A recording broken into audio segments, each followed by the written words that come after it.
Hello and welcome to another stream of Assassin's Creed Origins for my annual 2024 playthrough. Hey there Lucas, how's things going? Welcome on in. Hello Shaky, how's it going? Welcome. We're going to be doing, or at least starting, the Curse of the Pharaohs DLC today. Like with the Hidden Ones DLC, there is a quest in the main game map that actually acts as like a prelude to it, and that quest is called Lights Among the Dunes. So before we actually jump into the Curse of the Pharaohs DLC, I'm going to do this quest, which is kind of like a precursor to the Curse of the Pharaohs. What I've done is I've changed Bayek's appearance. So now I've had him put him with the beard on, just to make it different from the main game content and also the Hidden Ones DLC. This outfit is one of the ones that you can buy in the actual game itself. So that's what I'll have Bayek wear for this stream session. It'll probably take me a few streams to get through the DLC because not only am I doing all the side quests as well, but after every single mission, I'm going to be going and doing dialogue checks with various characters around the game map. So it could take a few streams to actually get through the content.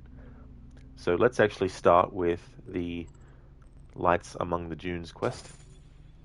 The region around the Desolate Desert is alive with rumors of ghostly lights and alarming apparitions.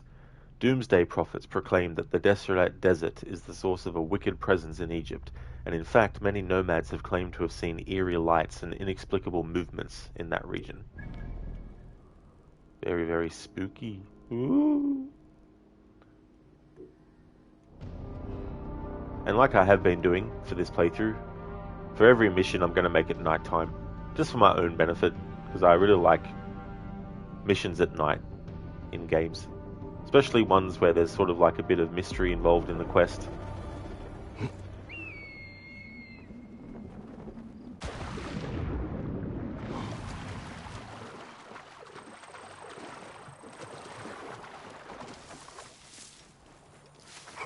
Hey there, Mr. Epic. How's it going today?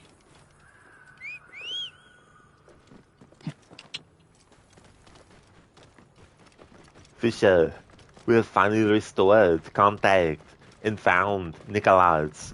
He is planning another coup. So get your ass to Mars and kidnap... What?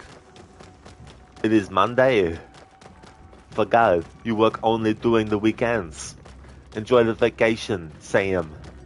Hey, Dr. Darling. Thanks for redeeming that Arnie impression. And this is true. Sam Fisher is on his holiday now for the next few days. Man, I was so annoyed. Like that mission I was up to. I'm close to getting through that mission.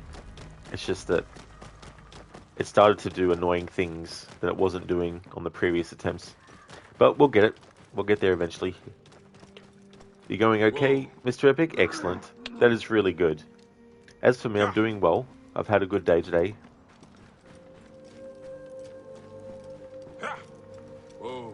Dr. Darling, at least you finished one. That's true. Yeah, Mission 5, which I've been working on for a few streams. It was good to get that done.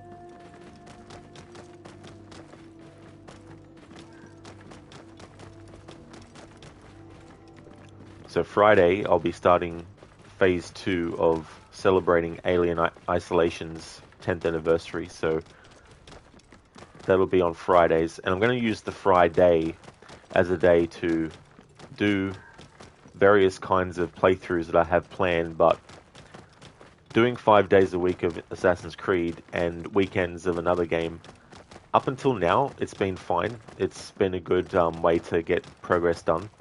But I'm starting to feel, and I get this feeling, because I've gone through it a few times now as a streamer, you start to get this feeling that time is slipping away too quickly. And so, because there's so many playthroughs I have planned, I figured that now is a good time to isolate Friday and make it yet another game. So there'll be 3 games on the schedule then. But yeah, the playthrough of Alien Isolation for Phase 2, it will be a challenge run. I've hardly done any with that game. The only challenge run I've done with that game so far... Now, obviously, playing on Nightmare Mode is a challenge in and of itself. But I mean a challenge as in special requirements. And so far, I've only done a challenge with that game where I wasn't able to kill humans. I couldn't use a distraction for the alien that would then allow the alien to kill humans. If the alien naturally appeared in the game environment and killed humans, that was fine. I didn't, Dr. Darling, no. I want to keep it under wraps. Keep it as a bit of a surprise thing.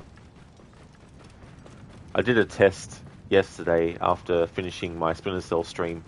Did some tests with the challenge I've got in mind, just to see how viable it is and stuff. And I think with some extra requirements added on top, it'll probably be a challenge worth an entire playthrough. This golden light I heard about. What is this place?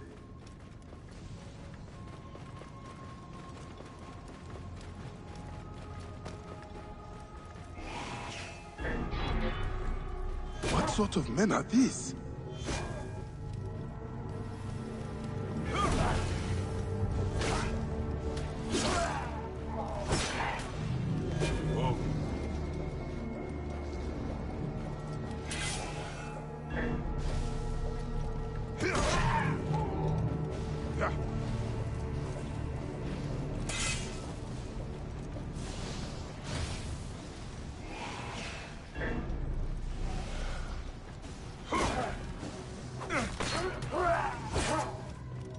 He smells like death!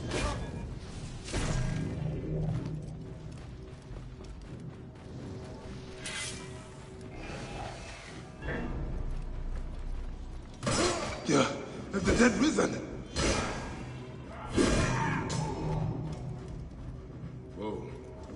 Yeah.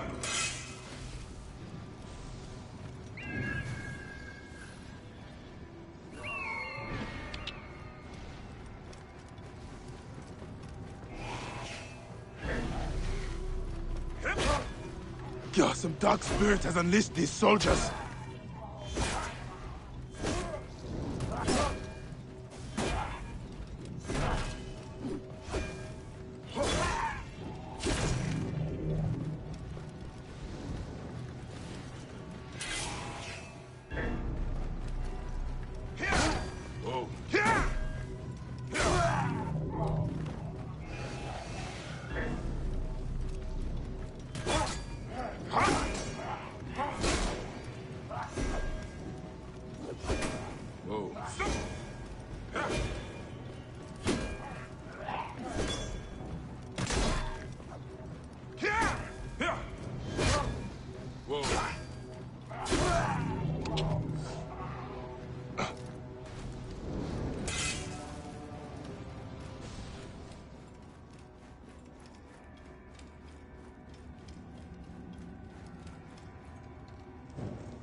Ancient writing from the Old Kingdom.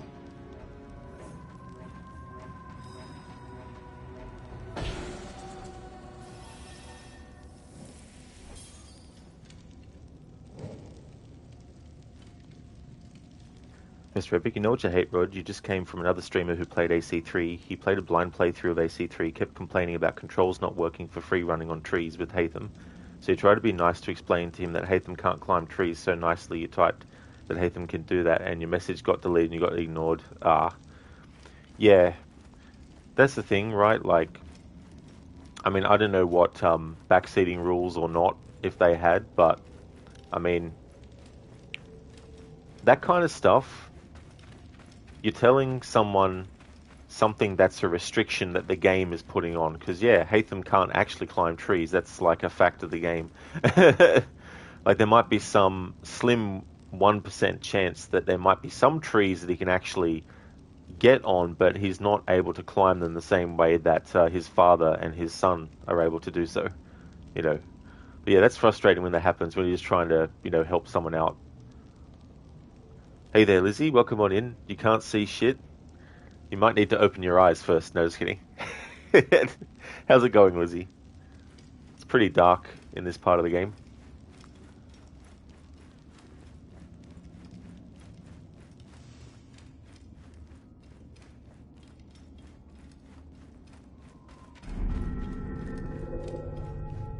Quaneb tu ka aya.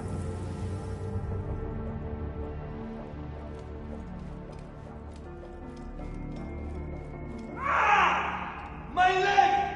Help me!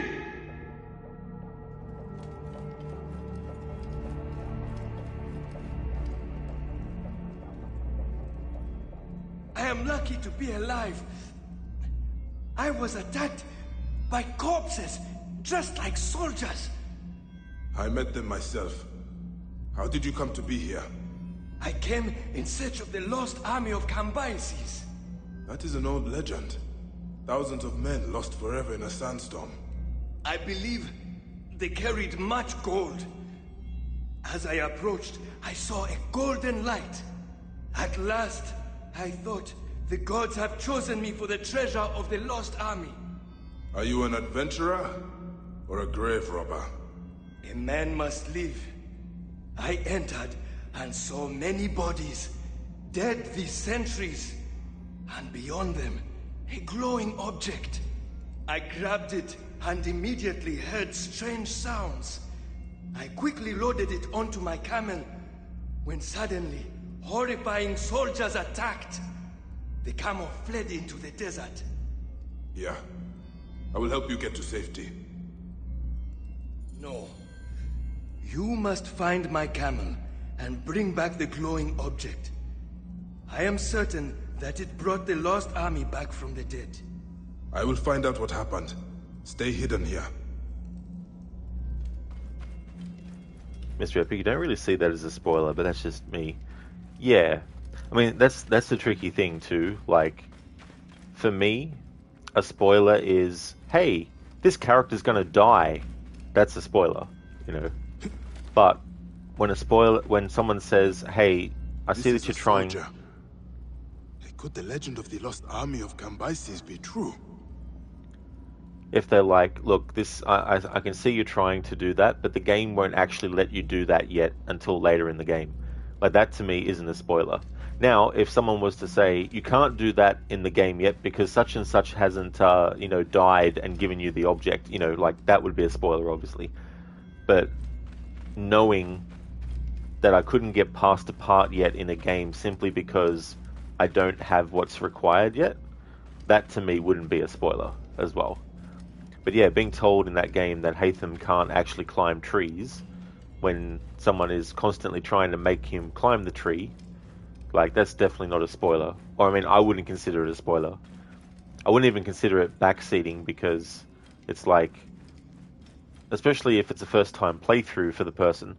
Now, granted, if I had played the game before and I accidentally tried to make Hatham climb up the tree and someone pointed it out, then maybe I might consider that backseating, but that would be so small of a backseat that I wouldn't even, get mad at it. You know what I mean? But you just never know with some streamers because, like, even, like, telling them that they can't do something yet, to them that might be a spoiler, like, but I don't know. It's like, would you rather spend 20 hours trying to work something out that you find out after all that is actually not doable yet?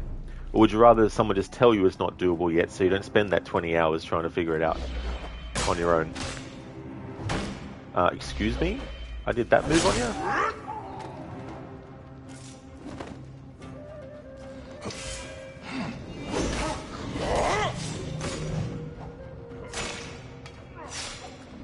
Lizzie, spoilers should just be story related only. That's true. Yeah. If someone says, hey, this character's gonna die, that's a spoiler. Mr. Epic, here's the thing, not taking advice from your chat is one thing, but then also complaining a half hour about that game mechanic while not listening to chat is not nice. Oh, well, that's true too, like...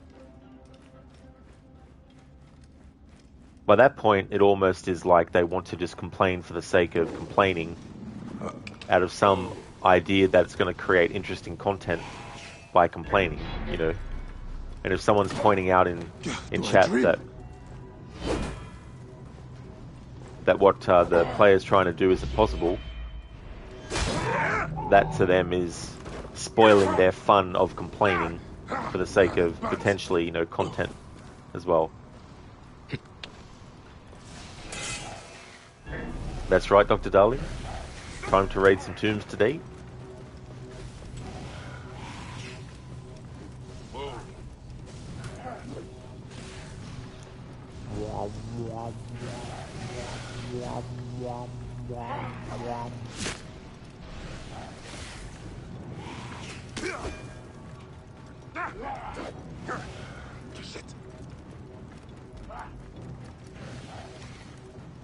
Girtha's like, fire. Shaky, you wonder if these guys have arthritis with all this back pain. Back pain. That's a good one. Good one, Shaky.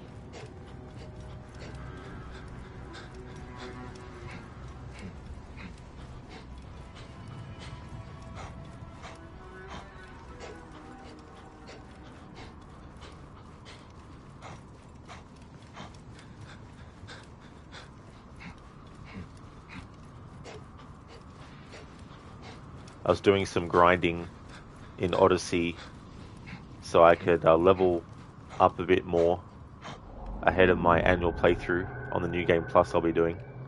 And I've decided upon what I want to have, what gear piece and all that I want Cassandra to be wearing. So I've chosen the Amazon set.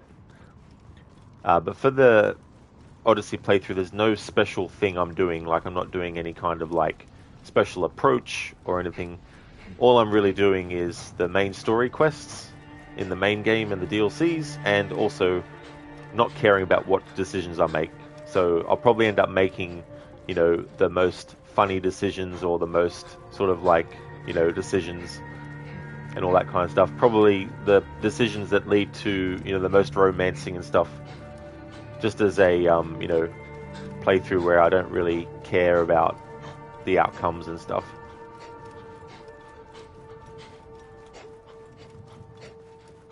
Mr. Epic, and the funny thing is, other people in chat, which he did listen and react to, were trolling him by saying that he isn't doing it right and that Hatham can climb trees. Oh, yeah. It seemed like a symbiotic thing where it's like the viewers in chat are making a game of it, and then he's just continuing to do it because he recognizes that, you know, it might, yeah. I mean, you know, to each their own with what they do, but I don't like to really manufacture things for my thing. You know what I mean? Like, for example, I'm not going to play a horror game and be like, oh my god, oh shit, you know, like, because I generally don't react that way to horror games. So I'm not going to, you know, pretend that I am. You know, I'd rather be genuine and have genuine reactions to things.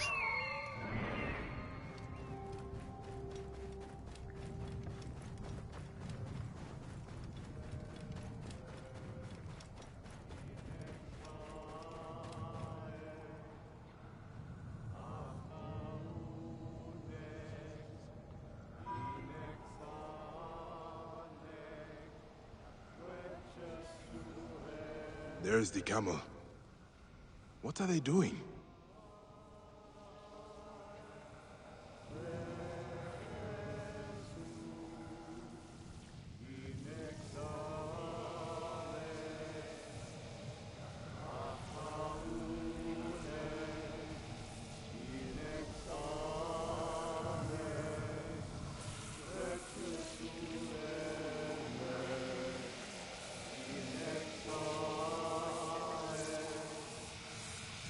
Poor animal. This is it.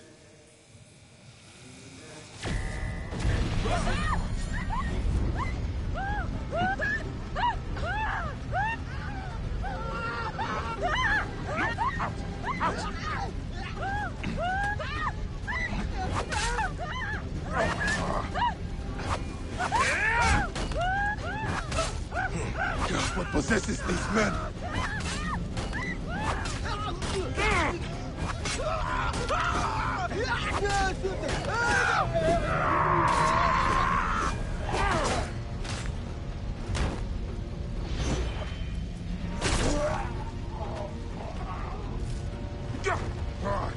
Shit.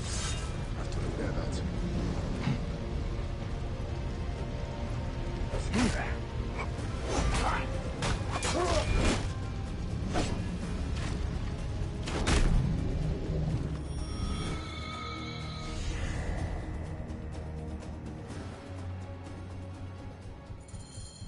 I must return it to its place and end this nightmare.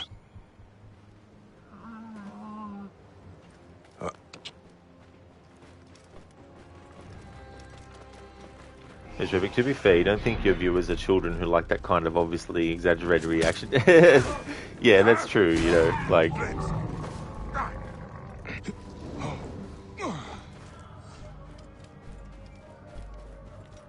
I mean, if you're a streamer that your goal and your approach is to be like, you know, like a game show host or something like that, then it's understandable to have that kind of reaction process where you're doing that way, or, you know, all that kind of stuff.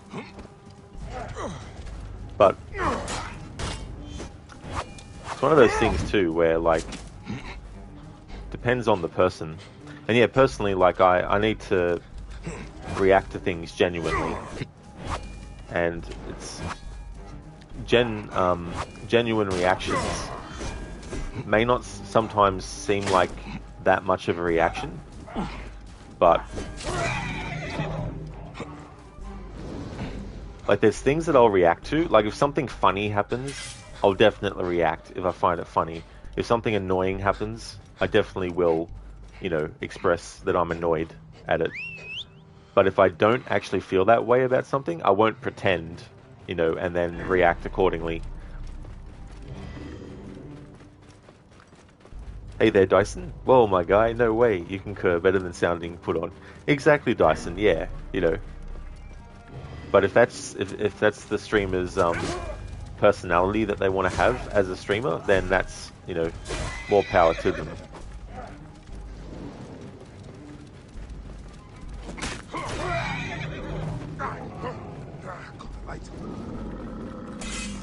Lizzie, you would have told them to kick rocks and then leave. It's like, I've said my piece, now leave. Get out of here. Go on, get out of here. You know, that kind of thing. Hey there, Raid. One time you went to visit a psychic. You knocked on her front door and she asked, "Who is it?" So you left. That's a good one, I like that.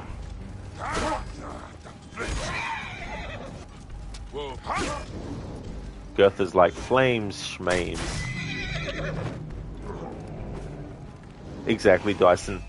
That's the best way to be. You know, just be yourself.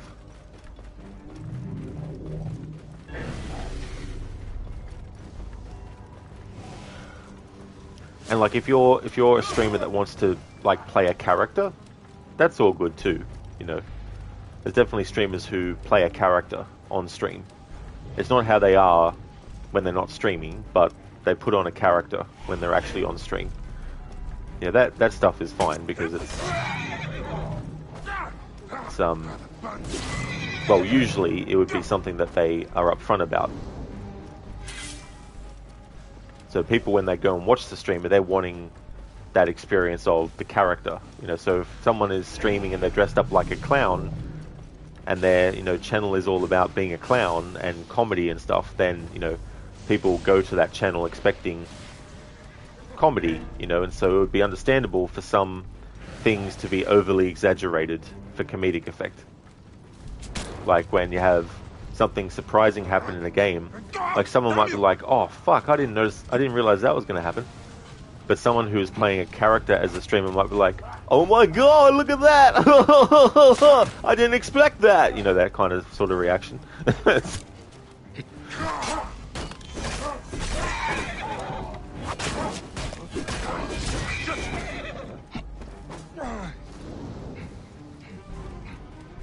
Dyson, the character you play is someone who doesn't know how to interact with a human being. It's like, how do you even interact with another human being? Like, what is the secret?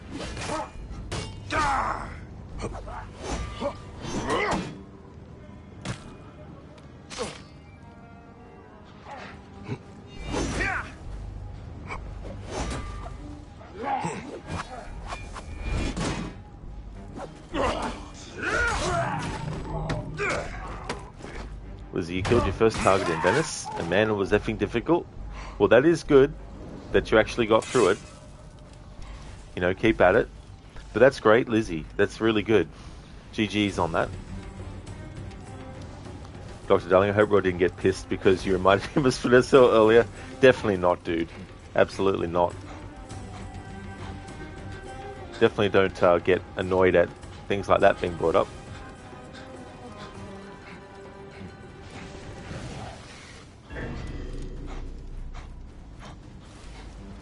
That's right, it's this entrance.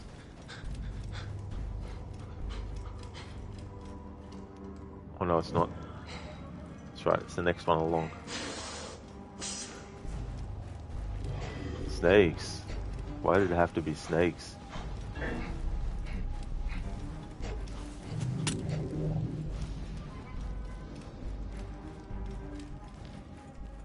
So this quest is a prelude to the Curse of the Pharaohs DLC.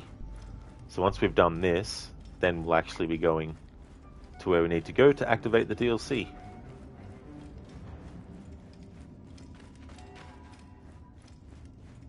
I have recovered the object!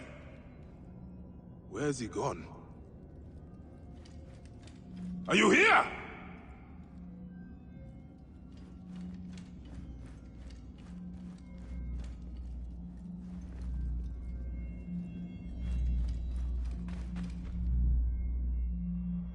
Something must be behind here.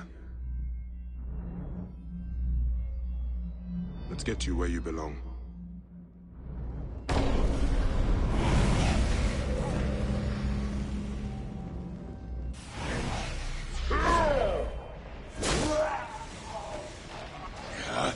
More of these fiends.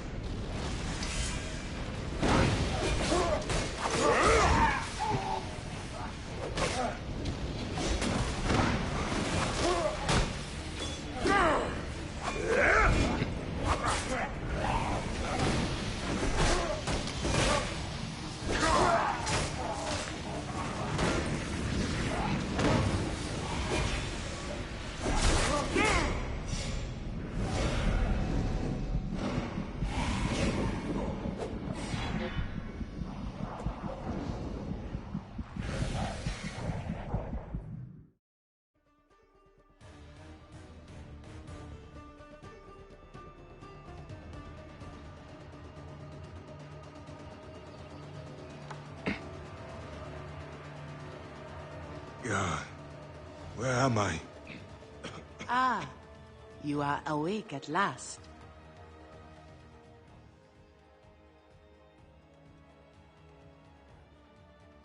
We found you wandering dazed in the desert.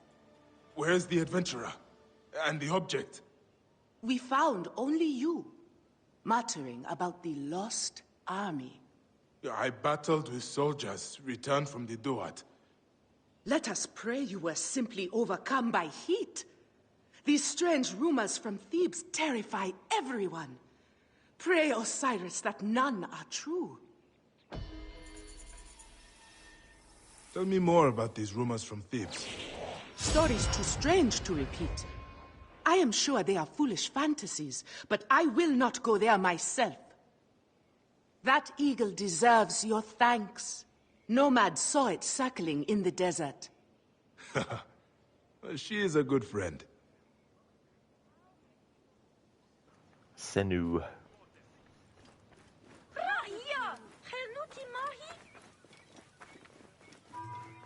Mr. Epic, seeing all these horses and enemies on fire makes you want to have Ghost Rider game in the Wild West with Carter Slade as the protagonist.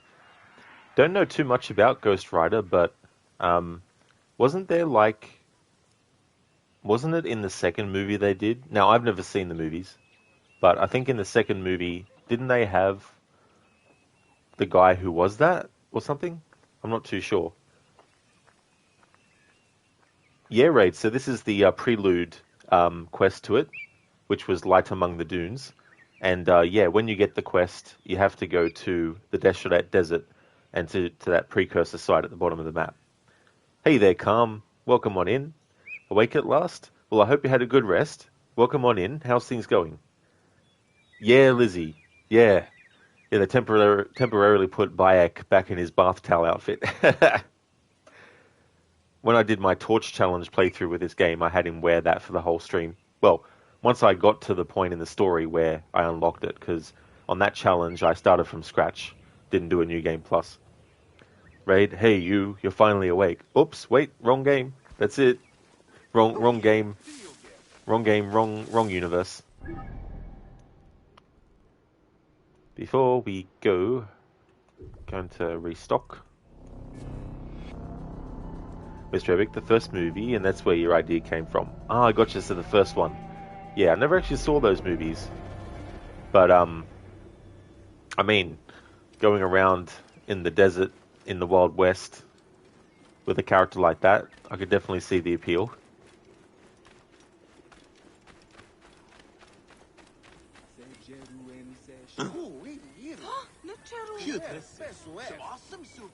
Come to trade then. Oh, it refills stuff for me anyway. Pleasure. That's good. Abilities.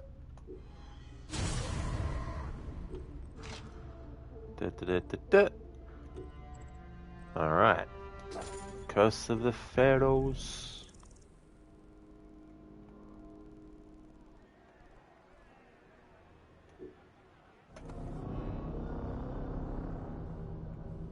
I'm curious to see at the tailors in the Curse of the Pharaohs DLC if there's any cool outfits to get. Because depending on what there is, I may actually change what I've got Bayek wearing. I was just looking through off stream what outfits I'd like to see him in, and I was like, oh, this one. Brass nuts. Yeah, here Rubinet. Nisu. Let's not talk about the second one. Man, that sequel was bad, but not because of Nicolas Cage, but whoever directed that. Oh, is it? I see. Yeah. I mean, I don't know if I will ever see those movies, but it is a shame when a sequel is a letdown, especially if you enjoyed the first. Dr. Darling, Bath Towel outfit is the only one with hidden stats, increased heat resistance. Yeah, it'd be so funny if that actually was true. Like, that'd be a good outfit to have. The Curse of the Pharaohs. News of another artifact reaches Bayek, but landing in Thebes, he finds a city ravaged by a terrible curse. The long-dead pharaohs walk again. After receiving a letter from Amenet with rumors of another relic, Bayek sets off to find it. But as he steps off the ship in Thebes, he finds a city under siege. A deadly curse plagues the ancient capital. Long-dead pharaohs return to exact a bloody revenge on the thieves and desecrators who have defiled their tombs.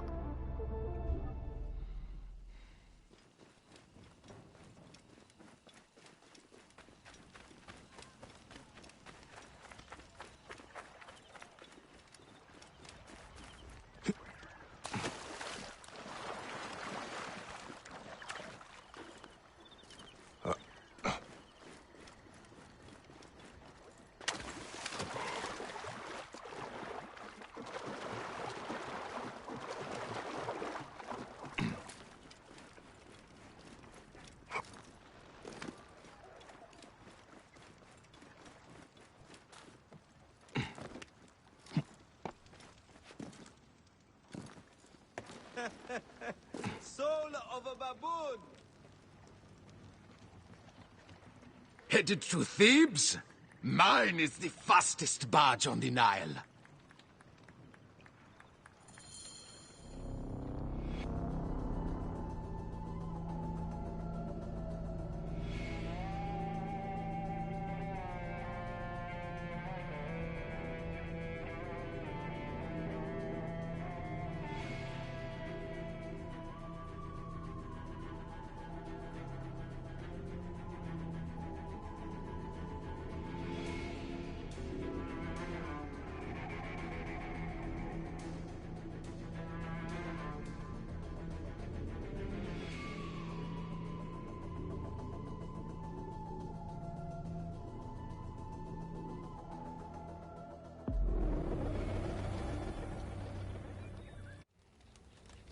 Bayek, I do not send you greetings, but a warning.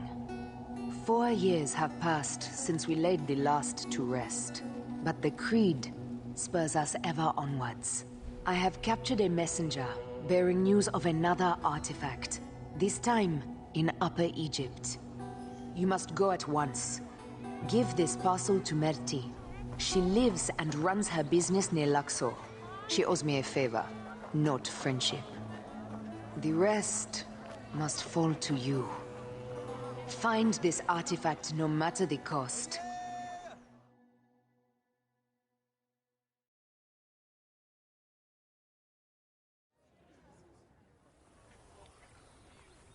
Let no one unleash its power on those we once swore to protect. Welcome! Welcome in Thebes. You need a room? A bigger shield? A bodyguard? What is this? The Pharaoh's curse!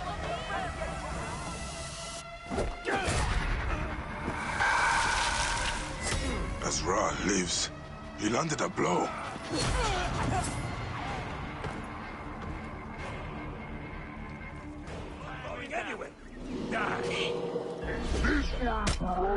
You are nothing but a figment! Return to the Duat! These people are innocent!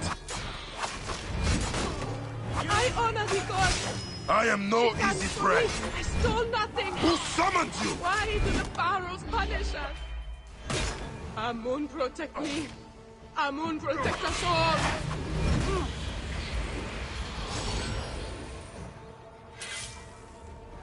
Someone has the artifact, is using it to summon the long dead. I must stop them before this curse murders all of Thebes. Amunet said her contact was near Luxor. That's right, Bayek is near Luxor. However, I want to see if I can track down Sutek.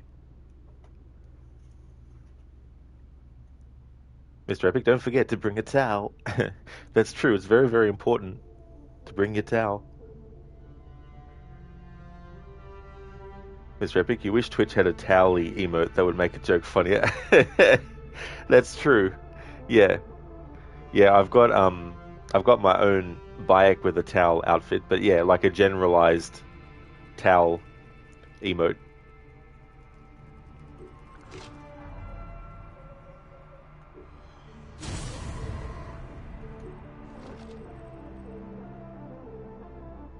Amenet believes there is another relic, like the Orb of Siwa, in the ancient capital of Thebes.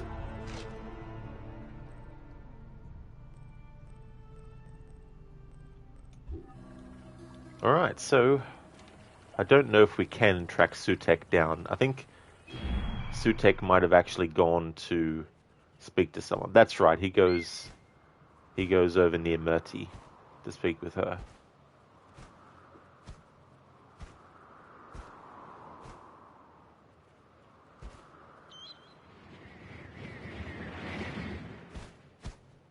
I think. Is that them? Yep. There you go, that's them. Yeah. So Sutek is the guy with the red hair. He's talking to Murti. Alright, so that's where he is. But once we actually interact with Murti, I want to actually find out where he goes to.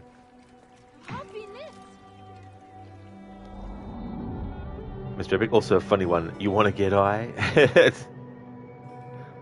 Ray, what does an agnostic, dyslexic insomniac do? Stay up all night wondering if there really is a dog? That's a very clever one.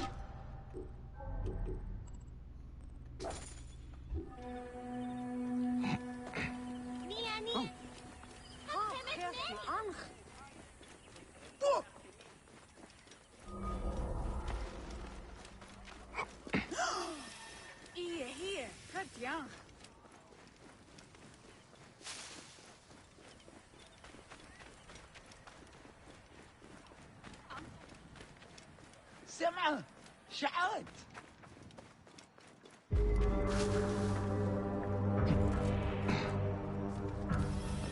Murti, you know what this curse has cost Thebes. Cost me. I have no one left. Your uncle still lives, Sutek. Perhaps he has work for you. That scorpion? He wouldn't give me a fig his monkey spat out. Sutek has some funny lines in this. He wouldn't give me a fig that monkey spat out. You know what this curse has cost Thebes. Cost me. I have no one left. Your uncle still lives, Sutek. Perhaps he has work for you. That scorpion? He wouldn't give me a fig his monkey spat out.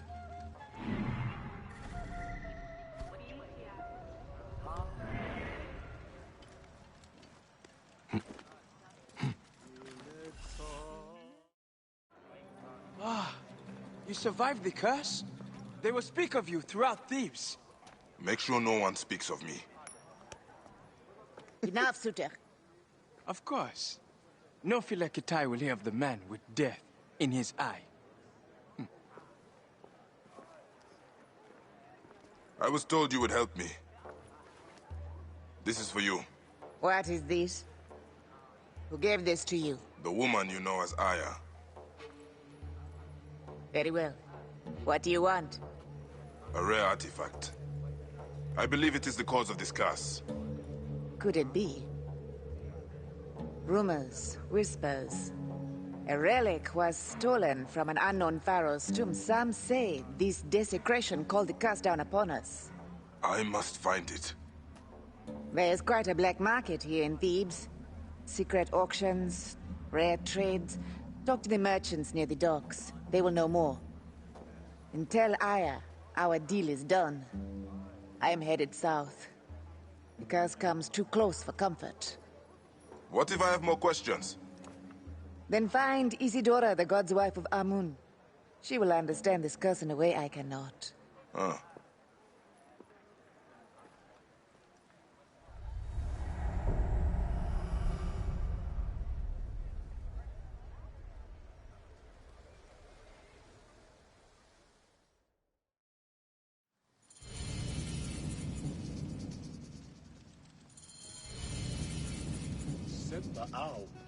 What?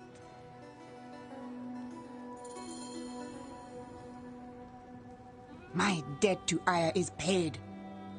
I have no more for you.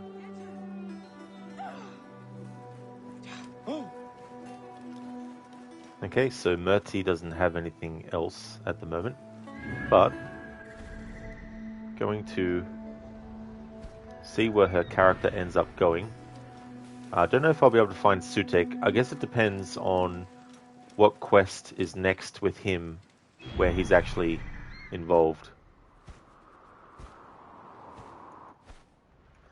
Because he's probably temporarily gone out of the game world for now. Mr. Epic, is there really a dog though? Are we even really alive? Are we maybe just a simulated Sims game? A simulation within a simulation of a simulation that is being simulated in a simulation. Simulationception.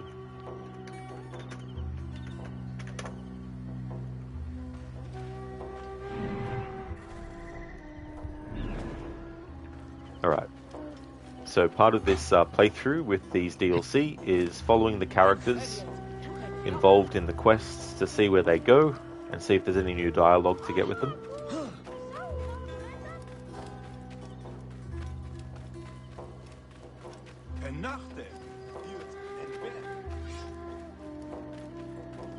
Raid 4 till the good number. That's it. 4 more high precision Gareth. And then it'll be 69 times we've heard it in this playthrough. Let's have a look at what outfits might be available to buy inside of Thebes.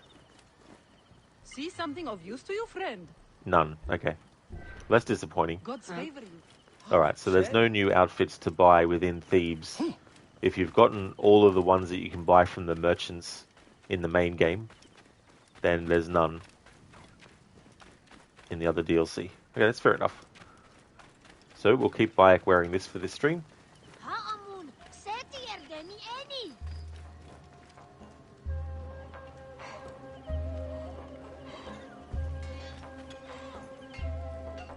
Let's have a look at quests that we've got. No honor among thieves. Merchant's information sends back to the black market.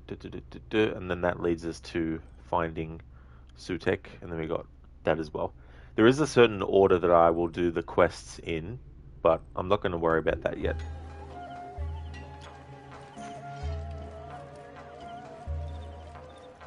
Raid? What's the difference between a hippo and a zippo? One's really heavy and the other is a little lighter. That's a good one. That's very clever. I like jokes like that.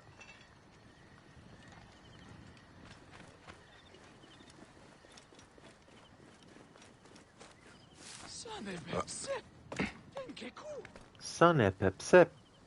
I don't know what he said after that.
Alright, so it looks like Murti will just end up here at the docks.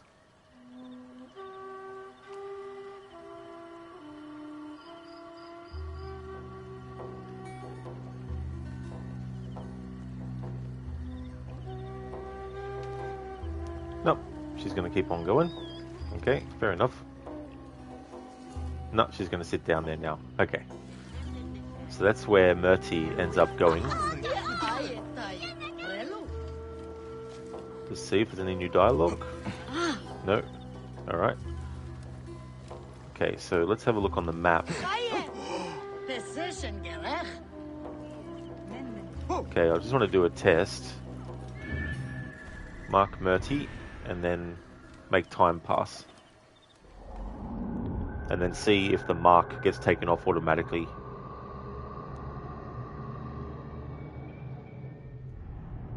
Yep, it got taken off automatically, and her character has moved on from here, so yeah. But I think it's safe to say that there's no more dialogue with her at this point, because we already got the dialogue after the interaction in the cutscene. Now the next question is Sutek. Where would Sutek be? If I have a look, let's see which quest is the next one that he appears in.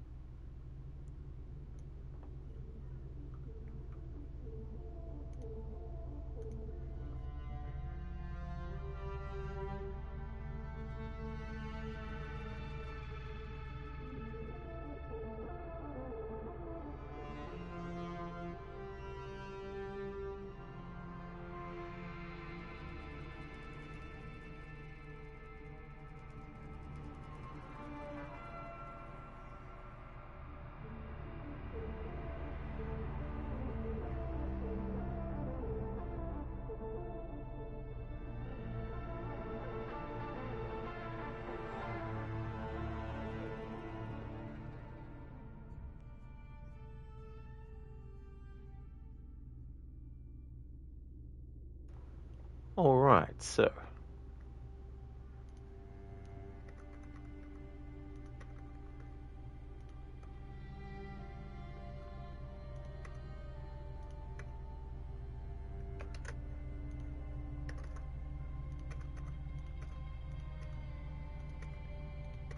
although I guess what I could do is I could check to see which quest Murti appears in next and where that's located, and then maybe she's gone there. But the first thing I want to do though is actually synchronize the viewpoints in this whole region. That would definitely be the best thing to do.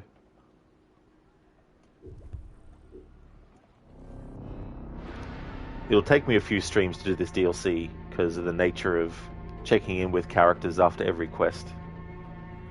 So I may as well just take the time to synchronize all the viewpoints in this DLC, and then that way it'll at least make the process of traversal a bit quicker. Calm, you're visiting Florida right now. Looks just like Black Flag. Oh, really? It's funny you mentioned that actually, Calm, because in Black Flag there's a little island that is called Florida.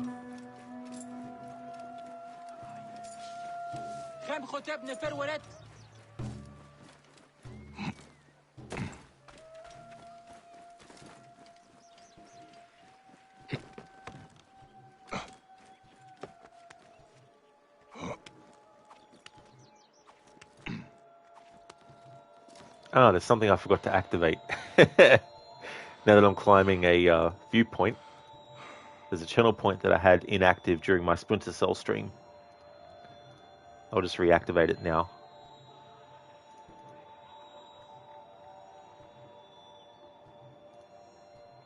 There we go, leap of fail. Now that channel point's reactivated. Calm, lots of fishermen out here keeping this pirate spirit alive. Oh yeah. I wonder, like, you know how you have medieval, I don't know what they're called, but where people reenact things from medieval times? I wonder if there's any reenactment kind of things that people do for pirate stuff somewhere around the world.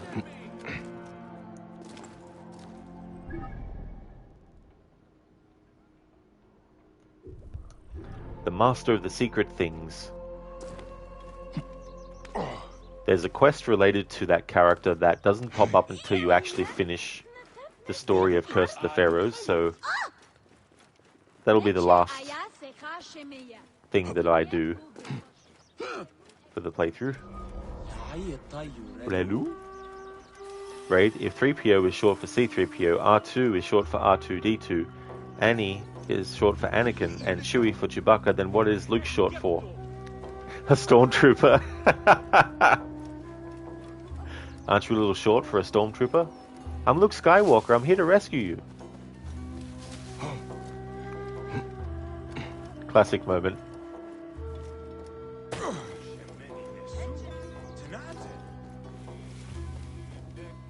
I love how Princess Leia is like, would someone get this walking carpet out of my way? Referring to Chewbacca.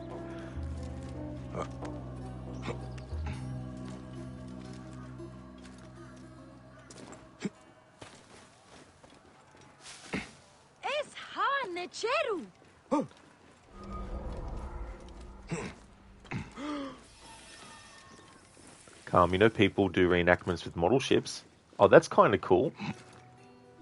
Yeah, I mean, the attention to detail on those things too, I imagine would be definitely very, you know, if you're looking for something that's accurate to the real ships. We gaze in wonder at the abyss and let ourselves fall into slumber. Our car journeys, leaves the body, traverses the drowsy passages and dreaming rooms, until finally it stumbles into the infinite light and shades of the multiverse, feels each breath of wind, each brush of the deathless feathers. It shows us that which we cannot see, reveals the secrets of the night's journey.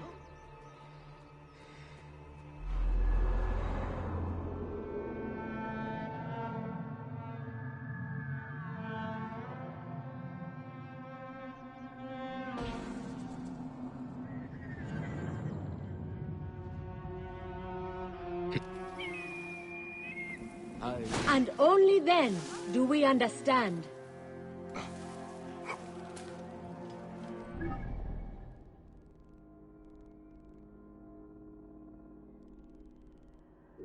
We gaze in wonder at the abyss and let ourselves fall into slumber.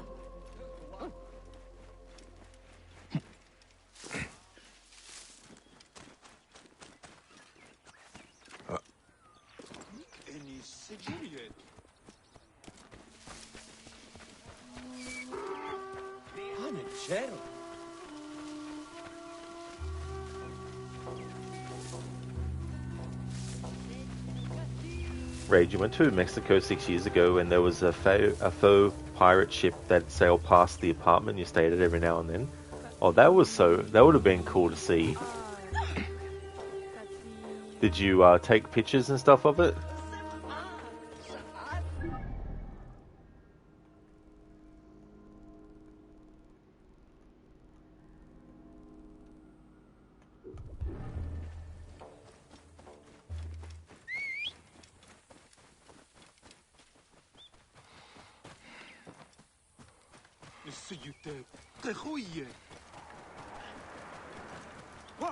Raid, if you did, you don't have them. Oh, that's fair enough, Raid. But yeah, that would have been a cool experience. To see something like that.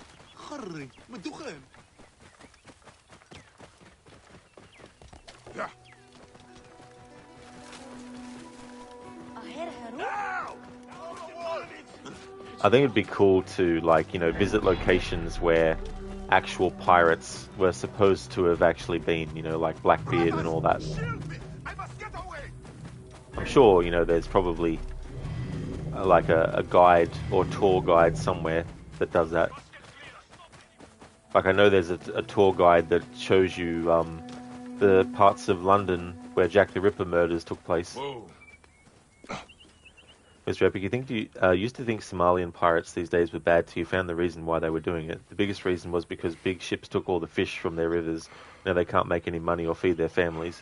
One Somalian pirate said in the video they have no choice but to pirate because they will die otherwise. It's kind of sad. That's true. You know, like, the things that lead to those actions, you know, and all that kind of stuff. That'd be something that could be done in a video game, maybe, about, you know, modern day pirates.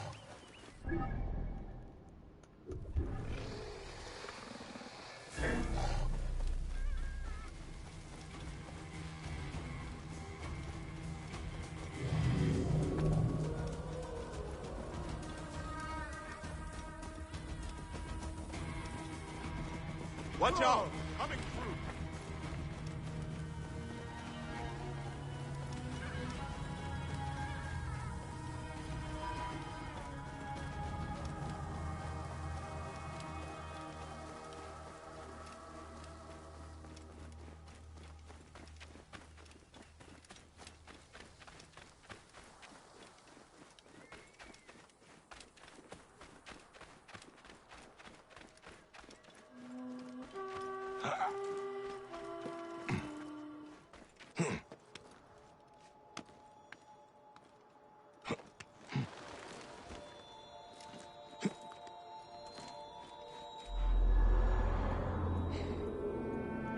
Come, pirates are still alive and well under the disguise of capitalism.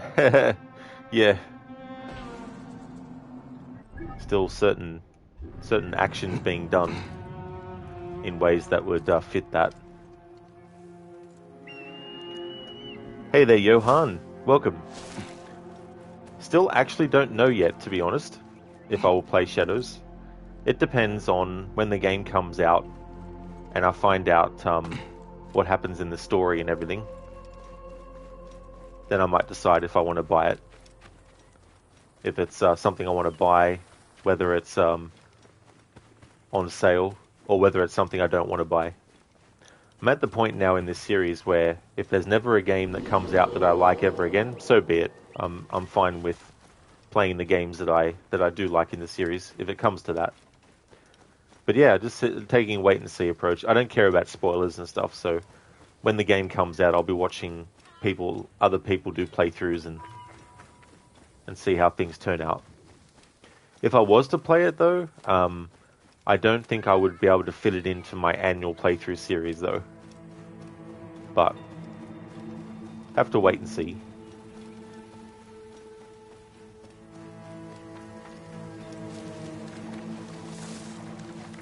Hey, you! I must be careful now. I kill you! Wait! You pay for that!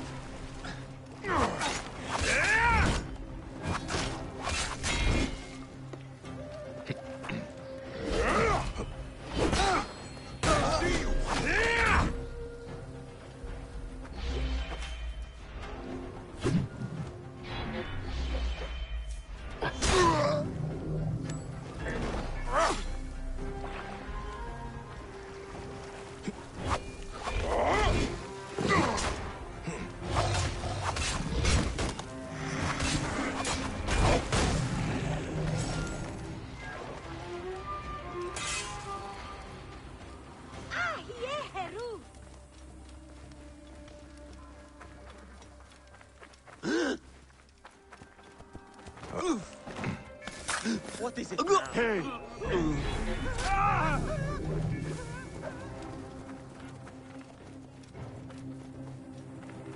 Habib!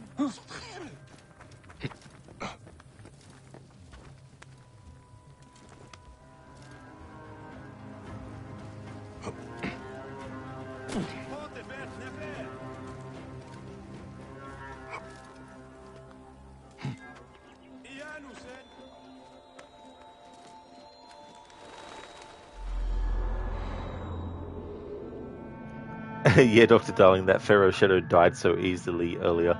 This is true, yeah. What I hate is when you're just about to kill them and they just disappear.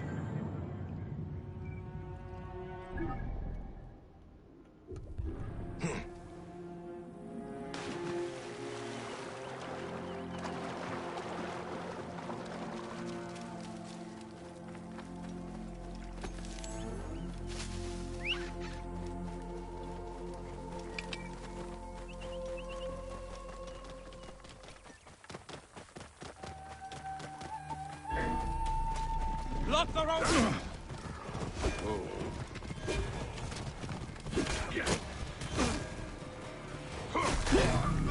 Lock the road behind me! I will get through!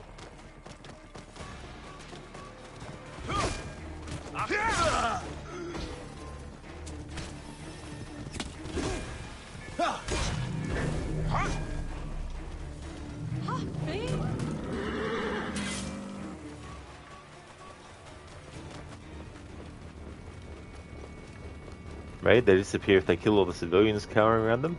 Oh, really? So that's what the trigger is for them to disappear. Ah, gotcha. Because, yeah, I thought the game was just doing it based on, like, a timer thing. Where if you didn't do a certain amount of damage or kill it in time, then after that time is finished, it would just disappear. Well, that's interesting to know.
Hey there, Godfather Al.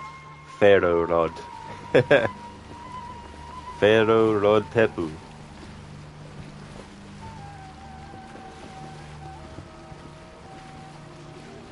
How's things going, Godfather Al? Mr. Epic? There's one thing you know you will never have in modern AC ever again, and what is hard to describe, it's the amazing story and feeling you got from the Ezio trilogy. You never got that amazing feeling you got from those games, even close to the new ones. Yeah, that was the thing about present day in the series early on, is that it really felt like when one game ended, you were on a cliffhanger for the next, and then when you started the next one, there was a bit of a recap on what happened, but then the next one picked up right where the last one left off, and it created this really cool formula that was going on. But after AC3 and Desmond dying, that's where that kind of stuff ended for a while.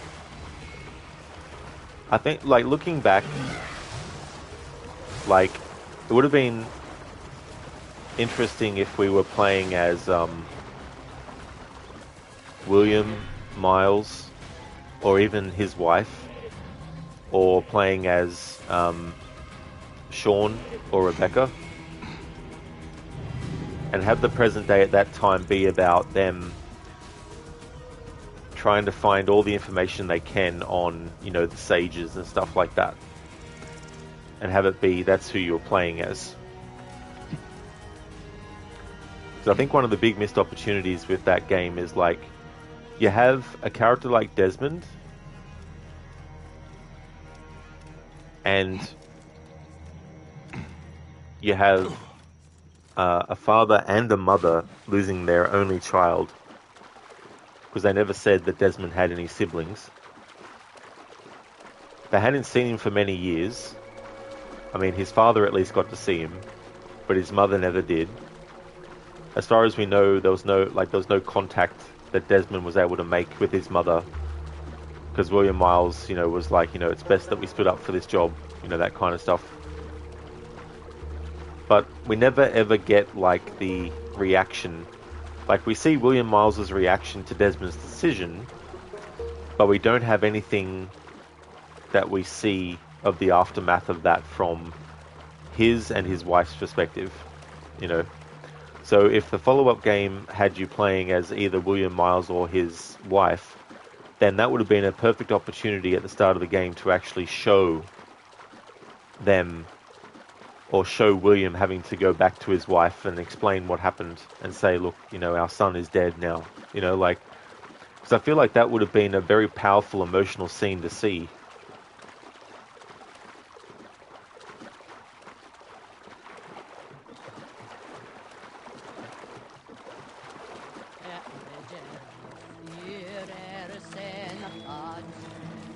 Raid Pharaoh Rod Denaten or Rodenamun.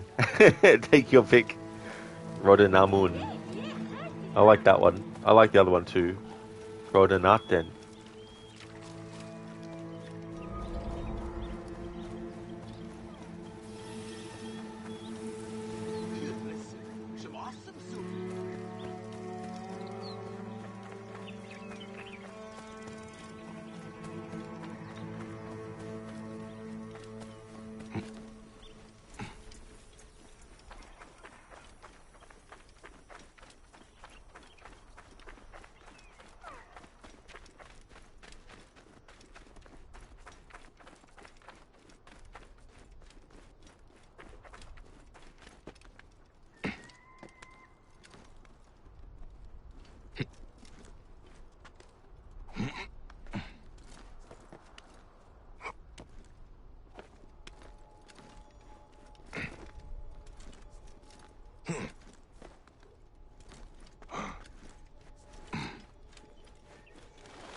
Was it desert? Yes, it was desert.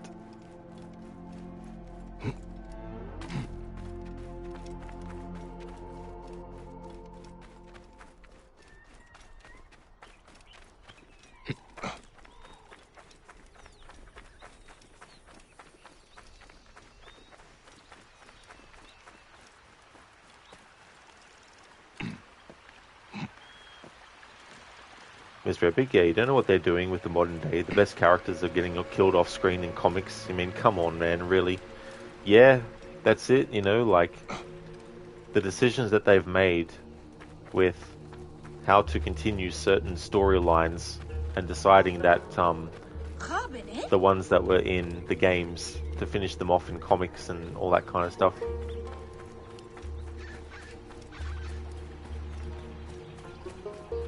It's like in the sequel to Force Awakens, where there's no scene of everyone getting together and mourning the loss of Han Solo. Like, it's just like, oh well, he died in the last movie. Okay, so anyway, that kind of thing.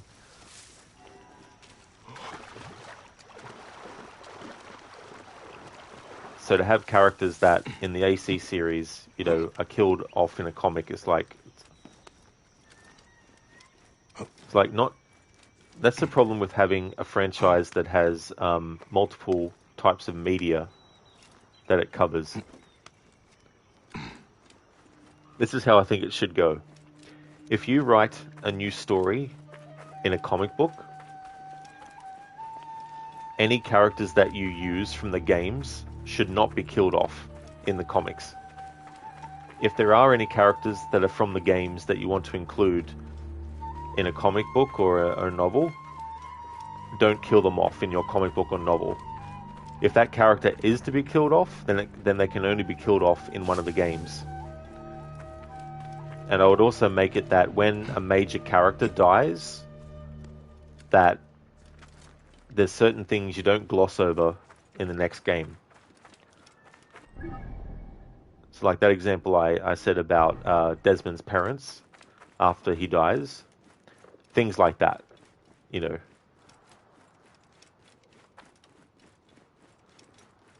But if you introduce a character in the comics and you kill them off in the comic, then that's fine, because the people who read the comics deserve to be able to follow that character's story in the comics where they began their story, you know. There just should be certain kind of like, you know, storytelling rules and stuff that the series needs to adopt. I mean, it used to be that whenever they, and obviously they changed this, but originally when dealing with genetic memory, it had to be tackled in sequence, which is why the levels and the mission structure is done in such a way where this is sequence 1, memory 2, you know, or memory 3 in sequence 1, you know. That's the reason for the sequencing, you know. But they kind of got rid of that with the fact that the person using the Animus, you know, doesn't seemingly have to worry. Although in Origins, Layla can't access Amonette's memory straight away because she needs to wait for the process of the analysis of the genetic memory, of the genetic data, sorry, before she's able to actually experience those memories of Aya. But yeah, there should be like certain rules. Not to say that there aren't any, but it would seem that one of the rules is not, if you introduce a character in the games, if you want to kill them off, you can't kill them off in a book or a comic. Reg, you're not really sure they could introduce Desmond's mother to the series and expect people to care about how she reacts to his death when we've never ever seen her before. Well, that's the thing. But she gets mentioned in Assassin's Creed 3, but then we never ever see her and nothing gets done with her character ever for the rest of the series. Like, it just seems like that would be the best opportunity to introduce her to players by having us play as her. Would probably be the best way to do it. Because you don't blame the game studios, you blame the people funding them. Well, they can be blamed for things to an extent.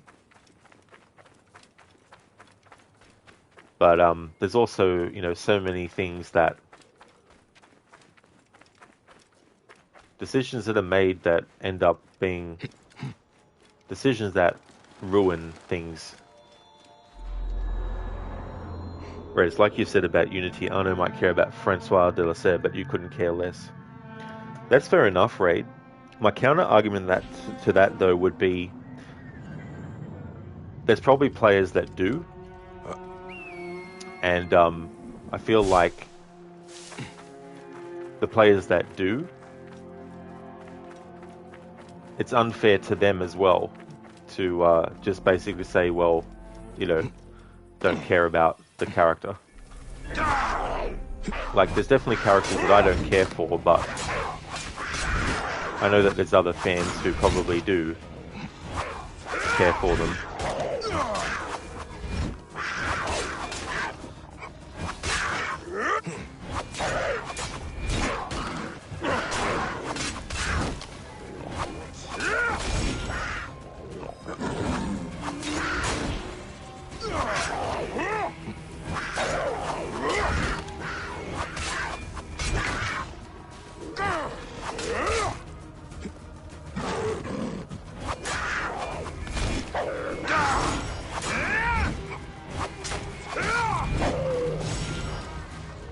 Mr. Epic, that was the last Star Wars movie you saw, and man, if it wasn't done with Star Wars, then you surely now with what you saw they did in the other movies with Luke and Palpatine somehow still alive. I mean, really, don't they have any shred of originality? No. No, definitely not.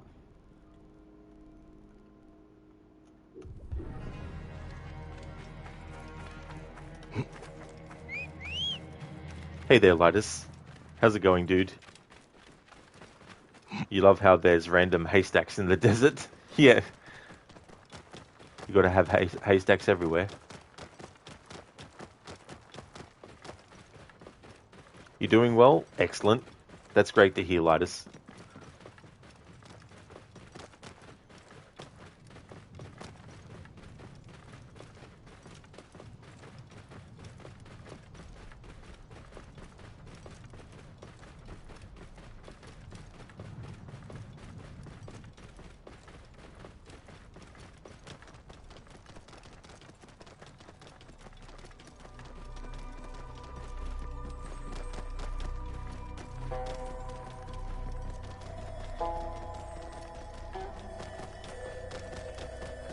Whoa.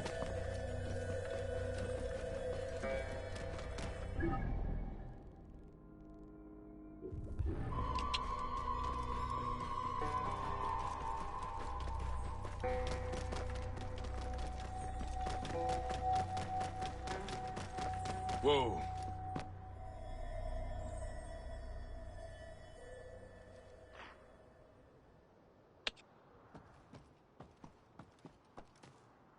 Yeah. Whoa.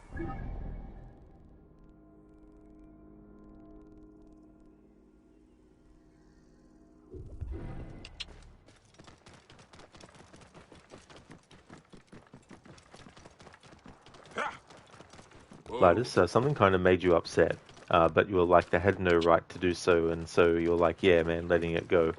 Oh, I see, Lidus. Yeah, I mean, when there's something that it might be something that you're very, passionate about, and so you might want to try and,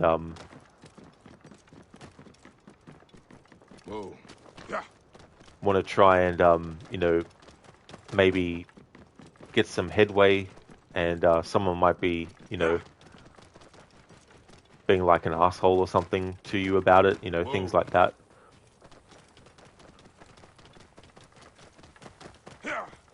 What's the number one cause of dry skin? Towels. Whoa. That's some dry humor there.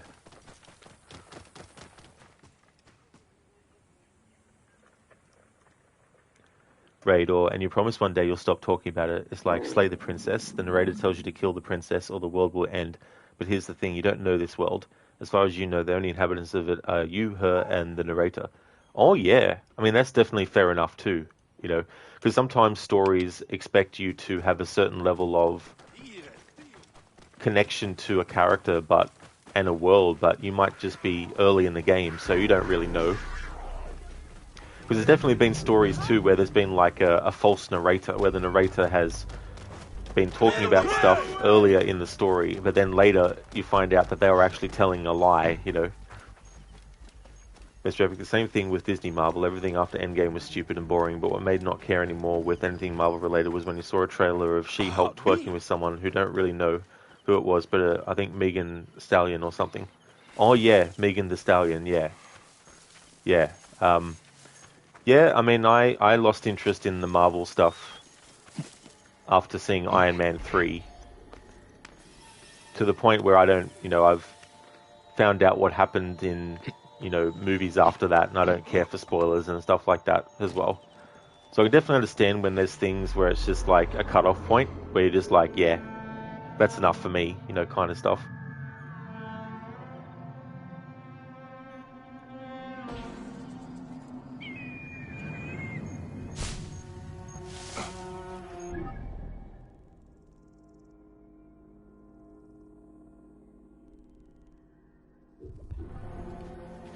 Hobby knit. Whoa.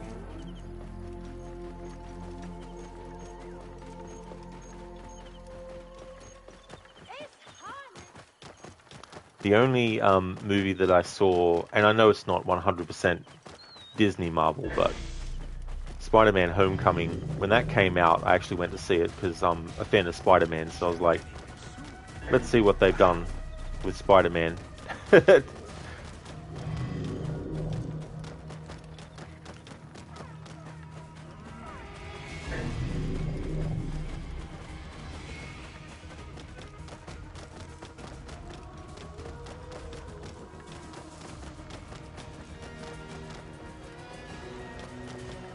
Right, the narrator in Slay the Princess doesn't necessarily lie to you, but he withholds a lot of information from you.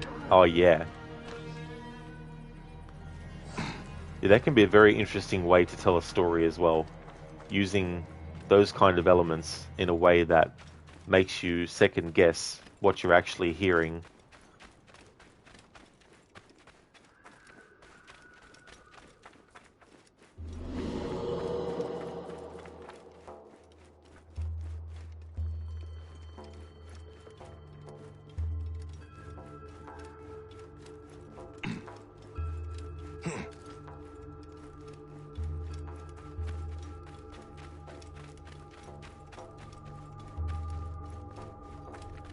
Alright, so I need to update that schedule actually to change the Friday to be Alien Isolation.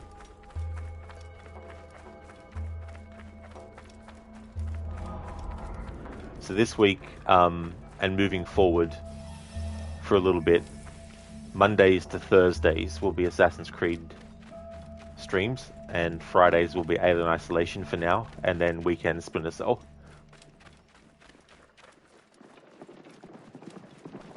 Watch out, coming through! Hey.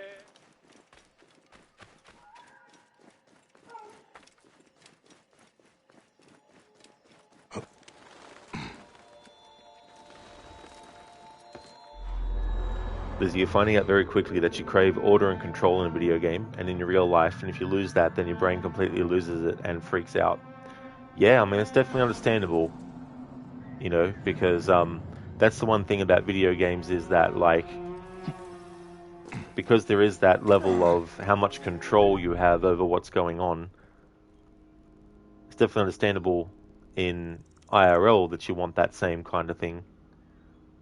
Which, I mean, it would be awesome if that was possible, but that's the thing about life. It's not always going to allow that, unfortunately.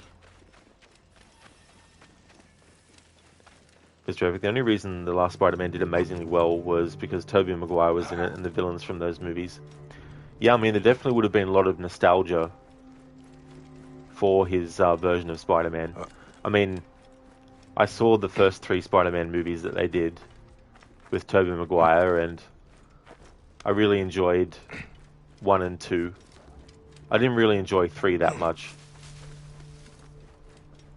And I saw the first Amazing Spider-Man movie, but I didn't see the second one though.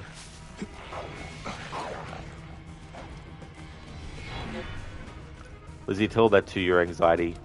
Yeah, I mean, it's tough. You know, it's definitely not easy.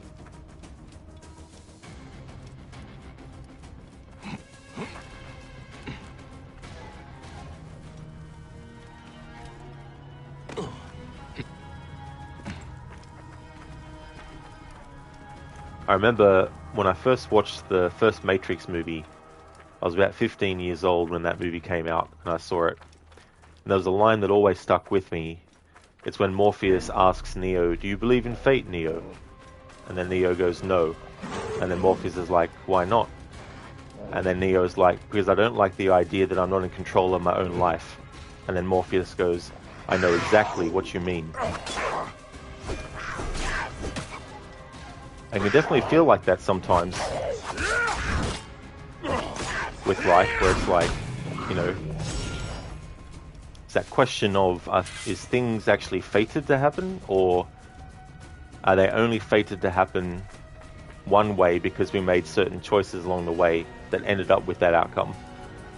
Or is it one of those things where those choices were predetermined before we even made them to lead us to the, you know, the end result?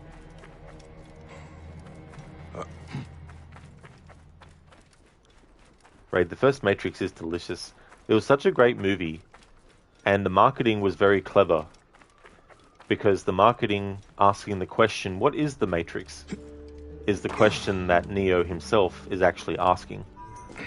And that's a great way to, in the marketing, prepare audiences who are interested in actually being in the same shoes as the main character. Where as Neo is wondering what it is, so too is the audience. And that played into how successful I think the movie was as well, because it created an anticipation. You know, man, what is the Matrix? We've got to see the movie to find out, you know. And it was just one of those movies, like, it always felt, to me anyway, it always felt like one of those movies that was destined to be made. Another movie for me like that is the first Back to the Future movie. Because it just seems like all the things that could have gone one way to make it not happen didn't. And there's so many things that can go wrong along the way. Like I always like to say, if someone was to travel back in time, for example, to try and undo something, it wouldn't be enough to just know the major things that lead to something. You'd also have to know all the small things along the way that actually contributed.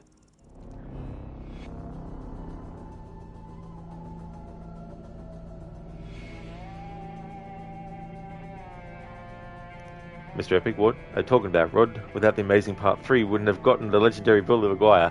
Now that is something definitely long after the movie came out, was something that, you know, elevates it to a certain level. Like, it takes it from being a terrible movie to being a movie that, you know, is very much like tongue-in-cheek. It shouldn't really be taken seriously. I mean, I still would say it's not a great movie, but there were certain things in it that I thought were good. But the whole, you thought that burglar was the guy who killed Uncle Ben. Oh no, it wasn't him. It was Flint Marko, you know, like that whole thing of making the, and I get it, they wanted to make the villain in the third movie also someone that had some kind of, like, you know, connection to Peter Parker. You know, in the first movie it was the fact that Peter's best friend's father was someone that, you know, Peter Parker looked up to as a mentor-like figure. Same with Octavius in Spider-Man 2. You know, so they wanted to have something for Sandman to be. But it is what it is. I really felt that instead of having Gwen Stacy be in that movie, they should have made it Black Cat. Because if you look at the way the movie is anyway, Gwen Stacy kind of gets used as a character where it's like, oh no, look out Mary Jane, there's another woman that potentially could take Peter away from you, you know, like, they already had that in that with that character.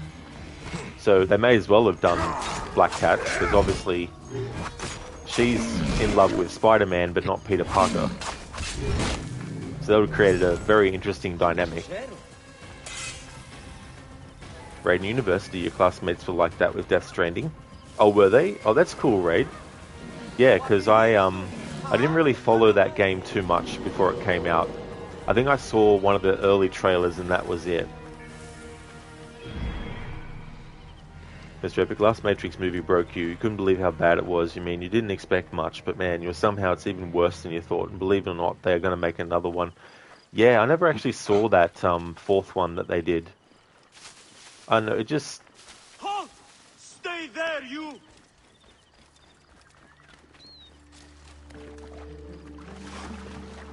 I don't know, I think... As much as I didn't like Matrix Reloaded and Revolutions, I feel like that's where it should have ended.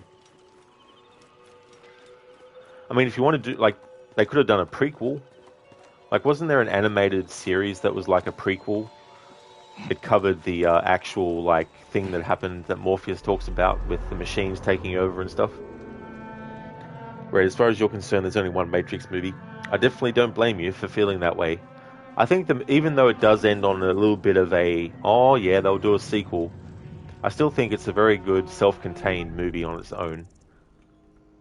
If you only just watch that movie, then that'll be okay, because there's nothing really that necessarily needs to be done.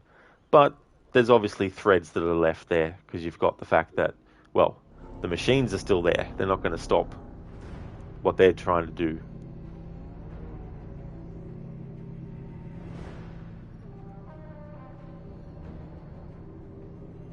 But yeah, 1999, that was such a great year for movies. Like, these aren't all the movies that came out in 1999 that I'm going to mention, but they're the movies that I had some kind of, like, connection with. So you have The Matrix, you have The Mummy, the remake in 1999, you have The Sixth Sense. Another great movie that I liked that came out that year was Stir of Echoes with Kevin Bacon, which is very similar to The Sixth Sense. It kind of got overshadowed by it, but if you like The Sixth Sense, I would definitely recommend checking out Stir of Echoes. They did do a sequel, but I'd only recommend watching it if you really, really like the first movie and you're just curious about what the sequel's like. But I wouldn't go in expecting great things, though. I know there's other movies like Fight Club, but I didn't really have much of a connection to that movie. Like, I saw it, but it wasn't a movie where I was like, oh man, you know. Then you had Star Wars Phantom Menace. I remember how big that was when that first came out.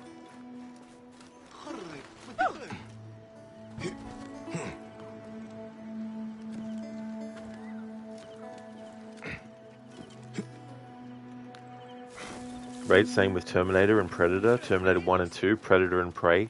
Oh yeah.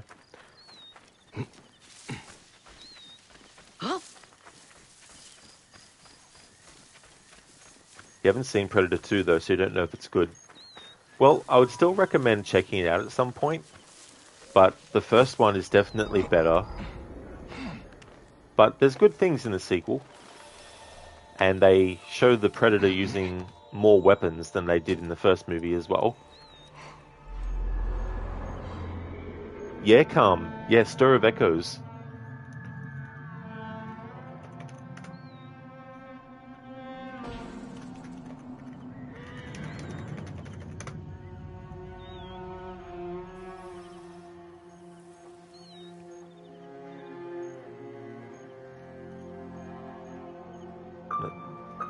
That's not a very long trailer. It's a trailer here that's like 54 seconds. I'm like, what? That's a short-ass trailer.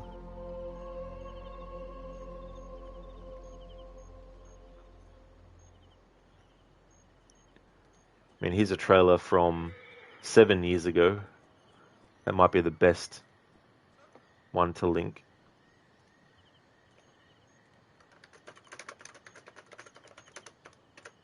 So there's a link to the trailer for it. Ah, that's pretty shit quality too.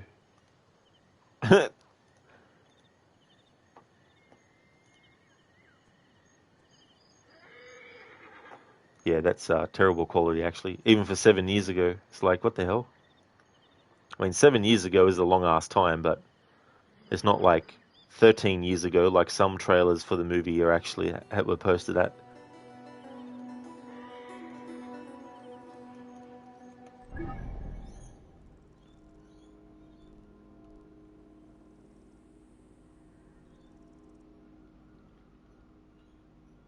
Okay, so there may be some more viewpoints, some spots that I haven't done yet, but I got most of them anyway.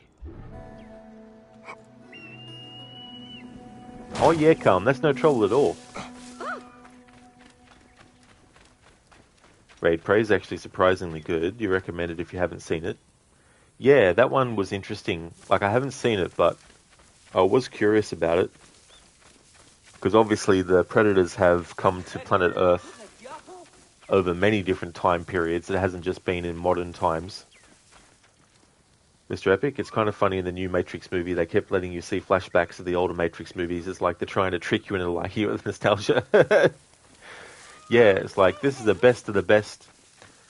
It's funny when they do that kind of stuff where it's like, let's just do a compilation of all the scenes from the previous stuff that was good, and we'll just add some little, things here and there as bookends in the new thing, just to call it a new thing. Hey there, Foxenheim. Welcome on in. How's things going for you today? There's a character, Sutek. And I want to see when his next appearance is.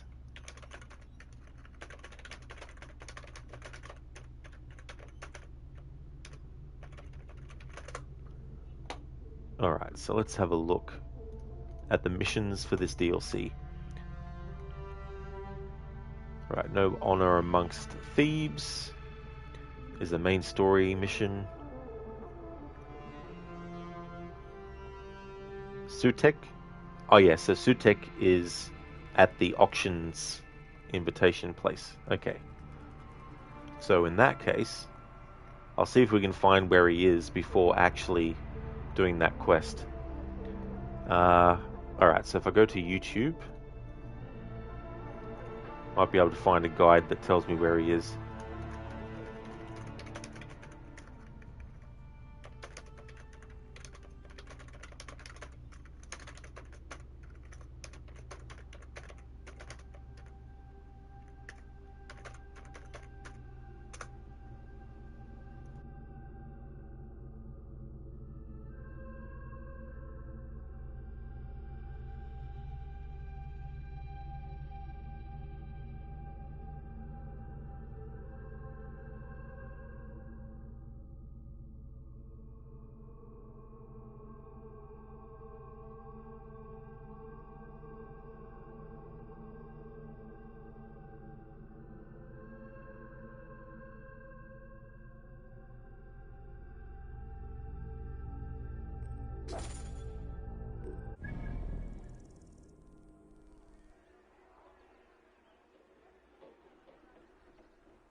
Alright, so I don't know where the gambling site is that we find Sutek.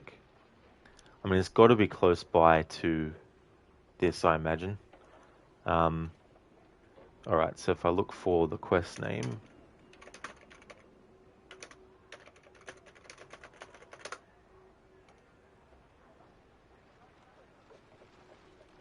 Fox, sounds like the new Star Wars 2. They literally copied the plot structures for the original trilogies. Yeah, just copy and paste plot structures. Yeah, just copy and paste those and just, change the details. It's like the whole thing, you can copy my homework, but just make sure you change some words here and there to make it your own. Oh, that's great, Fox. I'm glad to hear that you're going good. And as for me, I am too. I'm having a good Monday. Mr. Epic also, what made the movie stupid was that they replaced Morpheus and Mr. Smith actors. Oh yeah.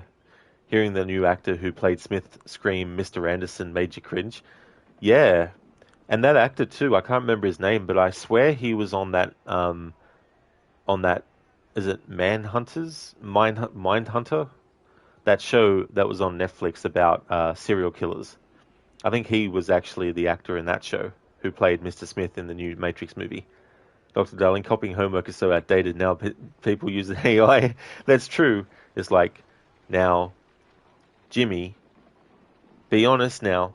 Is this your own work or is this ChatGPT's work? It's ChatGPT's work. Well, I'm sorry, but I'm going to have to fail you on this homework.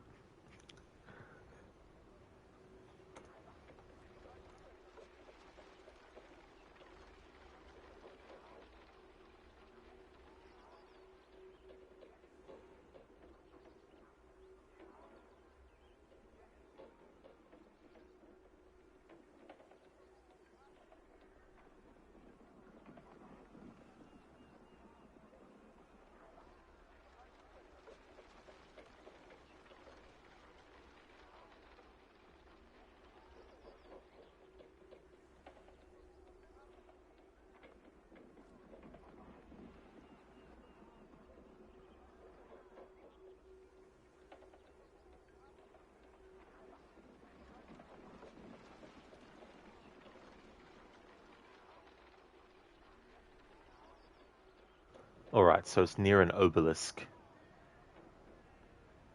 Near there. I just want to see if we can find Sutek before the next quest where we actually meet him. See if his character model is there already. To see if we can get some dialogue from him.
Nachte hiert en Berg.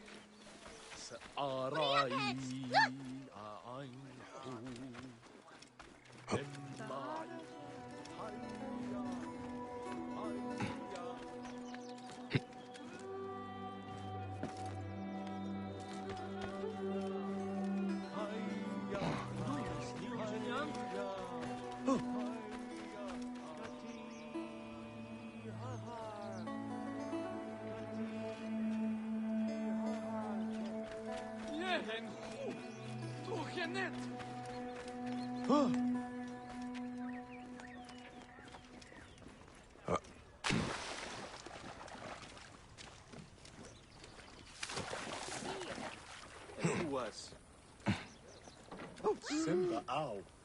What?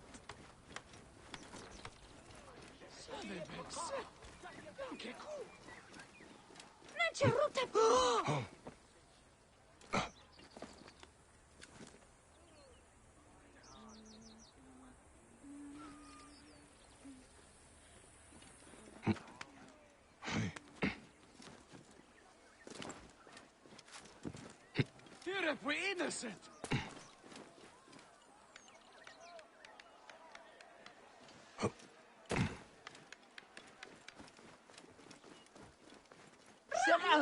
Protection from the curse! I have amulets, trinkets, charms, scarabs carved from the bones of she-lions, shells from crocodile legs to bury in your heart. The creeping dread, the stomach sickness. The Pharaohs have cast their gaze upon you.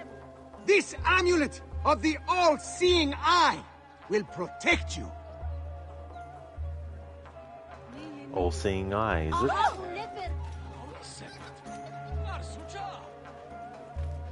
How illuminating.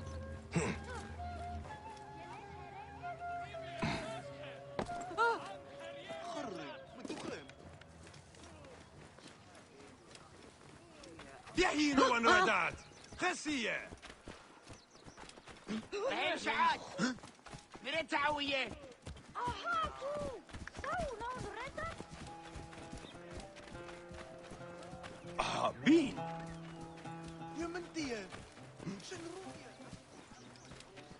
Uh-huh. Alright, so I found the place where the auction takes place.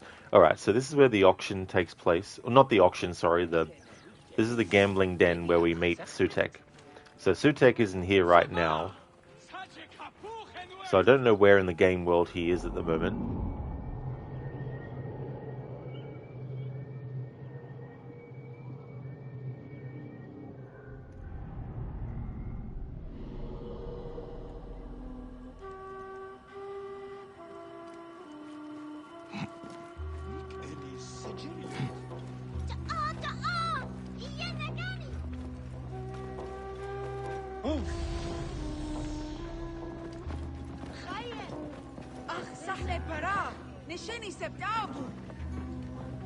Hey there, Inmita. Welcome.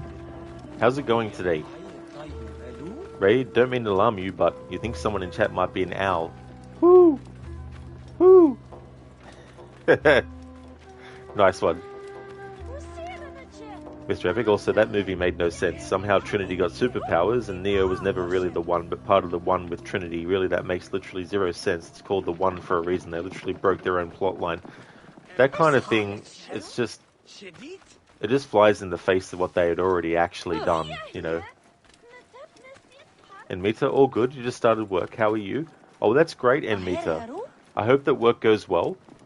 As for me, I'm going good. Playing the DLC now, Curse of the Pharaohs. And I'm going around the game world, keeping tabs on certain characters that we meet, and checking back after every quest to see if there's any new dialogue with them and stuff. And there's two characters that I've been tracking. I thought that if I looked at the location where the next mission takes place, where that character appears, then maybe their character model might be there already. But no luck, so I don't know where they are in the game world now.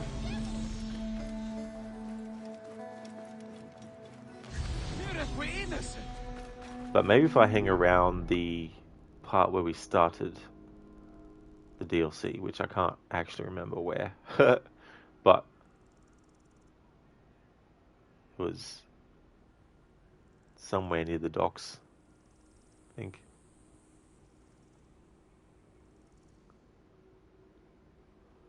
Theban Archive, Ticon's Villa, Thebes. I think it might have been here.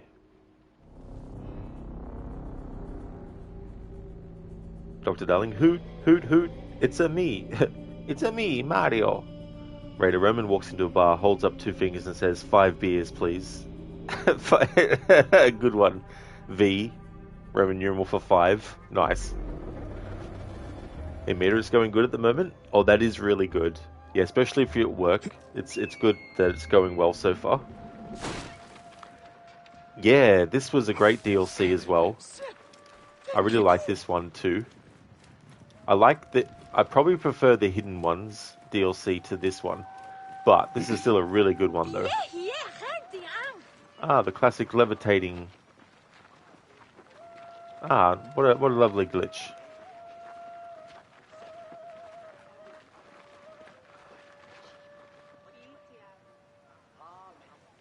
Like how they've all gone invisible.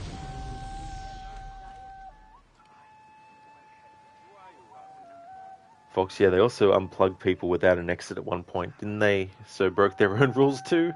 Oh, man. I mean, the other movies are there for them to look at, you know, when they come up with these stories. And Mita, this DLC makes Bayek really powerful. The ghost forgot the tools. The ghost was like, oh, we need to just drop everything now. It's just a regular occurrence.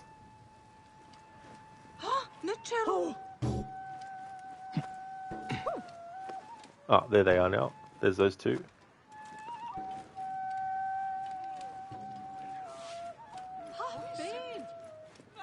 That is true. I like how this DLC ends. There's a bittersweet feeling to the final cutscene between Bayek and Sutek.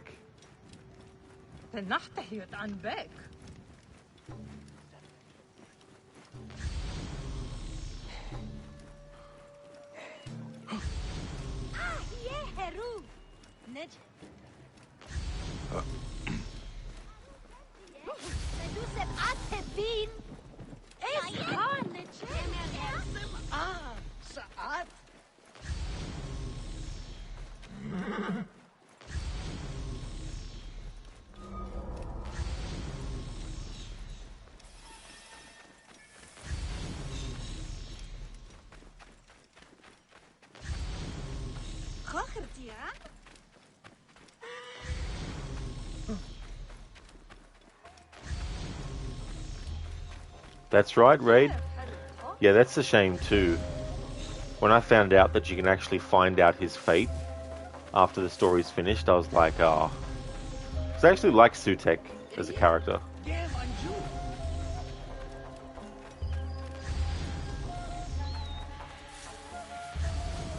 In Mita, compared to the other AC games, this game felt very well polished. Never had an issue with it. Never crashed. Well, that is good. Oh yeah. I mean, games that crash, they can happen at times where you just think to yourself, oh, of course it would crash now. And because this game didn't have, like, save states. But yeah, this game is really good. I really like the story of the main game as well. And the performances in this game are really good too. I also like the soundtrack a lot. Ray, what happened to the apple he was supposed to protect? No idea. That's true. Yeah, we don't find out.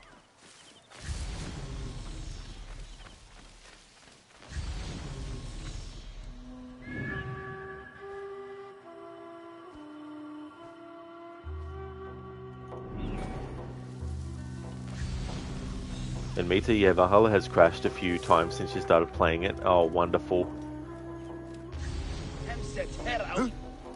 What has it been crashing at, like in a main story mission or side quest, or just generally out and about in the game?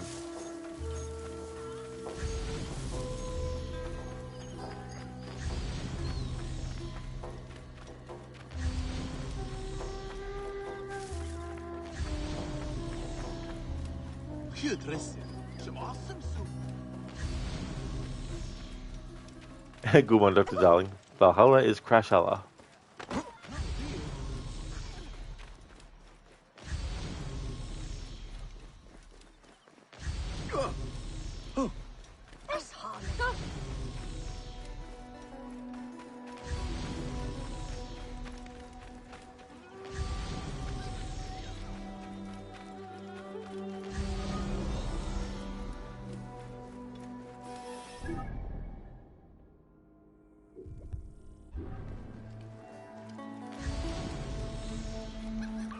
In Mita, once there was a main mission in Winchester that as soon as the cutscene started, the game would just crash. You had to fast travel away and then come back for it to work. Usually it crashes randomly. Oh no.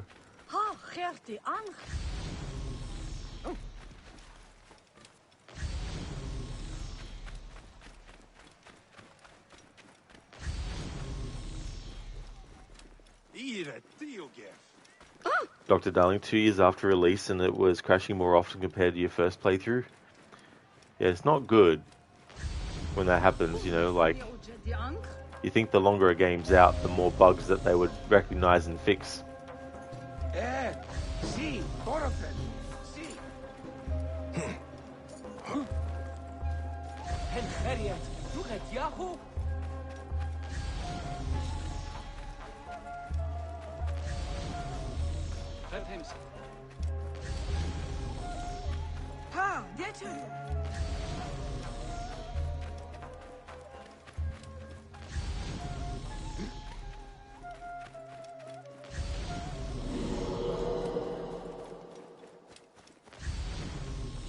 My position gerecht.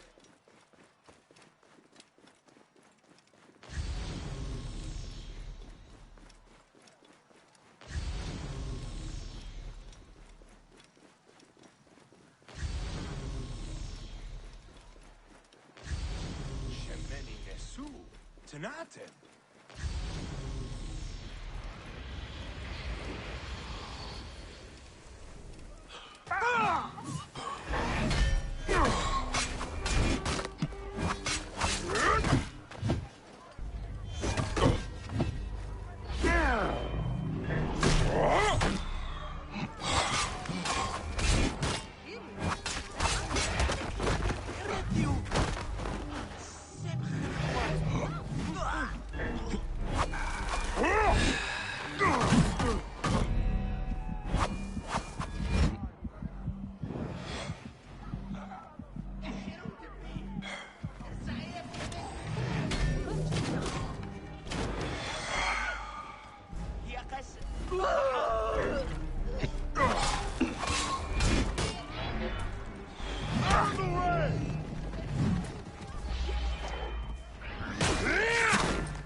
Fucking hell. Oh well. I was dodging, but the game was like, no, not going to count your dodge. Yes, Jeff, I can't wait till you save enough for a new PC so you can play this amazing game in 4K with over 100 FPS. That would definitely be amazing to have that. And Mita, sometimes it crashes during a fight, which makes it very annoying because you have to start it all over again. Oh yeah. Having to redo things due to a game crash, it's just one of the worst situations in which you have to redo something all over again.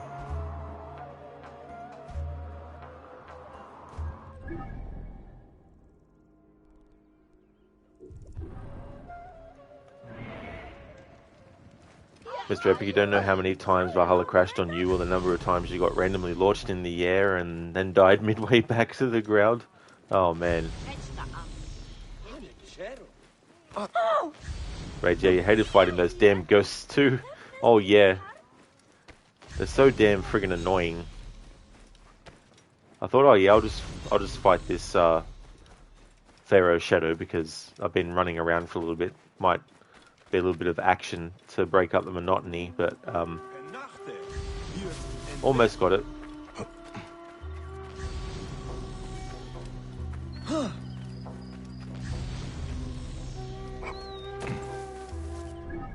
Let's have a look. Oh no, that won't take me back there. I can't remember now where. Theban Dockguard post. Okay, maybe this is where you went to the DLC at. Just trying to see if I can find Sutek in the game world. And Mita, even Unity didn't crash when you played it a few months ago. It feels more polished than Valhalla now. Yeah, well that's the other thing too, like there's some games in the series where like the crashes are very, very, rare. Those ghosts are hard, and if you take too long they'll disappear. That's it, like I hate when enemies do that in games where they retreat before you get the chance to finish them. Zereth Revenge DLC, is it? Detroit Become Gara? Indeed. How's it going?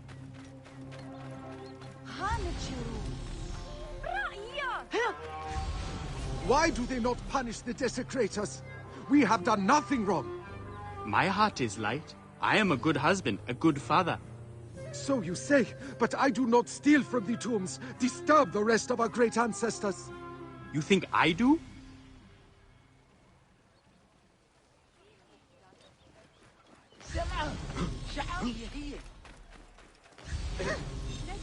Ah, I found Murti again. Let's see if she has any new dialogue, or just the same that we got before. My debt to Aya is paid. Alright, I so have no we've... more for you. Alright, so she said that last time. Alright, so there's nothing new that she will actually say after that quest, or after that point in the quest that we got up to.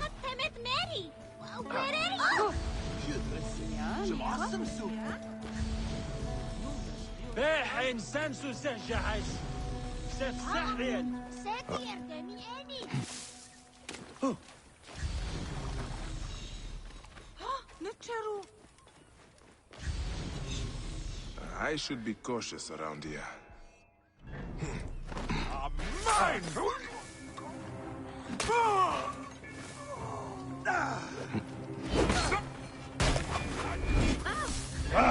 I see you!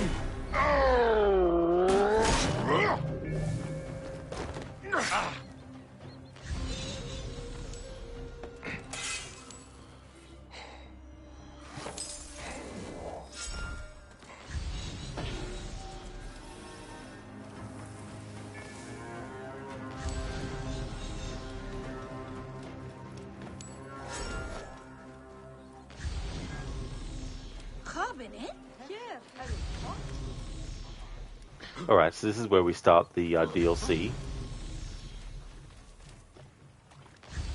So I wonder if Sutek will hang around here, or if he's temporarily been taken out of the game world until he becomes active again when we actually do the quest where he turns up again.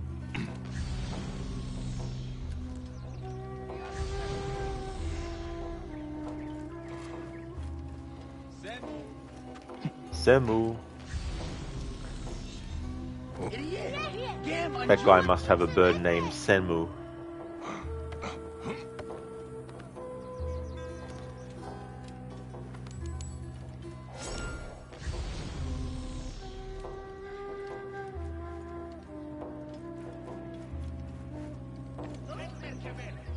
Yeah, there we go, Raid. 69 high precision Garas have been heard in this playthrough now. That's right, Dr. Darling, yeah.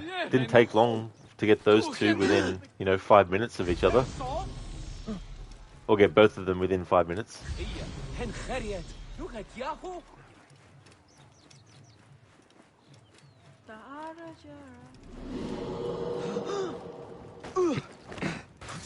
Mr. Epic, do you think when the AC1 remaster comes out that they will replace Nolan North Desmond for someone else? Because you hope not. That will suck. I wouldn't be surprised if they recast all the roles. They'll definitely have to recast for Lucy. I don't think they'll get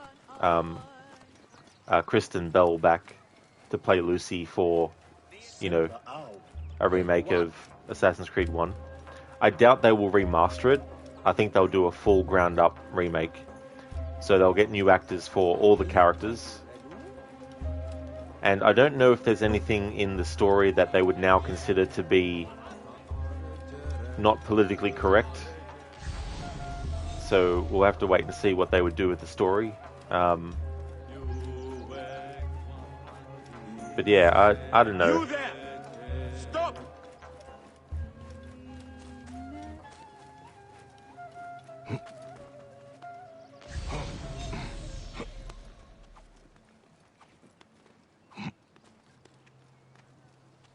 Alright, so Sutek will not be around here. Okay, so I'm going to chalk it up to Sutek is... I mean, he might be somewhere in the game world.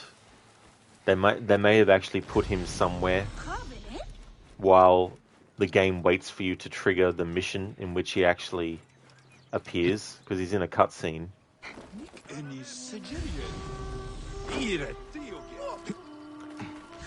So yeah, I'm just going to put him under that category. Now I need to just check and see what I've done with the structure of side quests from my previous playthrough. And Mita, you there, stop. It reminds you of Skyrim when the vampires say, "You there, citizen, over here. I come to suck your blood. Come over here." It's like, you've got something on your neck. Here, let me get rid of it.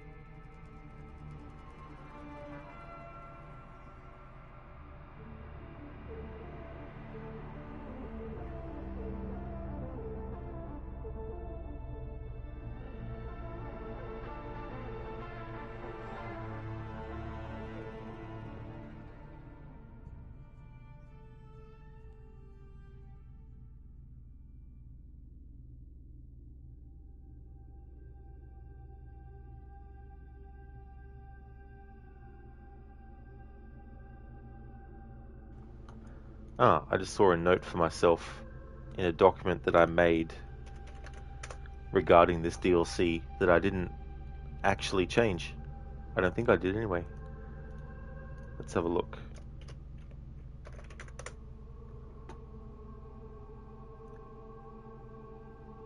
No, I didn't. Okay, I'll have to fix that up. Only once all the way through in Meta, and that was years ago. That was on the Xbox 360 version, and I haven't actually finished a playthrough since then. But I do think it's a great game. I would definitely want to, revisit in the future at some point. There's a character in this DLC called Saab. Now, I can't remember where they appear, but in my notes, I've put down that Amir plays Saab in Curse of the Pharaohs. So my only assumption is that I was making a note for myself to update Amir's command. Okay, so I've got him as Damastis in Origins and Panchi in the Hidden Ones.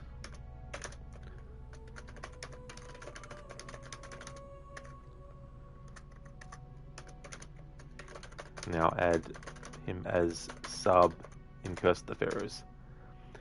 If I come across the character and remember, then I'll know that that's the character. Raid, you last played Skyrim almost 3 years ago. You would play it again, but you're not really in the mood for a 200-hour game right now. I don't blame you at all, Raid. That's definitely a big, time commitment. But it's also the energy it would take to commit to that too. And Meta, Skyrim is a great game. It's on your top 3 games of all time. Oh, very good. Yeah, it really, really is. And the music is just amazing as well. That's part of why I spent so many hours just exploring, was just to actually hear the music. It is really, really immersive.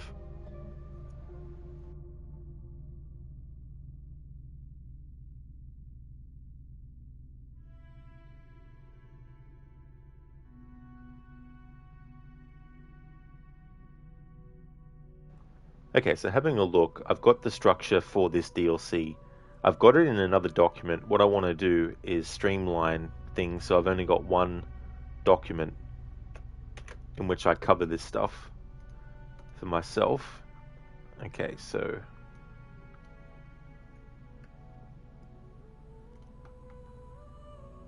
if I do a bit of that, be right back.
Alrighty then, so having a look at how I structured my last playthrough of this DLC, I tried to do it in an order that made sense to not only just certain things in the main story, but also side stuff. Like there's some quests that overlap that you can do at a different point than when you get them, and some of them, like it's very easy to actually get the final cutscene for the DLC without even doing the final thing first. Like with still having stuff of the main story to do, I mean. So I tried to structure it in a way where that is avoided. So the way that I've got it is you start off with the Curse of the Pharaohs, which is really the overarching main quest, obviously, which is this one down here, the Curse of the Pharaohs. But within that, you've got other main quests as well as part of it. So I've also got like the side quests to do as well. So the way that I've structured it from the last playthrough was that the Theban Triad was the next mission that I had done. So if I go to the map, the Theban Triad. Alright, so that's where I'll head to for the next quest. Make sure I've saved on my document there. Enmeta, same. You would just walk from Solitude to Riften just to listen to the music. Oh yeah. Yeah, the music... It wasn't until years later that I found out who did the music. There was a Super Nintendo game called Secret of Evermore. It wasn't actually related to Secret of Mana, even though it uses the same title convention of Secret of, but it was its own thing. And Jeremy Soule, who would go on to do the music for a few of the Elder Scrolls games, including Oblivion and Skyrim. He might have done Morrowind as well, I think, was his first one. But in any case, his first official or professional gig as a music composer for video games was Secret of Evermore. And that was a game that when I first played it when I was a kid, like it really, really was one of those games where it was probably actually the first game where I was at an age where I had the feeling after finishing it of bittersweetness, because the way that the world of that game was constructed and everything like that, story-wise and all that, I really connected with the characters and the worlds and all that kind of stuff. And the music in that game is just amazing. And so when I found out that the same composer had actually also done the music for Skyrim as well, as I was just like, oh man, no wonder why. Because there's just something about his music that is so good.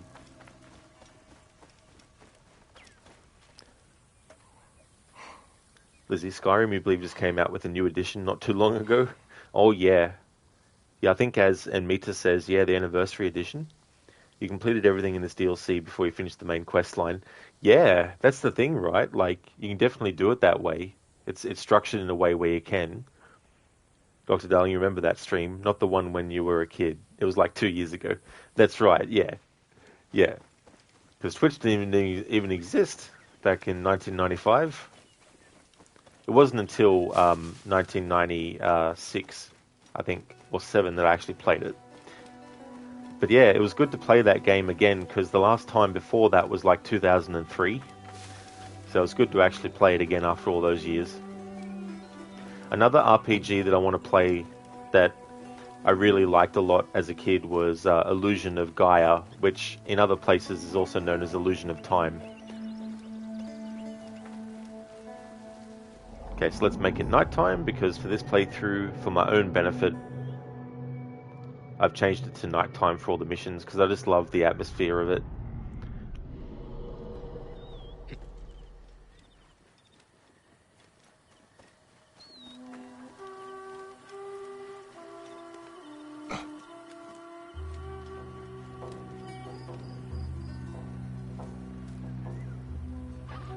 I will find you, heinous snakes!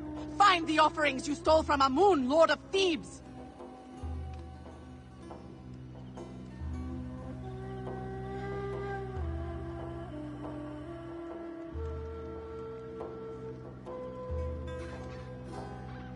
Someone has dared to steal from Amun.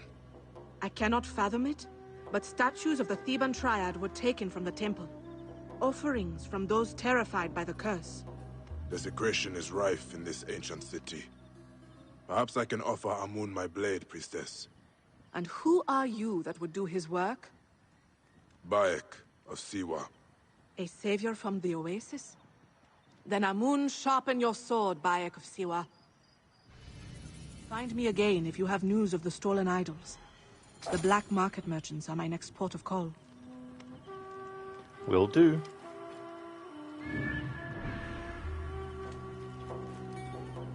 I should seek the counsel of the High Priestess Isidora.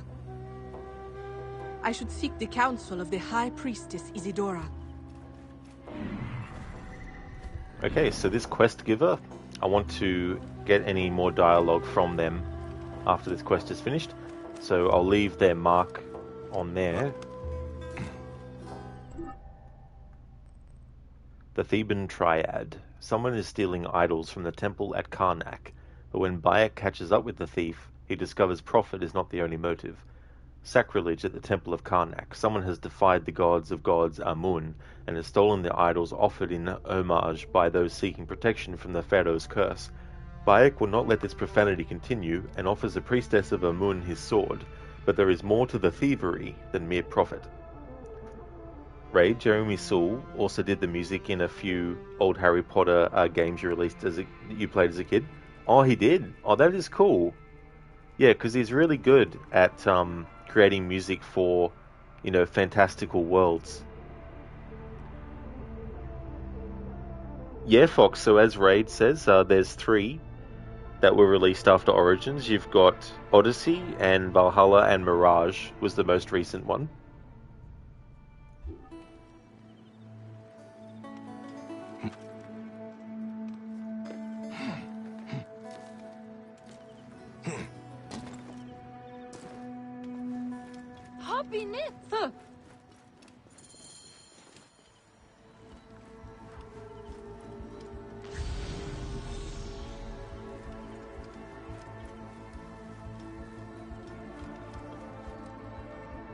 Broken vase.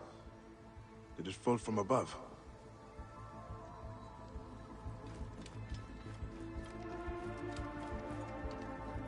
Offerings. Simple statues. Hardly worth much at the market. So why steal them and risk the Hidden One's wrath?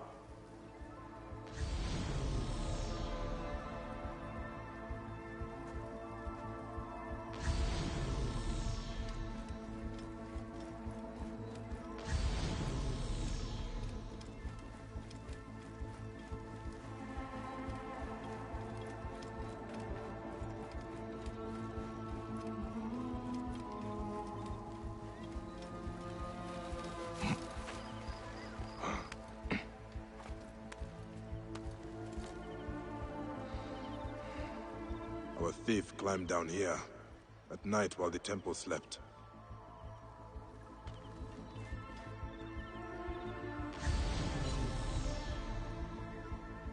Yeah, Fox, so the latest one, Mirage, I like it.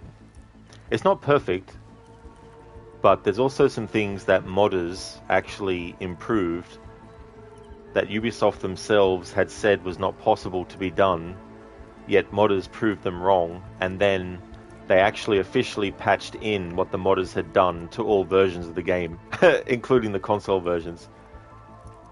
But having said that though, aside from that, the studio who did it, Bordeaux, they did a really good job actually. But there's certain things about it that I feel could have been done better. But overall, I do like it. But so far for me, none of the games since Origins have actually matched Origins.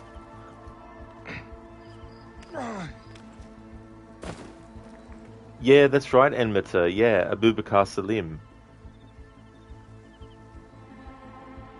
Foxlol, nice one. Ubisoft sounds like Konami. Oh yeah. Yeah, Konami's another company that I don't really trust with the future of their franchises that much, Like that remake of 2, it might end up being great, and if it is, that's cool. A broken ladder. A clumsy thief indeed.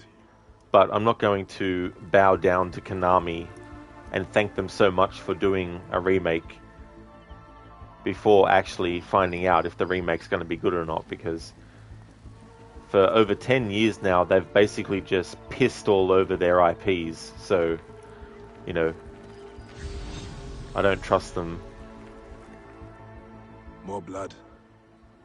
Seems you cannot escape the wrath of the Hidden One. You cannot have gone far. Oh! Help me! Please, someone! Anyone! I am dying! My light's light fading from my eyes! Why have the gods forsaken me? Why?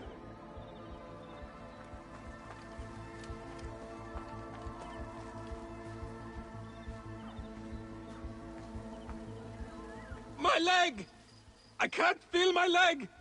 More will be broken if you do not explain the stolen idols. I am bleeding to death and you threaten me! What kind of monster are you?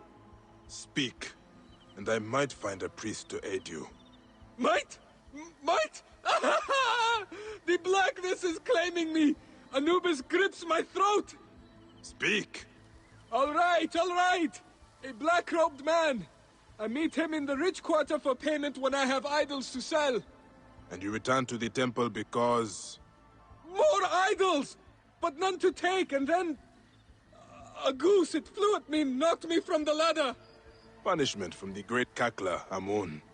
No, you are trying to frighten me. But I've told you everything.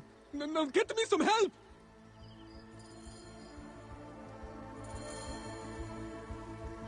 Get help? You promised. You said. When the idols are safe, perhaps. Get help. You promised. You said. When the idols are safe, perhaps.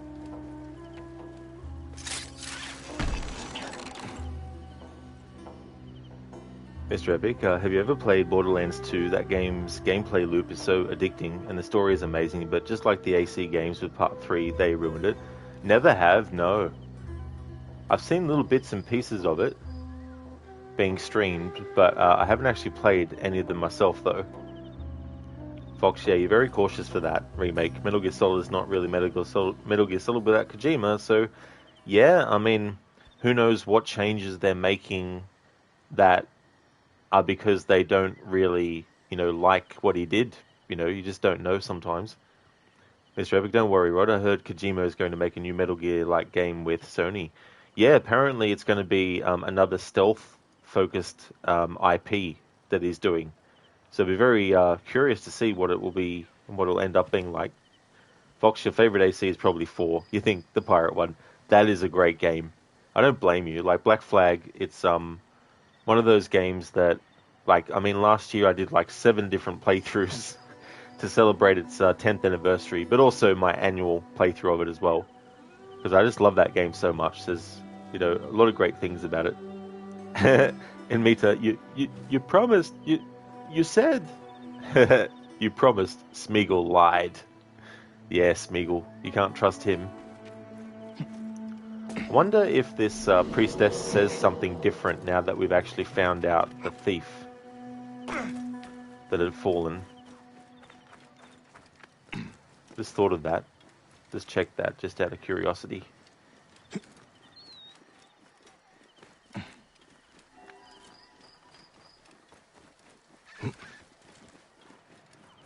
Now there's 2 of them. Been having a lot of double up glitches. Oh, no, they're not the exact same. I was going to say, because I've already had some glitches in this game where we've had 2 of the same character. They are very different. I should seek the counsel of the High Priestess Isidora. I should seek the counsel of the High Yeah, Priestess so she doesn't say anything different yet. Maybe she will. Let's make sure I actually tag the right model out of the 2. There we go. Now this dude who's injured himself, I wonder if he'll just stay here after the quest is done. Because unfortunately in this game you can only mark one thing at a time. You can't have several like you can in Valhalla. You can have 3 up to 3 things marked.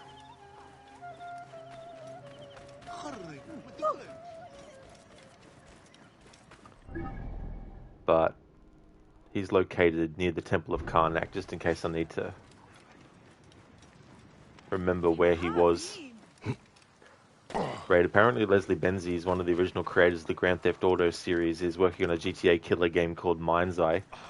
Yeah, I think I remember seeing a little bit of that, but I don't really know what kind of game that they're really going for. Like, I assume it's an open world game, but I don't know the ins and outs of maybe what they're wanting to do. Did they reveal much about it? What? Hey, you! Stop!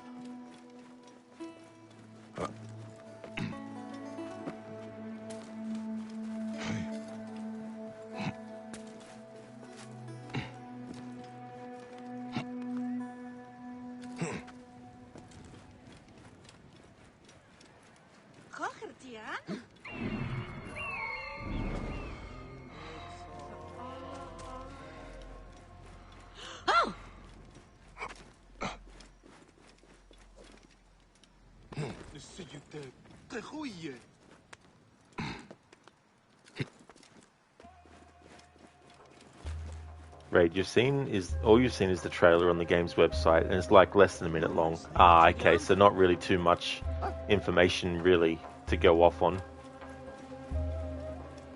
We'll have to think of a long, painful way to finish this. Where is that toothless calf? Probably in a cell, squealing like a hog. I needed someone who cared for money more than the gods. Beyond that, he is nothing.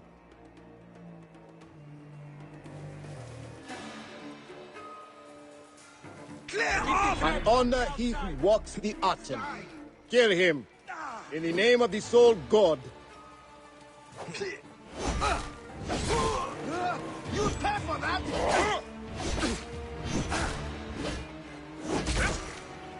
Minutes! And who was?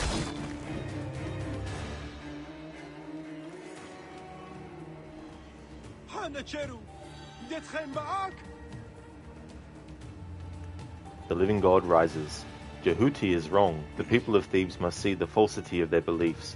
I praise the living god, the Aten, the Theban triad, the pretenders, the sacrilege. They shall no longer offend your sight. Akhenaten. The false son, he they call Amun, you will drown him with your tears. The mother Mut, you will ignite her with your fire.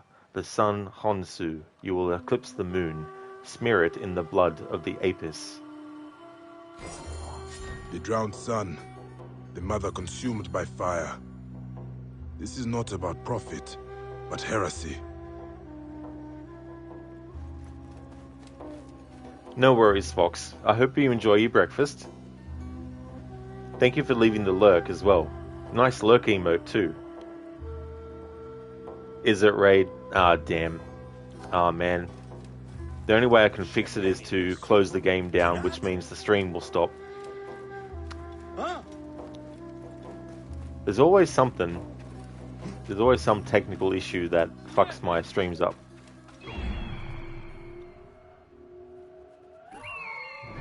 And I've only been streaming for 2.5 hours as well, so this part will be 2.5 and that. But thanks for letting me know though, Raid.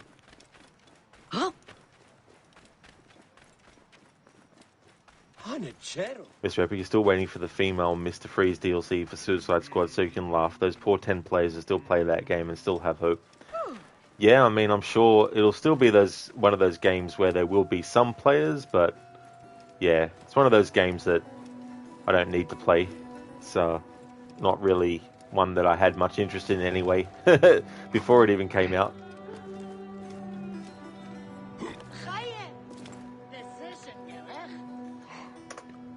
Raid, it's not super bad, only like a second, maybe less.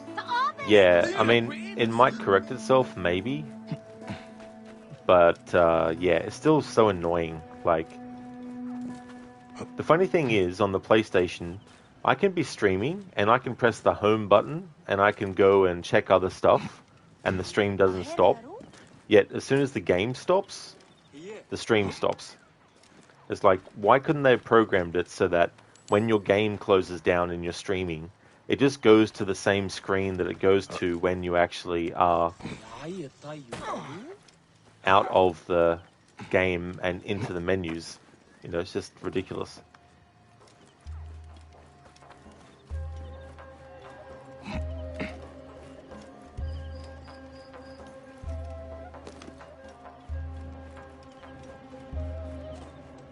I should seek the counsel of the High Priestess Isidora. Alright, so nothing has changed with her dialogue. Let's see if this dude is still around. Wonder if changing time will make that mark go off. And Mita, you wanted to buy Tom Clancy's games, but there were so many of them. You saw Ghost Recon games for $18. 6 of them? 6 for $18? Wow. That's definitely a bargain.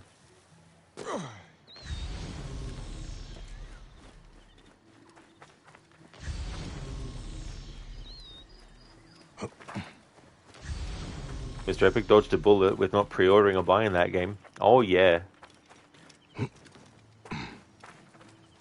Is this dude? He's still here? Get help! You promised. You said. And Mita, Splinter Cell games you think were $10 in total. Now that is a good bargain too for those. It's a shame that Pandora Tomorrow isn't sold anymore.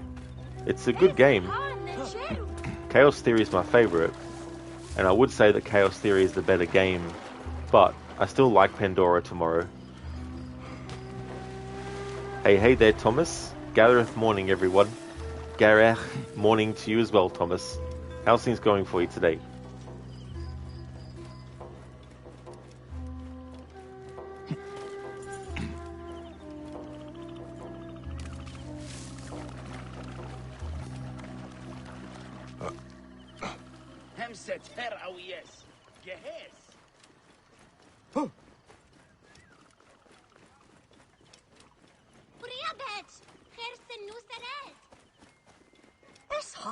Eclipse the moon.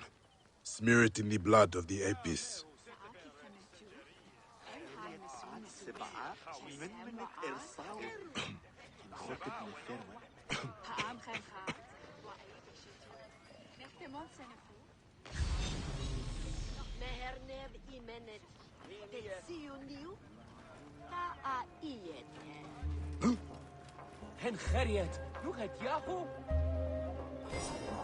Slick with blood and... the stench is unbearable.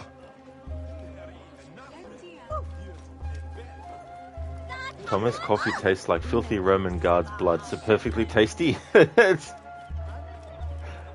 more blood for the blood god. And Mita, the music in this game is also really good. She did a very good job with it. 100%. Oh yeah. Yeah, Sarah Schachner. I do hope that she does more, not only AC games, but a lot more games. I do believe she also does music for movies. That movie Prey, that's part of the Predator franchise, she actually did the music for that, I think, too. I thought she would have been a good pick for a Prince of Persia title as well.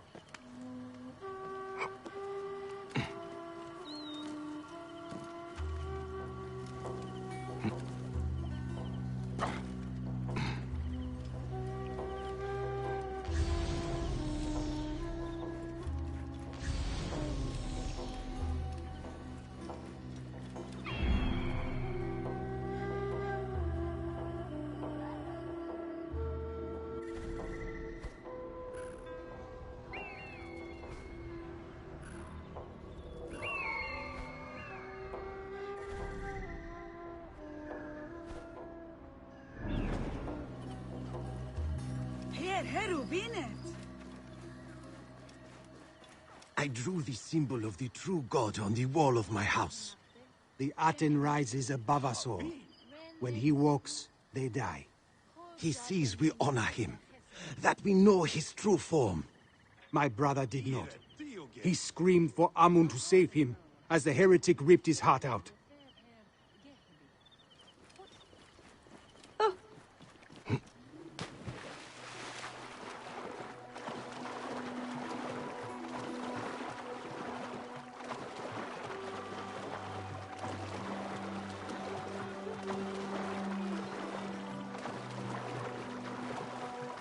Drown the father with your tears.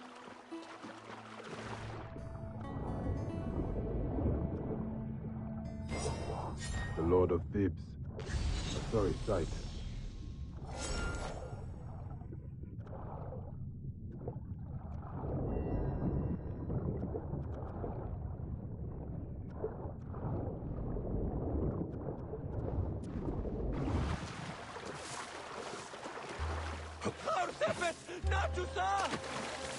Raid, why do alcoholics fear tornadoes? Because it's pretty scary when they get to bed and the room is spinning the wrong way.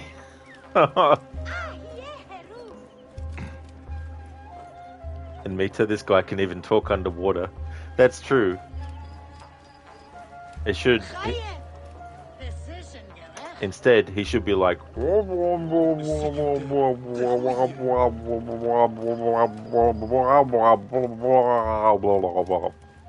That should be how he's actually talking. Talking underwater.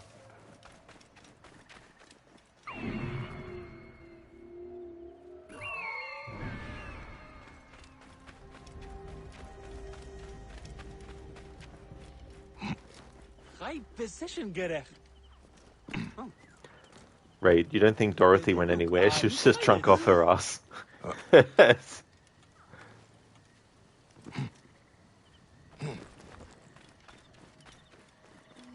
Ignite the mother with your fire. Best prize for you, friend.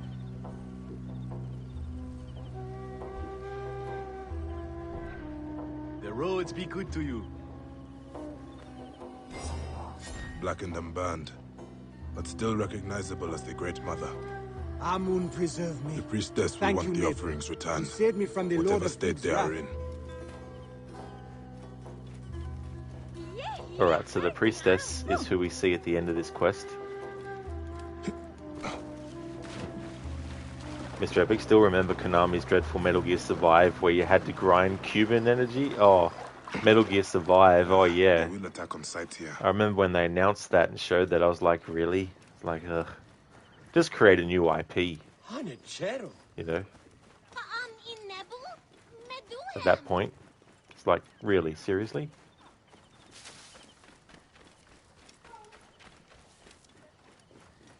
Oh!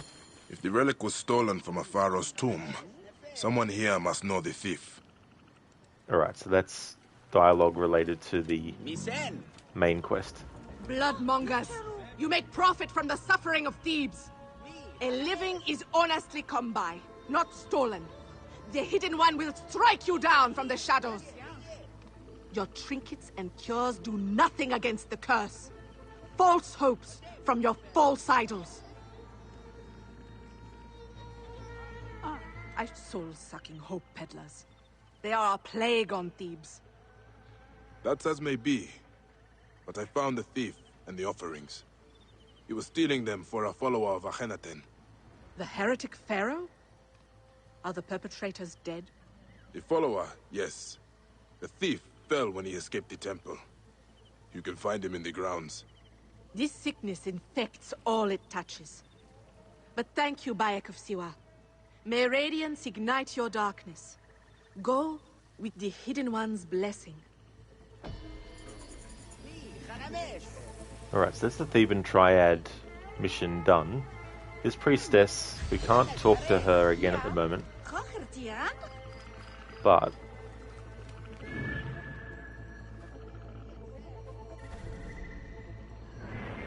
I want to just keep track of where they go.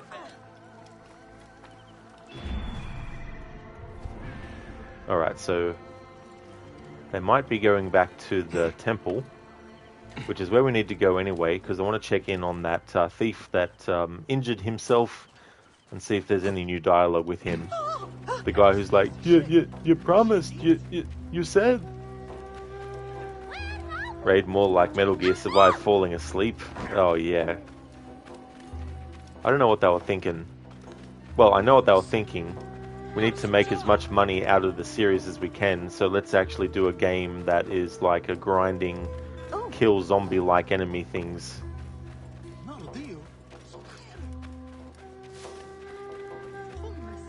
At least I think that's where she's going. Oh no, she's going to go there. Alright, in any case, let's go this way. Let's see if we can find this thief.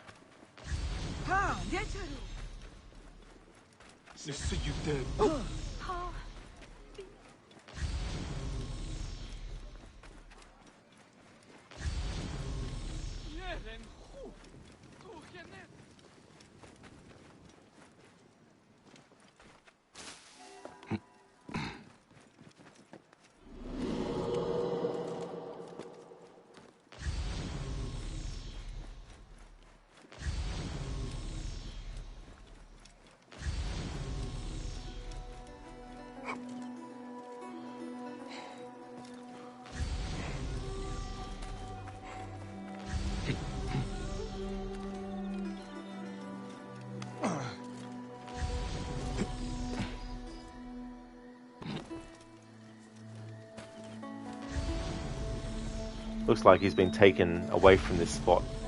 Damn it. I'm pretty sure that it was around that side that he was. Damn it.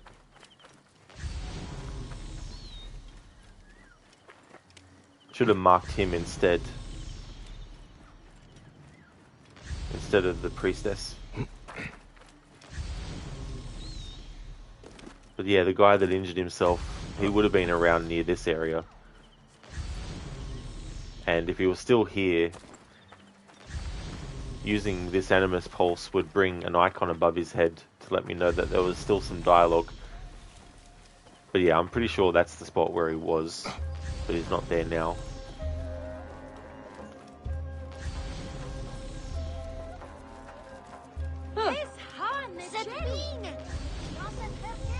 So it makes me wonder then, where has he turned up? Will he actually be somewhere where the priestess is going to go to? That was my next sort of thought. Raid, I'm going to go with Cassandra for the annual Odyssey run.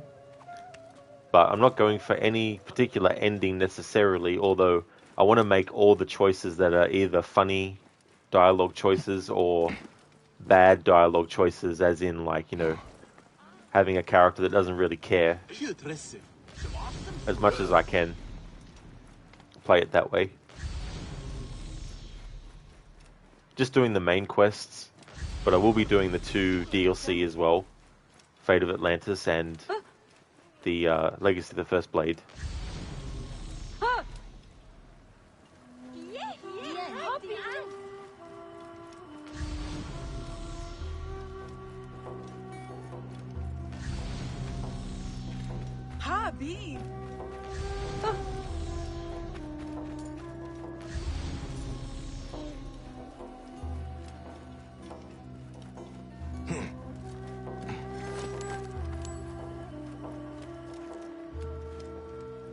Hello there, Shilla.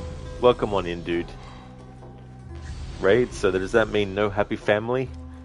Yeah, pretty much. I mean, yeah, I think that's that's most likely gonna be how it ends up. It's going really good, thanks AC. Things are going well. I mean, welcome on in, AC. Thank you for the raid. Things are going well, thanks, Shilla. How about yourself, dude?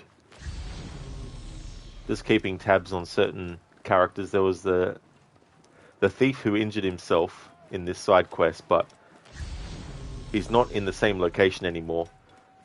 The priestess here, I marked her because I thought that I would have to keep an eye on where they went to, but it turns out that the thief was the one that I should have marked, so I could find out where he goes to after the quest is finished.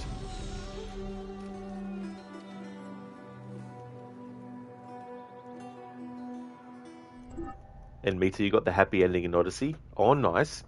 Yeah, that's the ending that I have generally gone for. But I've had the other ones too, here and there. Dr. Darling, 40 Celsius next week. Still waiting for that cold Australia weather to come this way. Yeah, I mean, that's definitely very, very hot. 40 degrees. No thanks to that. AC ground units be advised. Friendly AC-130 now entering your airspace. Targeting hostiles in your AO. Firing danger close. Welcome, welcome, dude. How was your stream? Thank you so much for the raid. So you're playing Fallout 4. Excellent. So what were you up to in that? You going good, Schiller? Nice, dude. That's really good. What are you doing, Thomas? Poor Schiller. He did nothing wrong. Come on, Thomas. Be a bit more lenient. Yeah, I'll be hunting them down, Raid. Yeah, I'll be doing the cult quest line and the mythological creature one and all that. So yeah, I'll be hunting down all the cult members as well.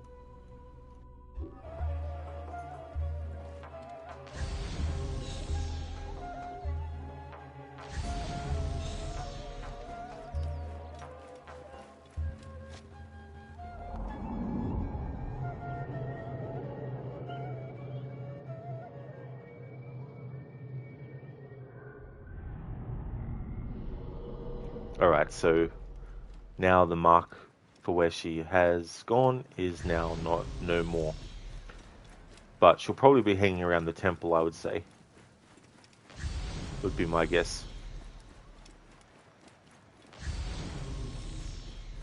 Or hanging around here.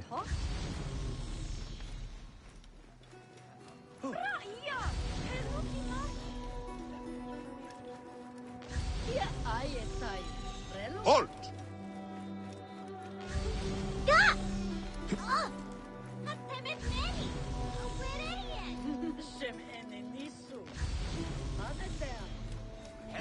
Thomas Schiller was a Templar yesterday, so you have to put him into prison. Aw. But he's not a Templar anymore. Now he's an assassin again.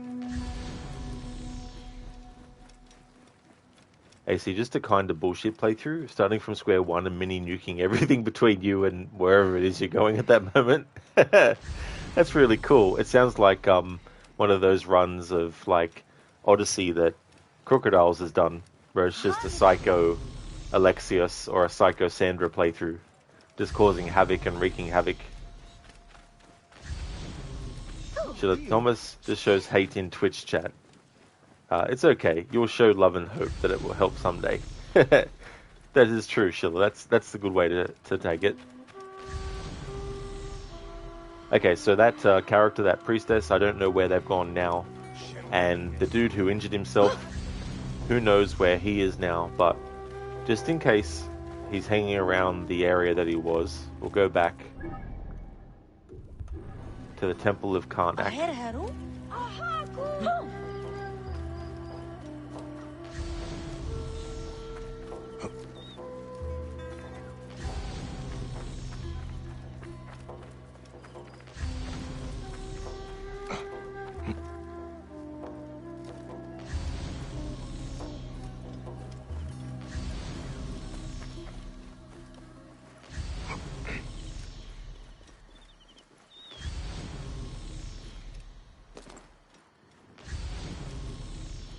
Bean! Mensch kemen.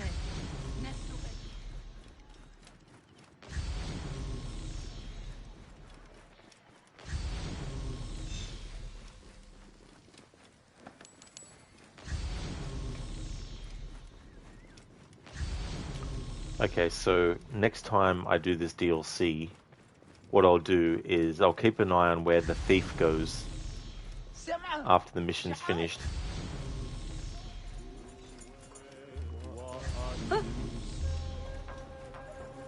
Alright, so in that case, I don't know where those two characters have gone to now, but in any case, it's time to mark that side quest off as having been done. So that was the Theban Triad that we finished. Then the other quest that I want to do is Losers Weepers.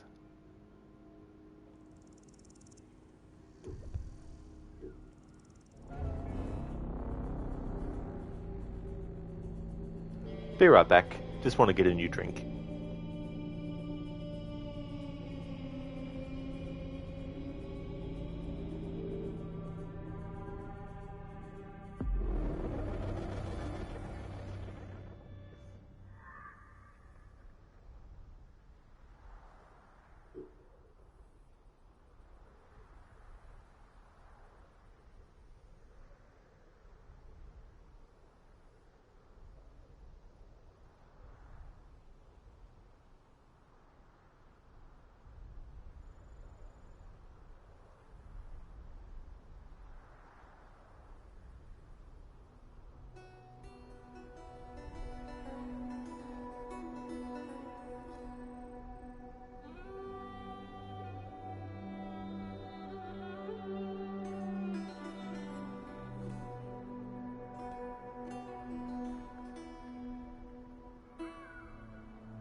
Alright, I'm back.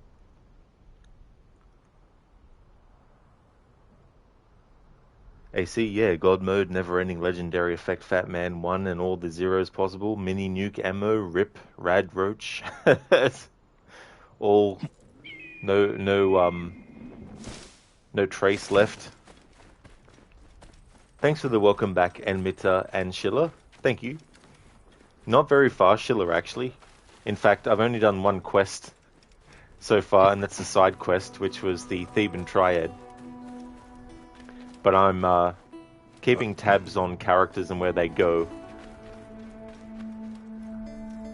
as well, so that adds a lot more time to the playthrough.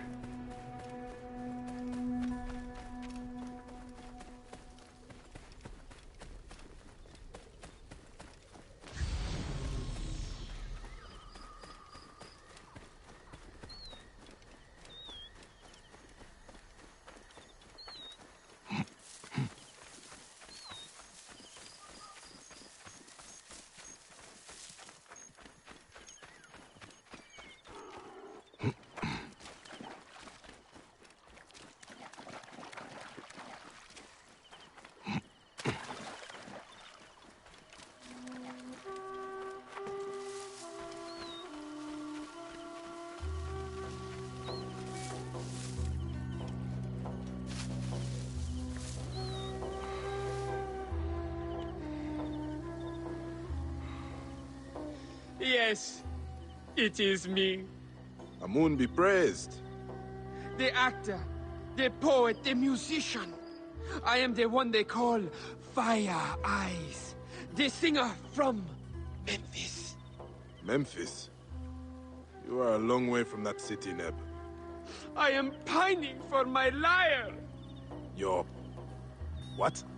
My instrument. She sank to the depths of the black waters. Lost when those Philistines sunk our ship downriver. Everyone is a music critic. She paid me a king's ransom to sing at her villa. How could I know that money came from smuggling wine? Would you find it? I will give you my fee from the Lotus. Alright, so for those who haven't caught on what this is referencing, this is actually a reference to the singer and actor Elvis Presley. Having this guy be a singer, having certain facial features that are very similar to Elvis's, and coming from Memphis.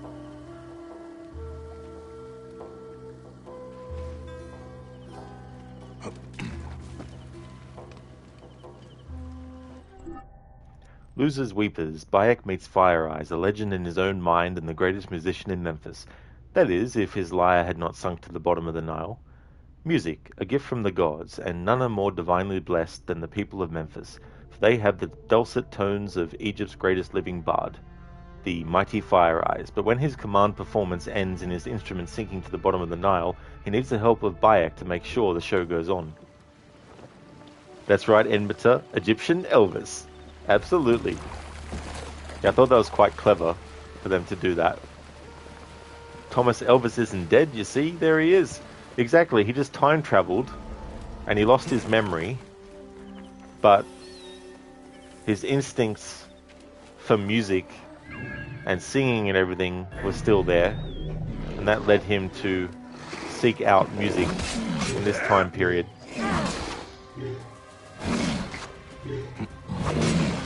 Good one, Dr. Darling. Elvis is a sage. We just didn't even know it.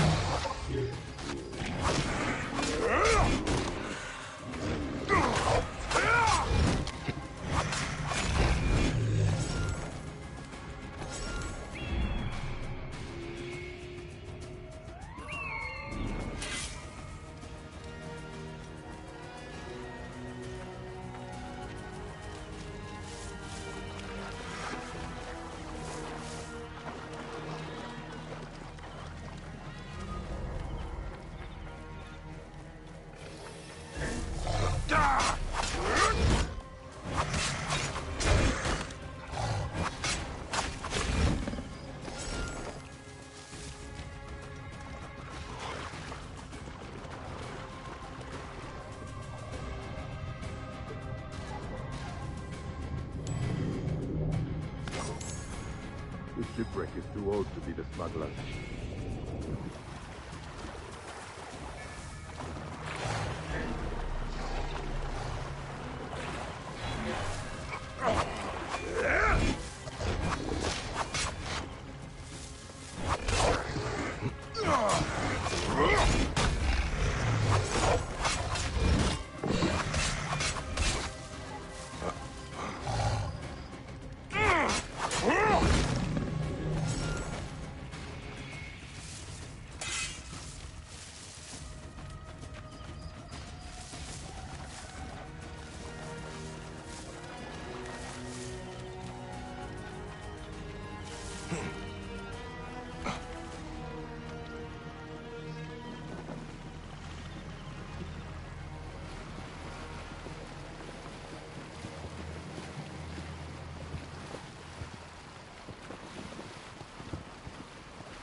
This kind of referencing of someone from modern times in a time long past, having this character be basically referencing Elvis is done. The way that they do it,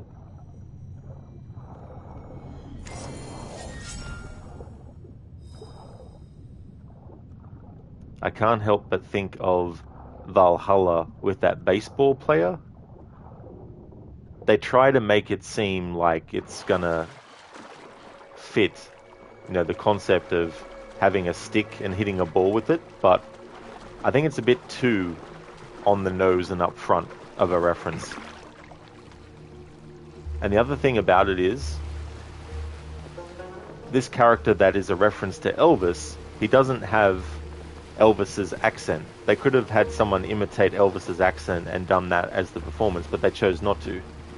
Whereas with that baseball player, they actually have him just speaking his regular American accent in the Viking time period. It's like, at least have him do a different accent or something.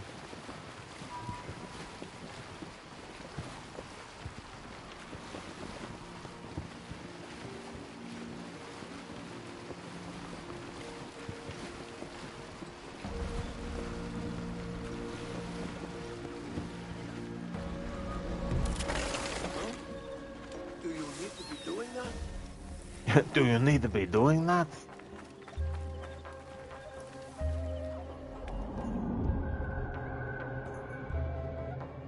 Hey, Wandering Star. Thank you so very much for your generosity. Thank you for gifting gift subs. Thank you very much, Wandering Star. I really appreciate that. And congratulations, Paul, Raging Shreds, Troll, Tronmo, and Wildbonk. Congratulations on getting those gift subs.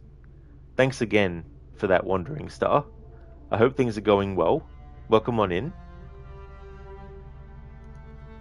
Thank you very much.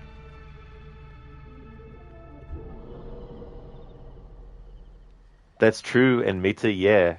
That whole Precious Bonds side quest, I love it. I love how Bayek trolls each of them too. After the quest is finished, if you talk to each one of them, I like how Bayek is like, you better hurry. They might find it before you do. And then he's like to the other one, I think they might have found it. You know, I love how he does that. It's one of my favorite side quests. It really is in Mita, you know. I love it. There's also in in Valhalla, there's also a reference to Lord of the Rings. Or I should specifically say a reference to The Hobbit, because it mentions all the dwarf names from The Hobbit.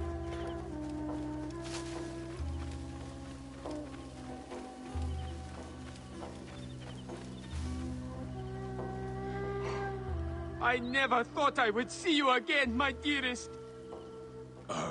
That is kind, but... you're talking to the liar. And you, Savior, I will compose an epic song in your honor. An ode to the mighty.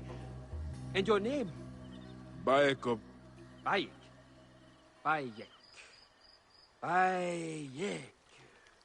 There is no rhyme for that. I will call you after my father, Shet. So you'll be heading back to Memphis? No, I am done with that backwater. Thebes awaits. Come find me there when you tire of this cultural desert. There we go. Well, we will be actually meeting him. I'll just mark him first.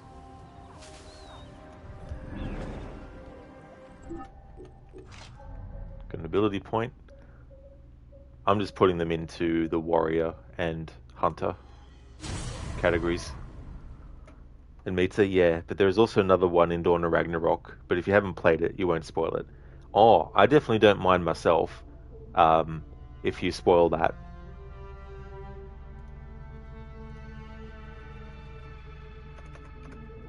Because that's one of those pieces of content that I don't really want to play. And I've already, watched videos when it came out on spoiler stuff. So yeah, and Mita, like, feel free to, talk about what the reference is, for sure.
Rage, you have this old game called Overlord 2, which is like a parody of The Lord of the Rings, and there's a bit where you go through a ruined halfling village populated by mutated humans. A missed opportunity would have been to include a feral halfling that said something like, "Get away, it's ours." Oh yeah, it's like, "The precious is ours, get away." Never actually played any of those games, but I didn't realize that they were a parody of Lord of the Rings. That's cool.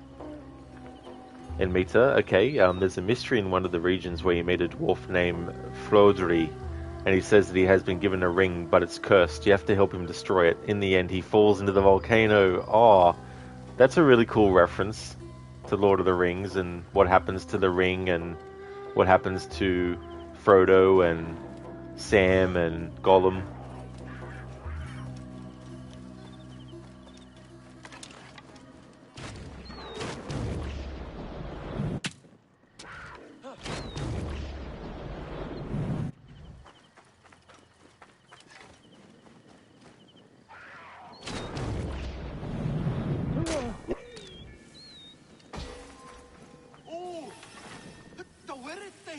Hey there, Hermione.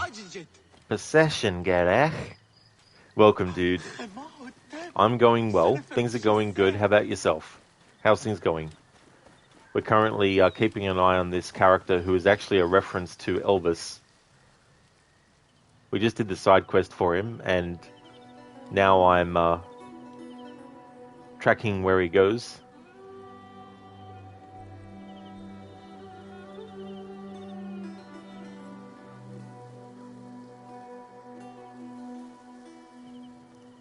And Mitra, it would have been funny if they added a creature similar to Gollum there. Oh, it definitely would have. That's for sure.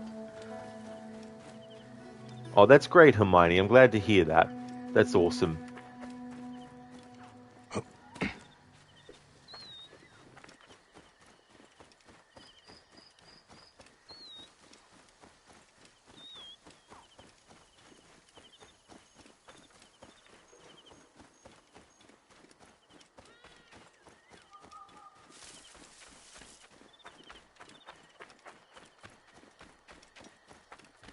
Nothing is true. Everything is garech.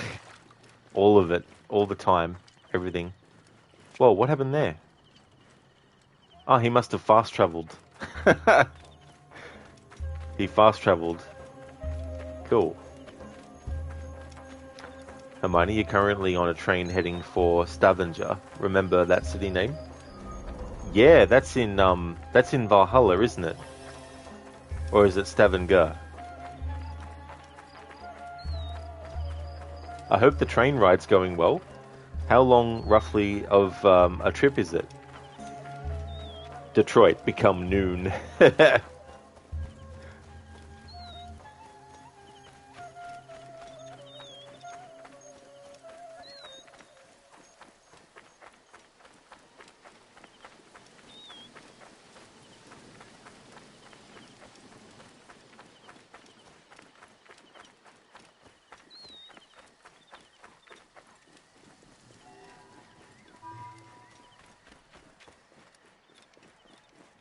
Hermione, yes, in Valhalla, that's right. Also, you English speakers always pronounce it wrong, but that's okay. Norwegian pronunciation is hard when you're used to English. Oh, absolutely. Yeah, I think it's because of just trying to sometimes say the word the way it is spelt and trying to break down the word into syllables and trying to think of, is this the right way to break it down and stuff.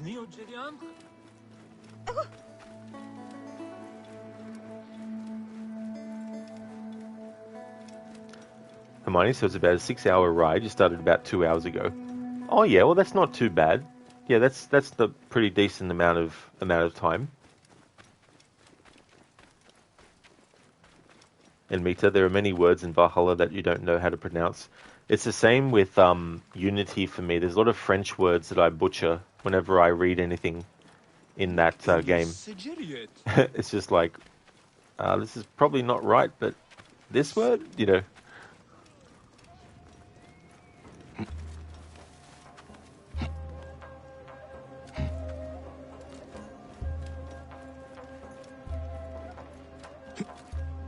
Best not to draw attention here. We're innocent!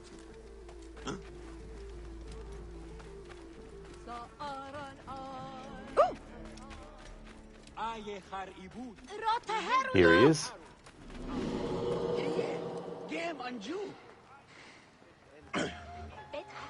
Fire Eyes, how has Thebes received you?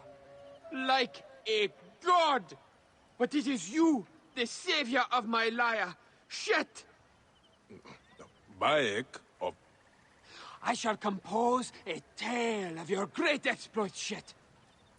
Ahem. Come gather round and hear my great tale of the man who... Tale. I need a fitting rhyme. Did you fight a whale? No matter. A little poetic license. Of the man who wrested my song from the whale. Almighty shit, the savior of my lyre. Almighty shit, the savior of my lyre. Gotcha. Almighty shit, the savior of the lyre. Almighty shit, the savior of the lyre. Yay!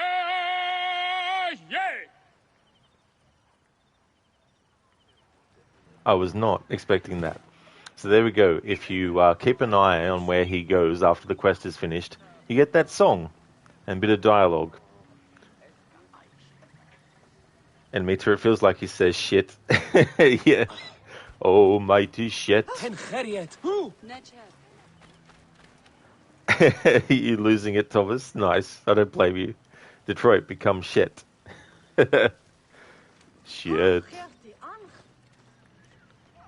Alright, so there's that side quest done, and we kept track of him. Alright, the next one I want to do is Idle Hands.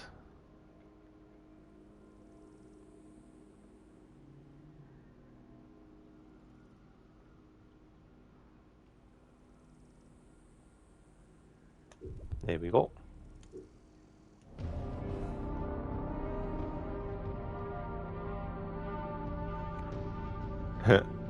I'll have that song in my head now. Oh mighty Shet, oh mighty Shet.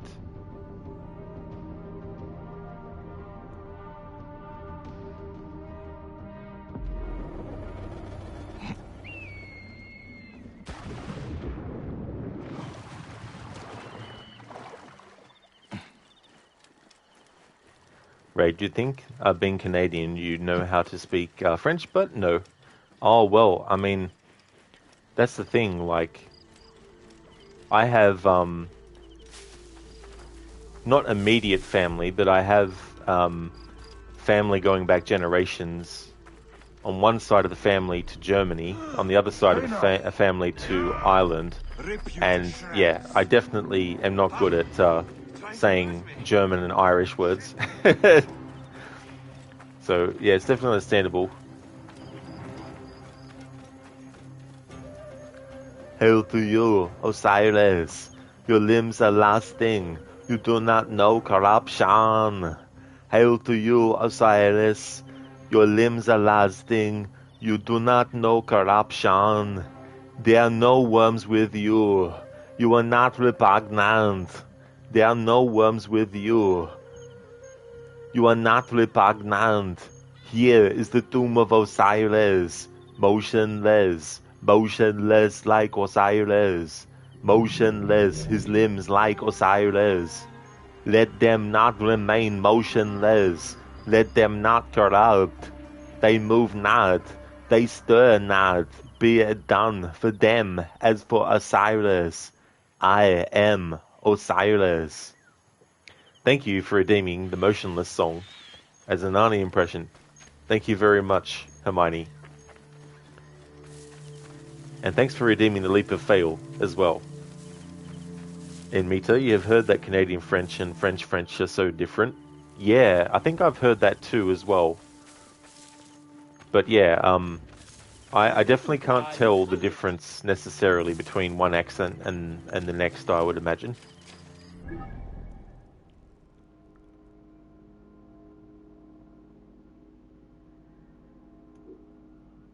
Let's see how high this viewpoint is. Thomas, imagine an Oh Mighty Shet version by Arnie. Oh Mighty Shet. Oh Mighty Shet. Stick around. There's more to come yet. Hermione, applause. Well done. Thank you very much. That is absolutely no worries at all, Hermione. Thank you for redeeming that.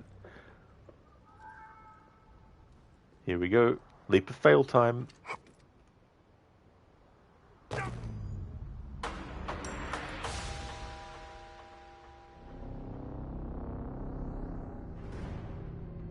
Ouch, the way his legs split as he landed. The Thanks for relic was redeeming stolen that. from a pharaoh's tomb. Someone here must know the thief. Interesting. Oh, wrong thing. Here we go.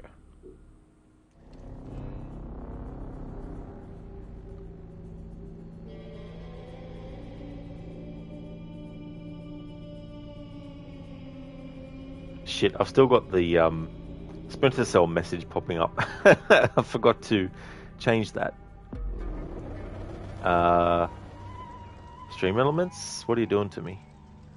It fucked up the layout of everything. Counters. Ah, that's what yeah. Timers, that's what I want. Alright. Time to deactivate the Splinter Cell one and activate the Assassin's Creed related one.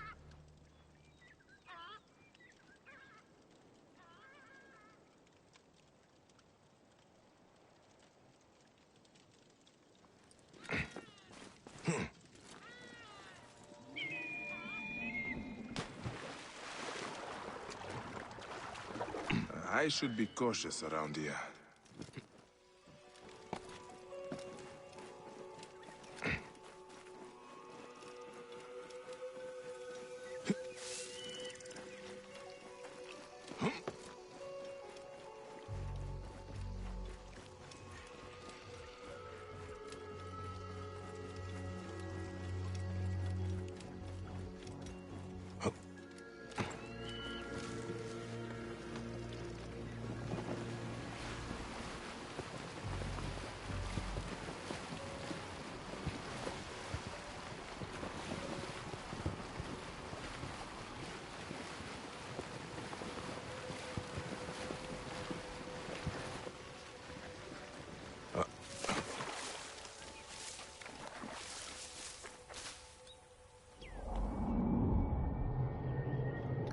And Mita, do you think you should buy Splinter Cell games or Ghost Recon?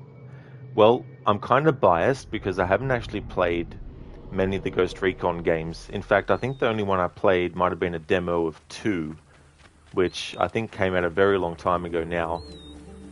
But I can definitely say that if you like stealth games, and you don't mind games that are older, because obviously Splinter Cell ranges from games released in 2002 all the way up until 2013.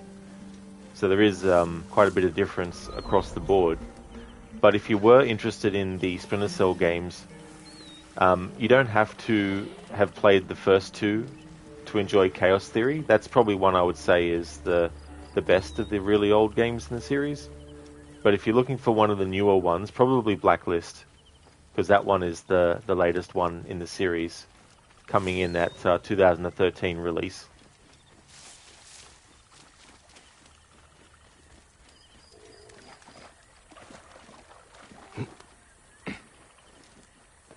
Help! Stay away, children of Sobek! Return to the Chaos Waters! Here we go. This is the character that Amir Sam Nakjavani also actually plays, that I left a note for myself about me? the last time I played this, and I actually didn't remember until I read the document that I had made. Reread it for this playthrough, and I updated it. So Amir also plays Saab in Origins in this DLC. They're his other roles in the series so far.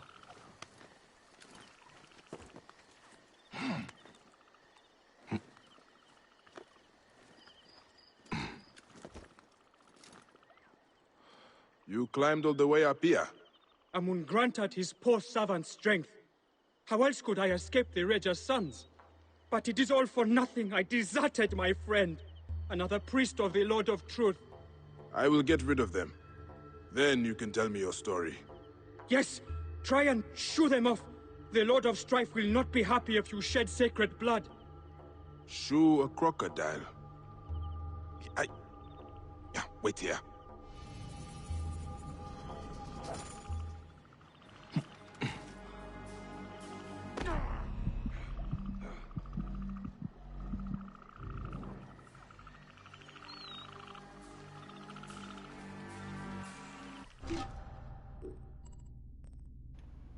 Idle hands. Doing Amun's work isn't easy. If it isn't bandits, it's crocodiles testing the resolve of 2 hapless priests. Luckily, Bayek is on hand to help. In the farmlands, Bayek helps a pair of priests who get into hot water trying to bring Amun's light to the curse-ravaged fields of Thebes. But after a series of misadventures and mishaps, it becomes clear that Sab and Onos are not set up for life outside the cloisters of Karnak. Yeah, unfortunately, Enmita, the second game in the series, Pandora Tomorrow, isn't available anymore to buy. I don't think it's even on GOG either. And as far as I am aware, there's no plans for them to actually release it, unfortunately.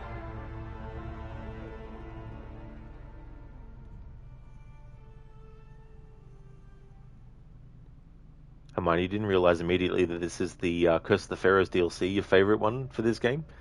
Oh, nice, Hermione, that's cool. Yeah, it really is good, this one. Not yet, no. Yeah, I'm doing things in a very specific order. There's some side quests that you do in the game, in the DLC, that so you have to finish off in the afterlife. So yeah, I've got a order in which I've done the quests in the last playthrough, that I'm going to do the same order in this playthrough.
Alright, we're gonna kill the crocodiles because we're here all day otherwise.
Raid, the music in the Field of Reeds is just, oh yeah, it really is, Raid. Yeah, the music is really good. Yeah, Hermione, it is. Yeah, Pandora Tomorrow is a game that I like a lot. It's not my favorite. Chaos Theory is a better game, but I still like Pandora Tomorrow a lot. The train mission is excellent. Yeah, I love that train mission. I just love how you, at one point, go under the train as it's speeding along and crawl under it, and then on the side of it and stuff. Thank you for redeeming the Arnie Reads a Note.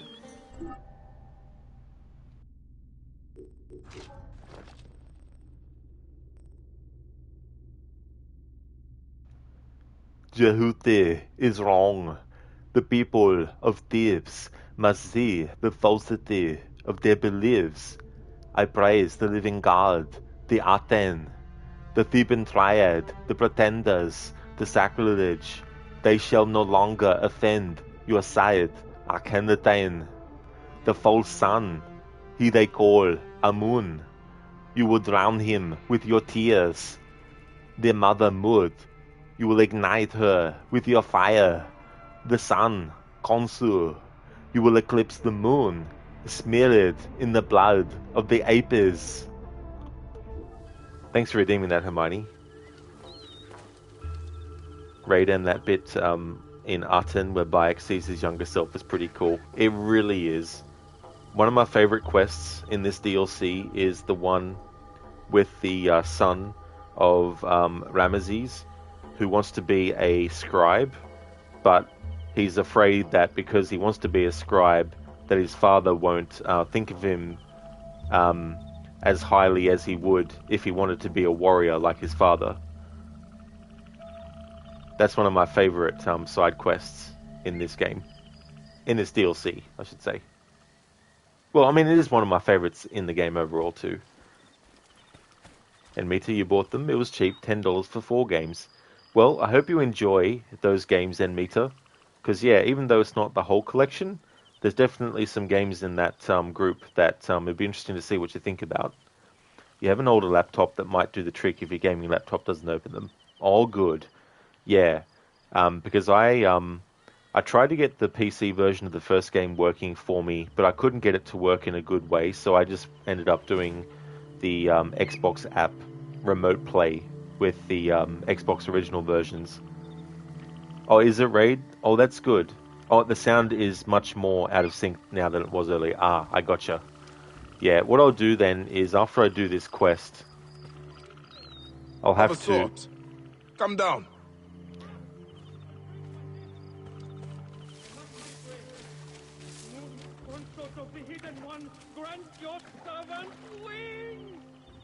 Wait, I don't think... Nice, jump. So yeah, after this quest is done, I'll have to close the game down, which will end the stream. That's the only way to actually fix the issue, unfortunately.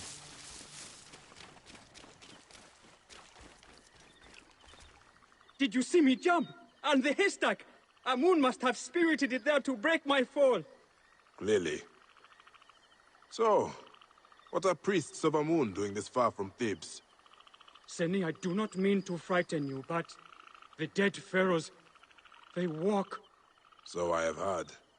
Onos and I were to perform a sacred ritual for Amun, reclaim these lands from the curse. But we were attacked by bandits on the road. I am ashamed to say I fled and did not look back. You left him? Do you think they killed Onos? Amun's blooms, they killed Onos! Peace, priest. I will look for him. We were on our way to the top of the mountain. I will make my way there. Amun's grace, he lives. Stay strong, Onos. Why would bandits risk Amun's wrath?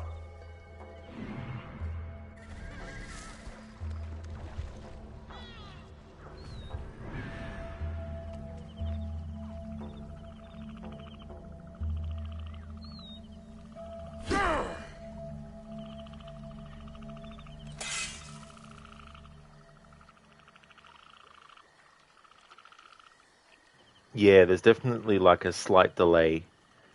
Like, I swung the sword, and then after the sword had started to swing, then the sound for it came along as well. I did notice, though, it's not so bad with the dialogue. Like, it would actually start speaking, and then the text would appear after they started speaking, instead of appearing as they started to speak.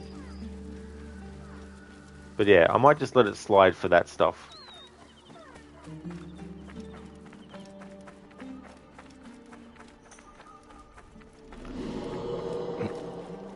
The first time that this happened with this game when streaming it on the PlayStation, I changed my output to 30 FPS for 1080p instead of 60 FPS that I had it on. I hope that would actually prevent it from happening, but obviously not. So it looks like I have to go back to streaming 720p to prevent that from happening.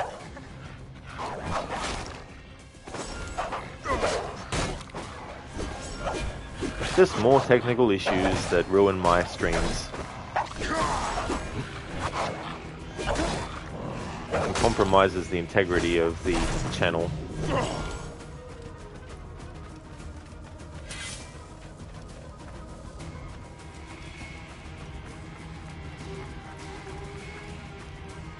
Hermione, you have desynced audio as well. You just assumed it was because you're on a train. You turned down the 160p as soon as you turned off your Wi-Fi, only to have 3 gigabytes a month. Ah, and the train's Wi-Fi speed is horrible. I see. And Mitra, it's not too bad, but from time to time there is a delay. Oh yeah, that's true. Yeah, because I've checked it a little bit here and there since then. It is very, very annoying when it happens, though.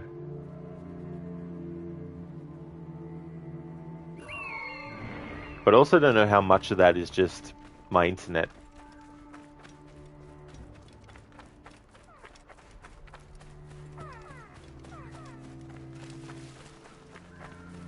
But yeah, the only thing that corrects it is turning the game off. And when you're streaming directly from your PlayStation, if the game gets turned off or it crashes, your stream ends automatically. Which pisses me off to no end. Onos, Amun put you upon the Black Sands for this purpose. Do not falter now. You will not turn me from my path, Seni. Onos? By Amun, you know me. Are you real or a mirage? Are we in the desert? No. Your friend Sab sent me to aid you. Come, I will bring you to him. I cannot leave Amun's statue in their unwashed hands. I have a plan to rescue it. I just need the fresh carcass of a rabbit, some rope, a bandit's garb, a bladder of wine, and... I will find the statue. Join Sab at the ritual site. You are sure? But Thoth has granted me great insight on... Go!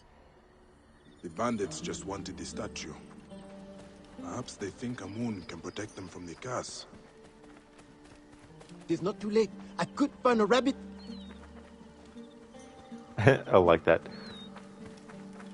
That's a little bit of a tongue-in-cheek mocking of games where it's like, In order to do this quest, you need to go here and grab this, and then 5 other items, and then come back to me.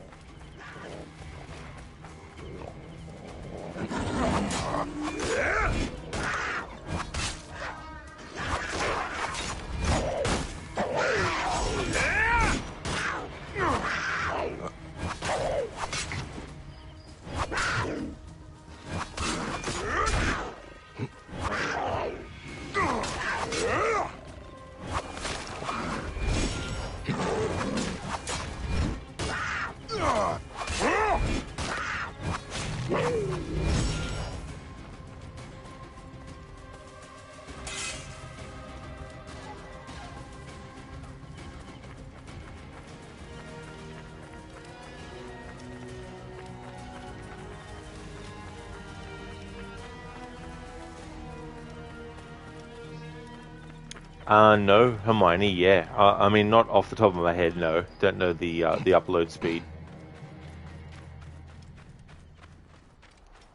Amita, you've played some games like this on your old laptop, but it was only because the laptop couldn't handle them well. That's definitely fair too. Yeah. It's a shame when that happens, though, when there's games that can't be handled. Yeah, I think, Raid, there was also something to do with, something with the lighting system that they used in Pandora Tomorrow, with the programming side of things, is another reason I heard that they, didn't want to sell the game anymore. It was doing something to people's copy of it or something. I don't know for sure, but...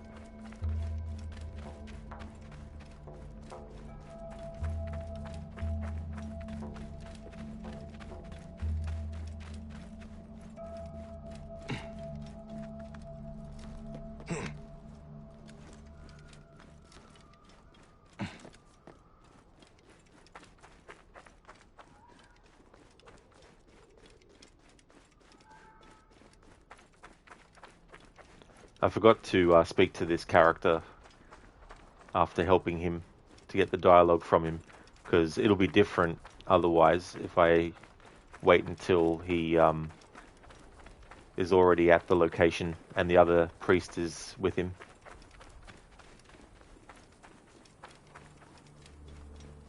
So I'll see if I can catch him before he gets to the top.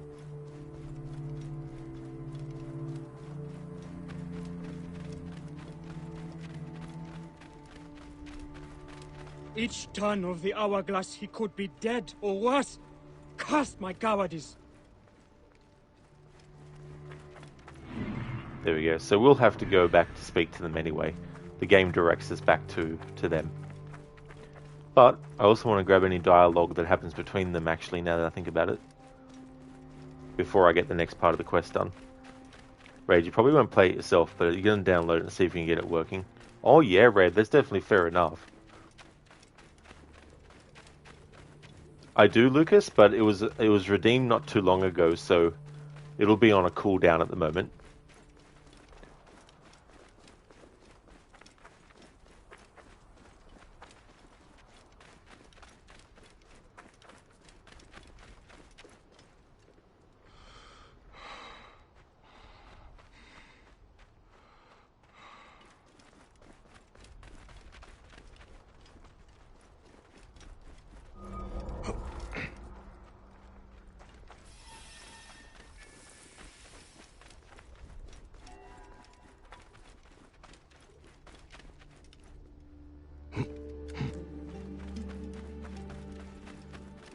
I don't know when the other priest will actually get to this spot.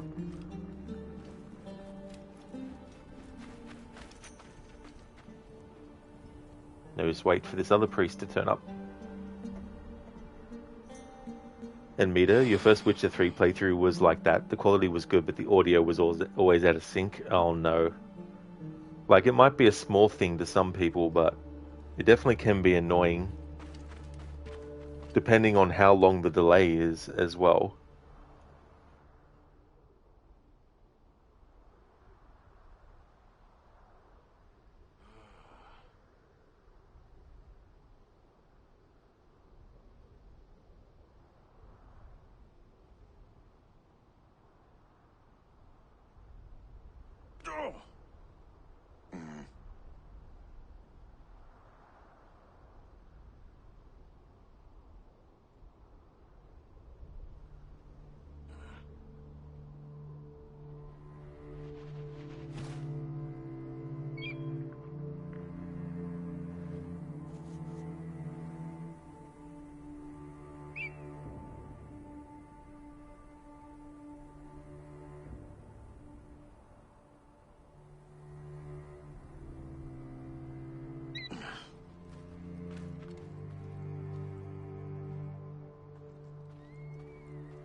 Hermione, speaking of, since you haven't streamed for a while, you've had plenty of time to think of interesting redeems to use for Tomb Raider 3, and it'll be the first time you ever use redeems, so you're excited.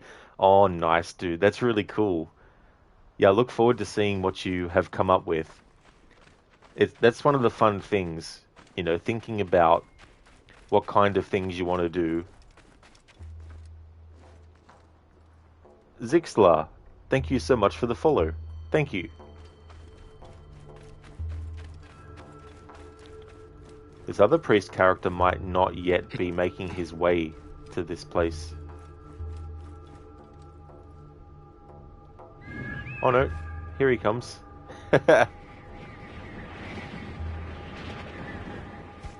Here he is.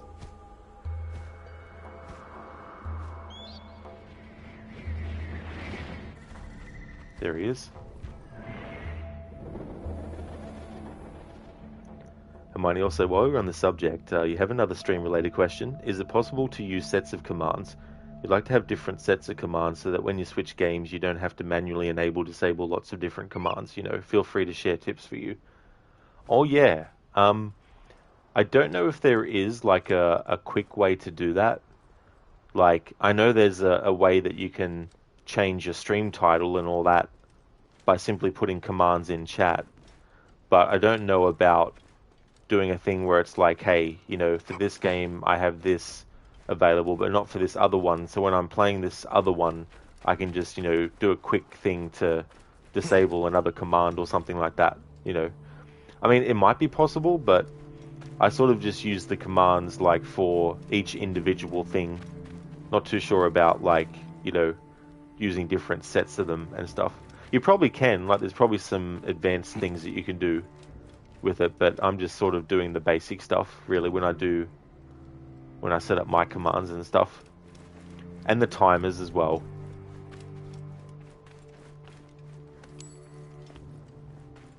So I just want to see what their dialogue is when they actually interact with each other at this point.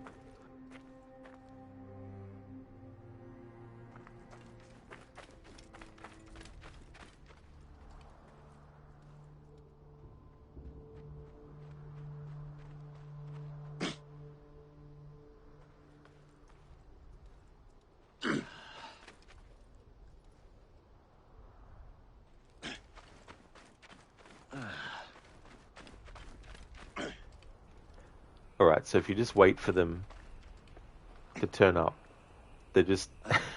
they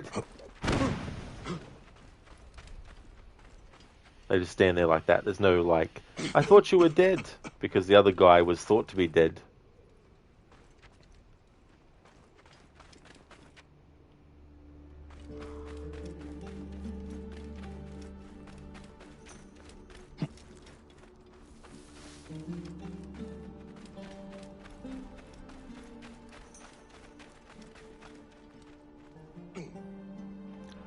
Alright.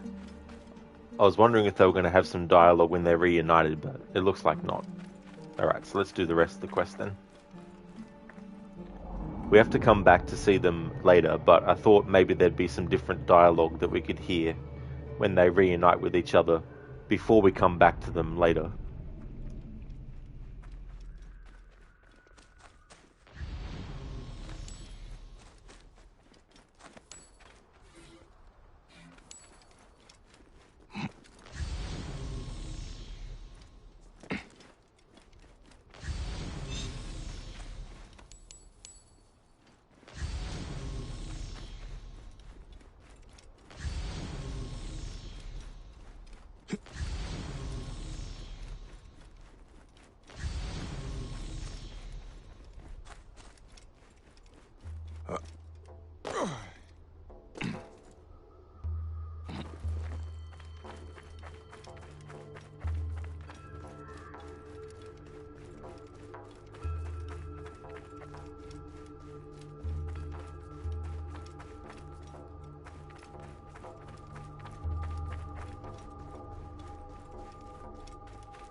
Ray, did you know that data shows humans eat more bananas than monkeys? You would agree, because you can't recall the last time you decided to eat a monkey.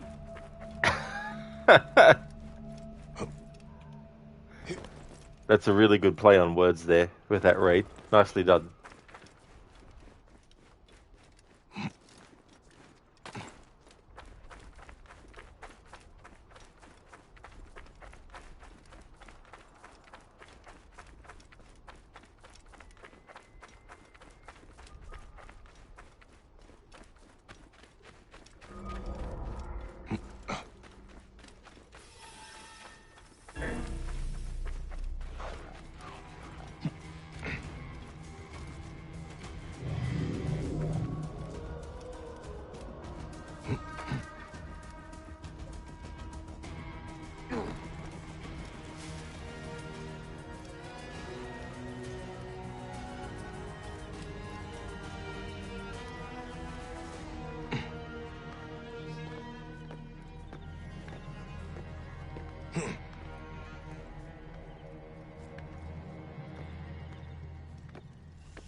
Hey! Too slow! Mine now!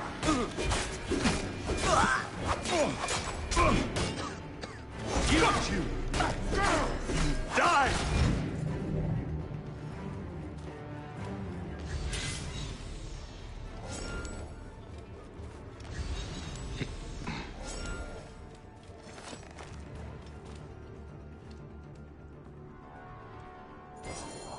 Done. Without the need of dead rabbits and disguises.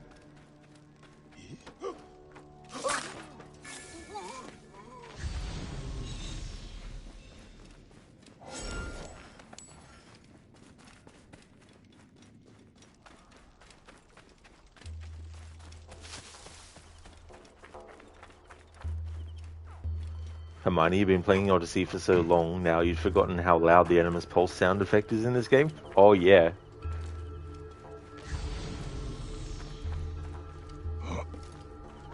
That's something I wish they didn't bring into Watch Dogs Legion.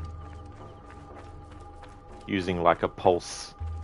I much preferred the vision in Watch Dogs 2 that you could go into.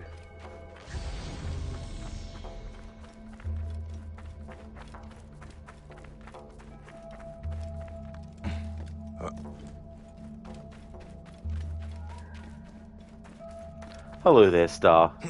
How's things going today? Red, you said this before, but I love how you always take the most direct route to get from point A to point B. Like, you could have followed the road to get down the hill safely, but no. Let's just climb down several sheer cliff faces to get down. That's it. It's more exciting that way. Live on the edge. Live dangerously.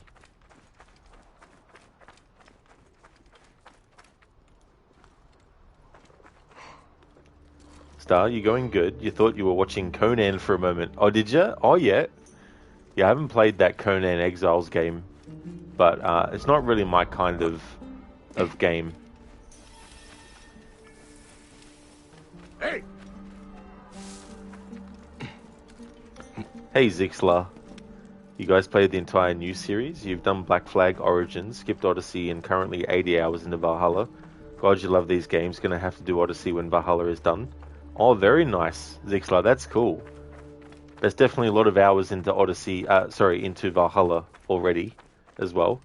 But yeah, I've played all the games in the series so far, at least all the main ones, as well, including and up to Mirage, which is the latest game in the series and stuff.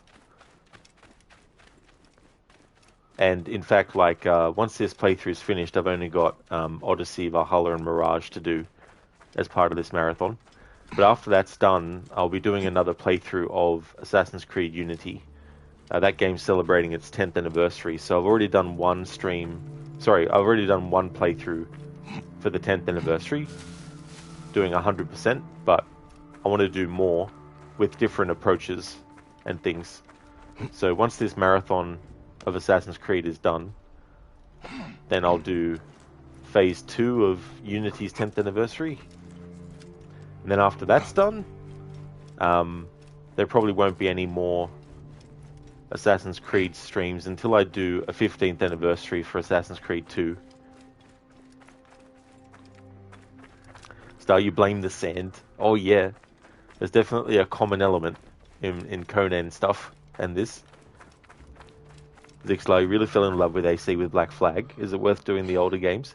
Oh yeah, Black Flag is such a great game, Zixlar. That's also a good one for first time players to actually go and play. I mean, granted, there are spoilers for present day stuff, but in terms of like Edward's story, you don't have to have played the other games to follow it, because as he learns about the Assassins and the Templars, new players can as well. But yeah, I definitely think it's worth playing the older games. Just be aware though that there might be some aspects of them that feel outdated by now, which might be a bit hard, like to push through. But yeah, I definitely would recommend them.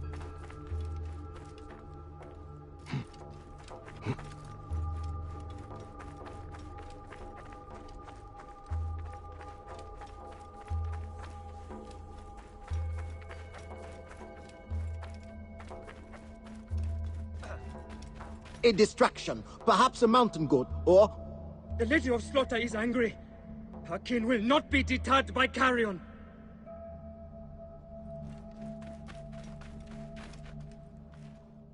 Great Mirage returns. You have the statue. I do. And you have more problems with animals. Sekhmet's offspring will sharpen their claws on our bones. Simply a pride of hungry lions. But I have a plan. All I need is some twine, a bushel of hay, a shovel to dig a hole, and... Stay here and keep quiet.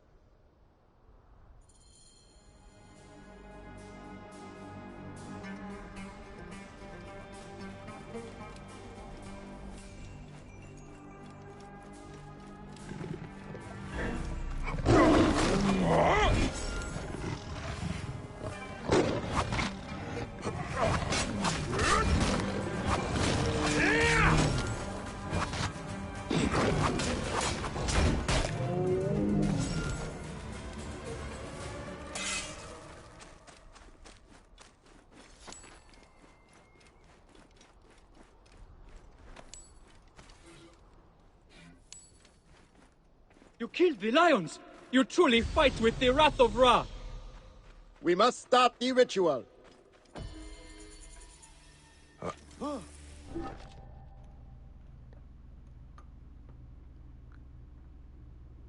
Hermione, Rod only and Valhalla don't belong in the same sentence. Valhalla is only... Zixlar, you have this problem that you feel like you need to do 100% a zone before progressing, but you're level 240 in Valhalla now, and the next zone is like 120. Oh yeah, Zixlar, you'll definitely just go through and, cut through all those enemies, and they'll be just like, hot butter being cut with like a blunt knife. They'll just drop like flies. Raid, favorite Templar in the series? You like Duncan Walpole, even though we don't see much of him? Good question. Well, probably Cesare Borgia would be up there, I would definitely say, as well as I like Torres in Black Flag.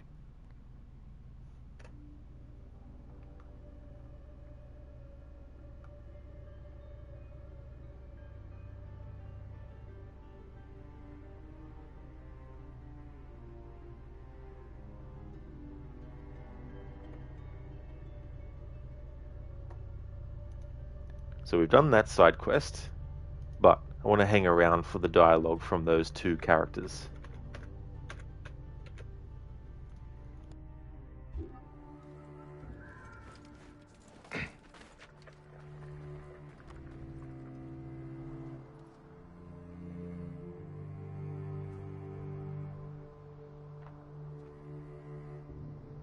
Hail to thee, Amun-Ra, Lord of the thrones of the earth, Ancient of heaven, Father of all things.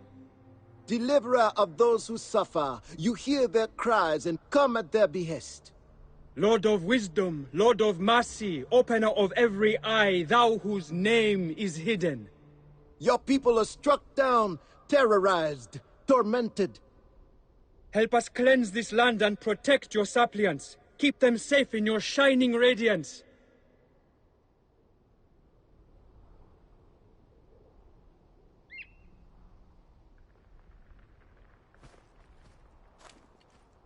Hail to thee, Amun-Ra, Lord of the thrones of the earth, Ancient of heaven, Father of all things.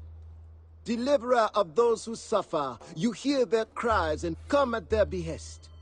Lord of wisdom, Lord of mercy, opener of every eye, thou whose name is hidden.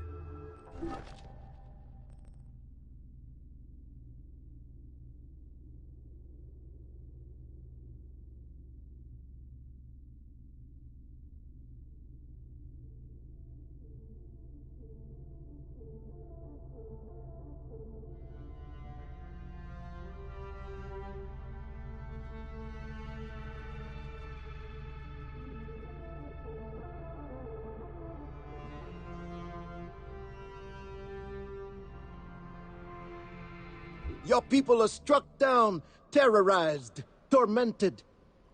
Help us cleanse this land and protect your suppliants. Keep them safe in your shining radiance.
Zixlar, Mirage is the newest, right? And Red coming somewhat soon. Guess you have to finish both Valhalla, Odyssey, and Mirage first then. These games are so big, though. Oh, absolutely. Yeah, they really, really are. Mirage, though, is a much smaller experience. The scope of it is a lot smaller than the games before it. So you won't have to sink as much time. I mean, you can definitely turn them into long playthroughs with Mirage, but generally the scope of the game is much less. Dr. Darling, it's already so hot and humid. You're suffocating. It's barely noon. I definitely don't blame you for feeling that way, Hermione, Dr. Darling. I really do hate when it's really hot and humid.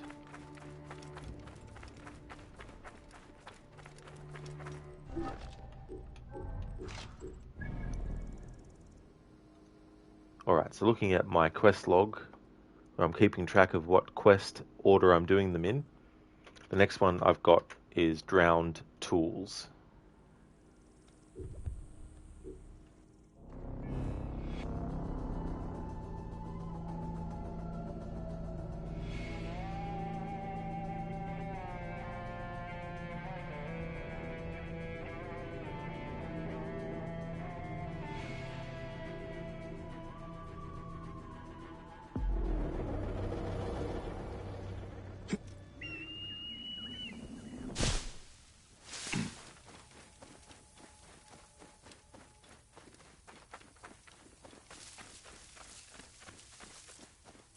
Star Hurricane is supposed to bring rain today. Fingers crossed it's a lot.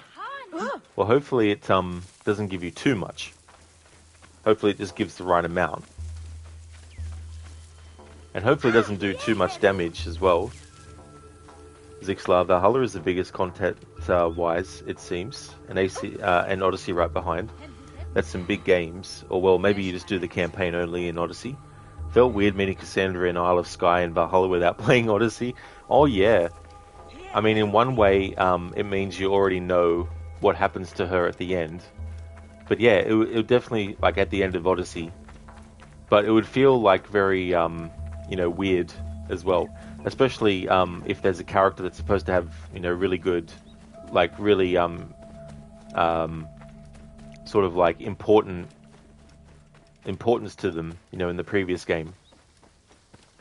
Star, nah, bring us the floods. Your lake is walkable, except the areas with like 80 feet of water. Ah, really? Well, hopefully it all works out then, Star.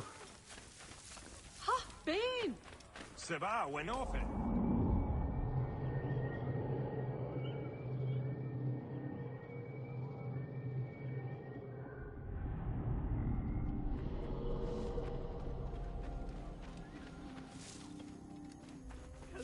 I will find his money. I just need one good harvest. The curse. Curse! Pharaohs return from the dead. Nothing but tales to frighten feeble-minded infants.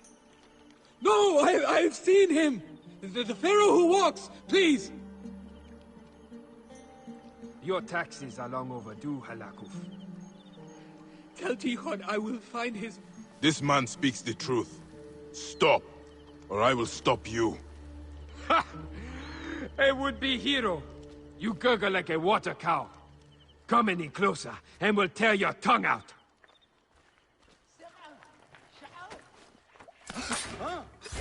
Hey, hold on.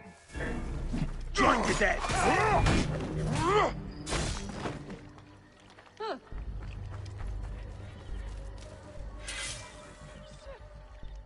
He will not extort you again, Neb.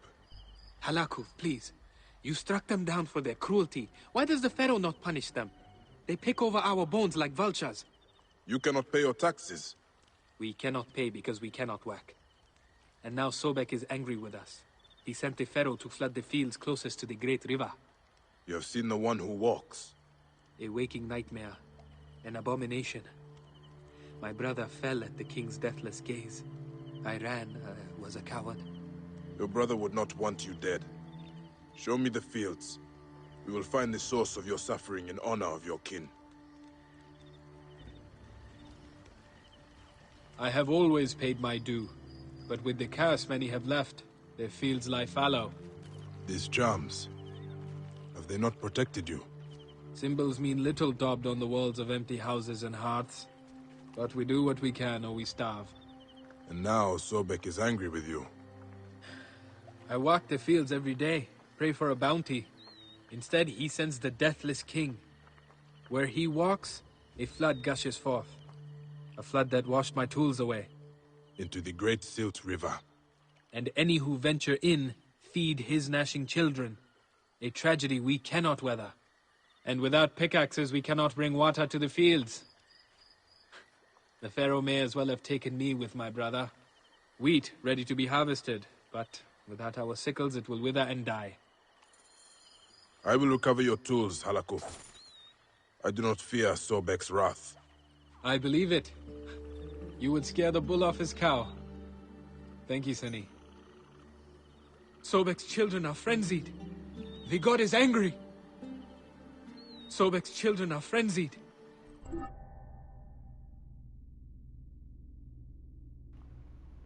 And Mita, what surprises you is Reda in Valhalla. How is that guy still a kid after over 800 years? There's definitely a long time between games. Like, holy shit. Star, magic. That explains everything. Absolutely. That's right, Zixla, yeah. Yeah, that is Reda. That's true. And Mita, yep, he's in Origins, the first game he appears in. Hermione, there are many theories about Reda. Your favourite one and current headcanon is that he found a piece of Eden during his travels. Yeah, he could even be a sage from the location that became Egypt back in the Isu time period. Lotus, Religion and chat, thank you very much for making you feel welcomed and loving the chill atmosphere. Thank you for the wonderful streams. Oh, Lightus, that's definitely no trouble at all, dude. You know, I'm glad that you feel that way, and thank you so much for all the support that you have given as well. I really appreciate it, dude. Obviously, with the shenanigans overload. Shenanigans are awesome, you know.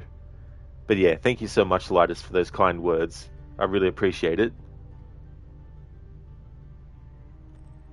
Drowned tools. As if the curse has not ravaged the farmlands enough, the Nile flood has washed away the farmers' tools. Without them, there will be no harvest this year. The farmers of Thebes have many burdens to bear. The curse, the floods, and the Greeks still demand their taxes, whether the harvest has been good or bad, and this harvest has been bad. The Nile plains have flooded and washed away the farmers' tools. Bayek must brave the wrath of the Silt River to return them. The god is angry.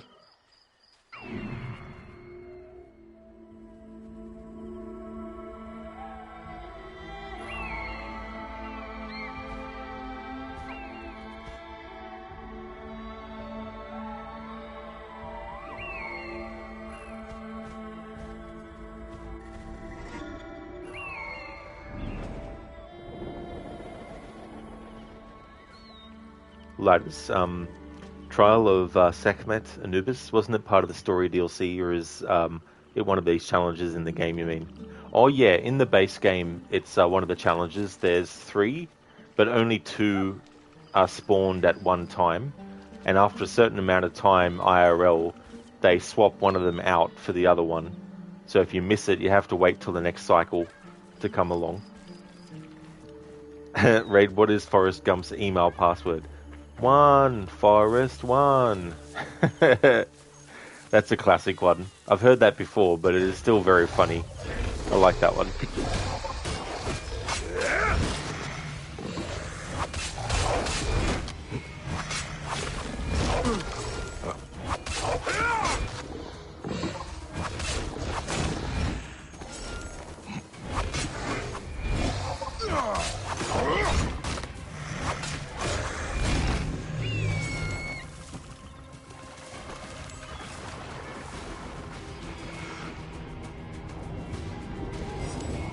Happy to get these back from the silt waters.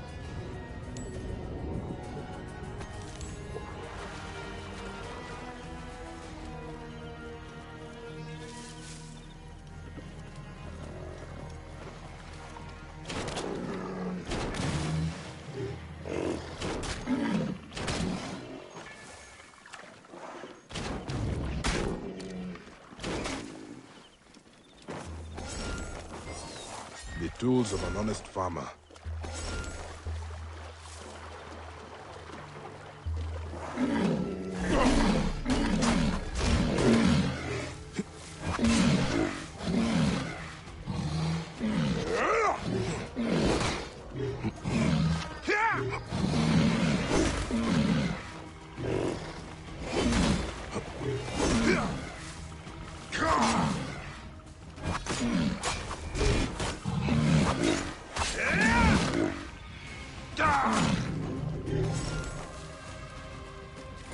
Keen as a blade, Alakuf and his people can bring in their harvest.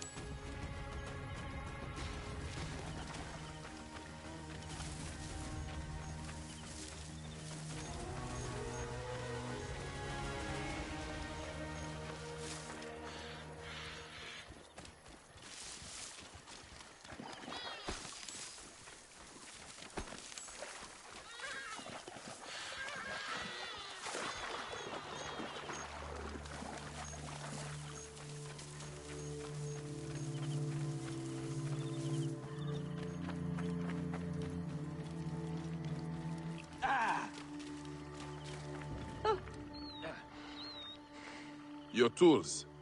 A little weathered, but still strong and sharp as Sobek's teeth. Oh, wonder. I was wrong. The wards we painted did not stop he who walks. They brought you, an eagle amongst vultures. Take care of yourself and your people, Halakuf. Honor your brother with a fine harvest. May you be seated before 1,000 loaves, Neb.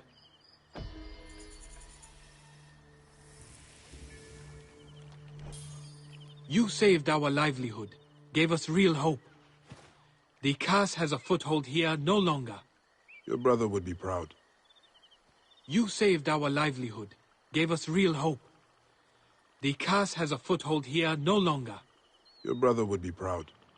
Okay, so that's that side quest done, and He has some stuff to say after the quest is finished, but that's about it.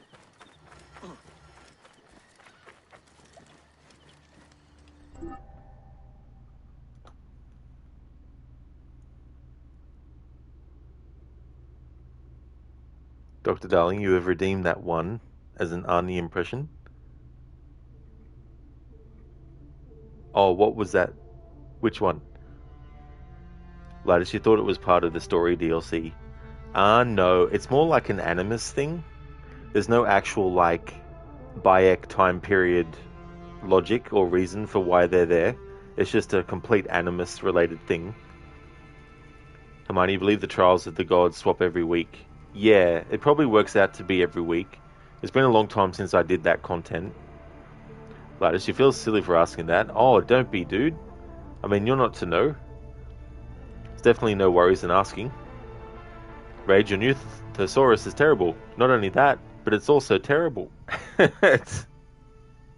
Good one, Raid. I think you might need a new thesaurus. Or maybe you might need a thesaurus that is not the same, not the old one, but a newer one. Lattice, but it has been a while since you got a platinum trophy in this game on the PS4. That's definitely fair. Yeah, it's been a long time since I did that content, actually. I can't remember the last time. Lizzie, one downside of the scar on your head is that a piece of glass often starts coming to the surface. Oh, really, Lizzie? There's still some glass inside your body? Oh, that'd be really freaky, as well as painful, I imagine, as well. Hermione, you also get, believe, 4 pieces of gear per trial, the weapons and the 1 shield in each set, if memory serves. Yeah, that's right. Yeah, you do get some kind of reward. I'd actually forgotten about that.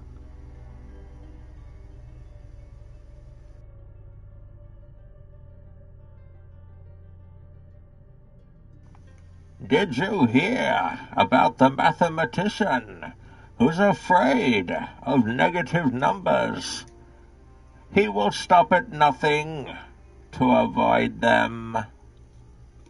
Oh, why not? Those numbers are awesome, though, Dr. Darling. Why is that mathematician afraid of those numbers? Very good. Thanks for redeeming that as a Bane impression, dude. Like, hey, Rod, you forgot to loot that house. Which house? This house? No, the other house. Oh, no, the other house. No backseating, my friend. Damn it, you got debated.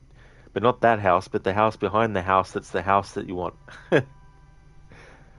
Raid, why should you wear glasses while doing math? Because it improves division.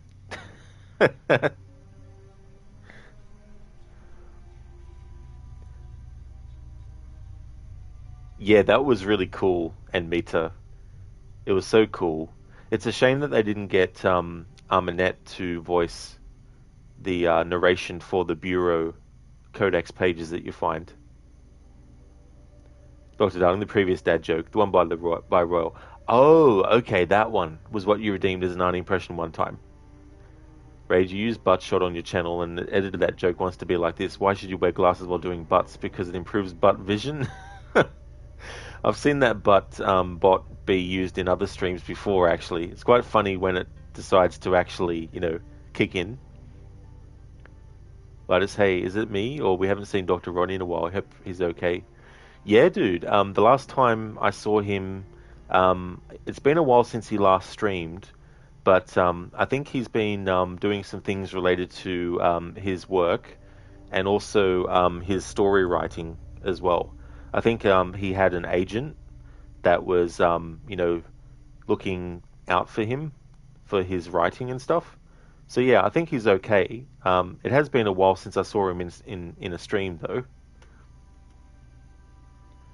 Yeah, and Mita and Abubakar Salim coming back and it's just a small thing, but he puts so much passion and effort into it that you still believe that he really does like the character a lot. And it's a shame that we never got a proper sequel with Bayek and Aya in it again, because both Abubakar Salim, who plays Bayek, and Alex Wilton Reagan, who plays Aya/Amanette, they both, love the characters and definitely would do more with them. So it's a shame that Ubisoft were like, nah, fuck you guys. Fuck the fans of Origins. Fuck the fans of these characters and these actors. No, we're not going to do that. Why would we do that for?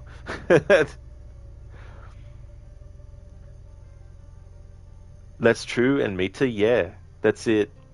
Yeah, it's good, because in Origins, where you see that they've been buried together, so it's cool that they actually, do end up getting back together again, because you can tell that they still love each other. At the end of the Hidden Ones DLC, the way that they part ways,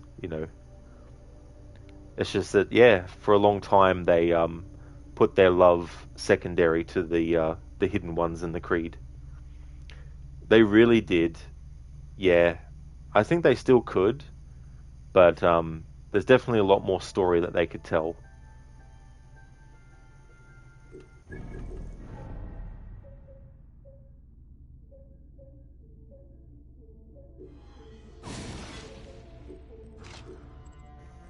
Okay, so the next quest that I'll be doing is Crocodile Tears.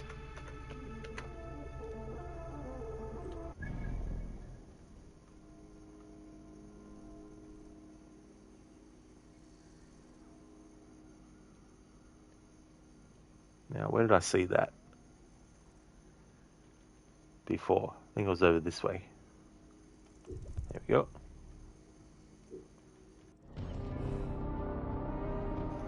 Raider Kid decided to burn his house down. His dad watched with tears in his eyes. He put his arm around the mom and said, "That's our son." It is so funny, though, how one word can be pronounced in such a way that makes it sound like two completely different, separate words.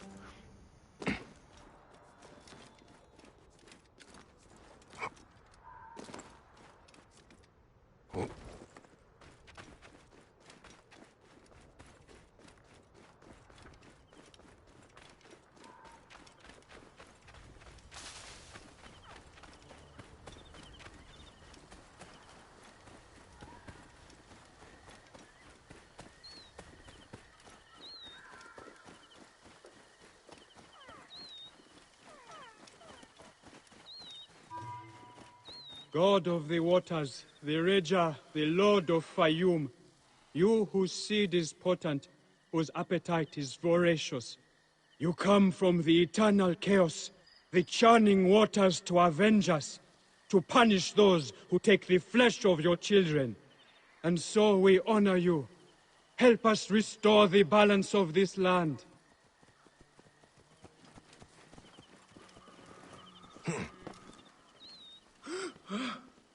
You worship the crocodile god? We honor Sobek who walks.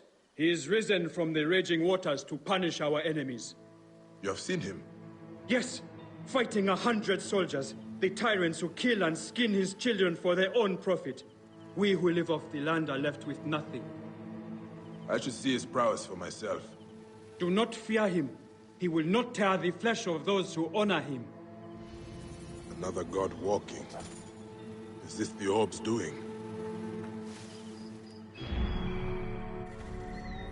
Alright, so we'll keep a track on that character, so that when we finish this quest I can seek him back out and see if he has any new dialogue after the fact.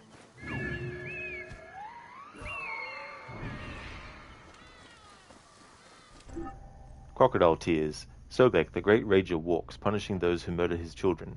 Is this another god on earth that Bayek must face? By the banks of the Silk River, Bayek discovers a grisly scene. The people worship Sobek, the lord of the Fayum, and he has arisen from the water of the Nile, in revenge for the soldiers who murder his children. Is this another god who walks that Bayek must banish?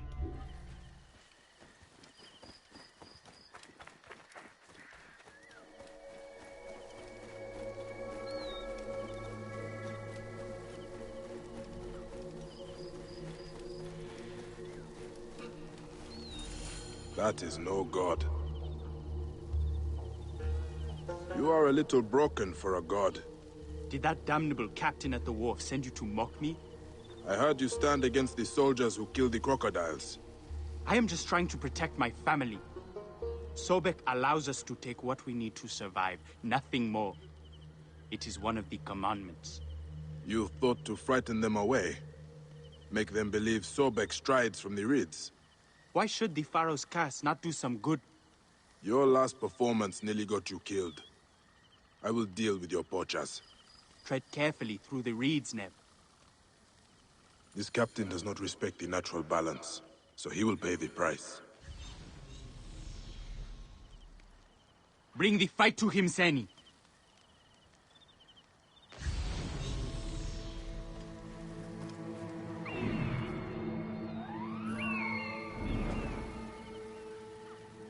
Raid Crocodile's tears, also known as fake tears. That is true, Raid. Absolutely. Yeah, the idea that someone might pretend that they're actually sad about something and they're able to still produce tears to try and fool someone that they're actually crying when they actually aren't, when it's all like an act. And Mita, you don't like that they removed this feature in Valhalla. You don't see the circle when you use the bird to find something. Same here in Mita. It is so annoying because I need to know the pinpoint spot where to go. Just giving me like a vague area to look inside of and then try and find it is like, no, just pinpoint it exactly where it is. They bring that back in Mirage though. Watch out!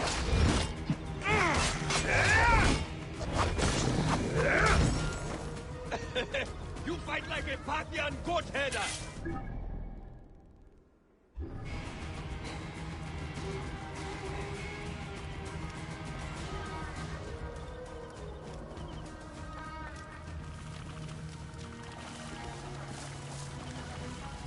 They will attack on sight here.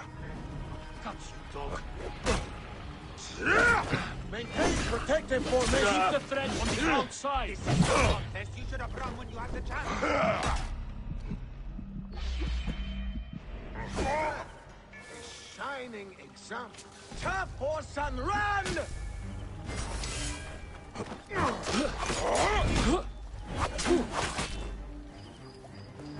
Have to get help! Drop it. It will go much easier for you. Actually, I want to reload that objective. Oh shit, that'll make the guy disappear off the fucking map. I wanted to see if there was any dialogue from that guy before I killed him. This captain does not respect the natural balance, so he will pay the price. The relic was stolen from a pharaoh's tomb. Someone here must know the thief.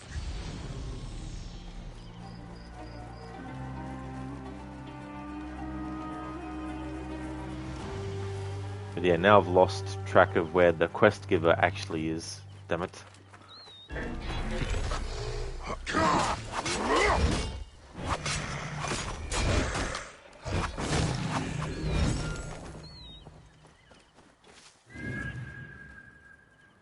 Could be anywhere by now.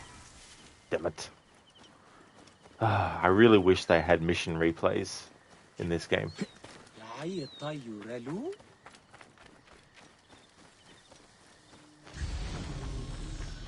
So who knows where that character is now in the game world?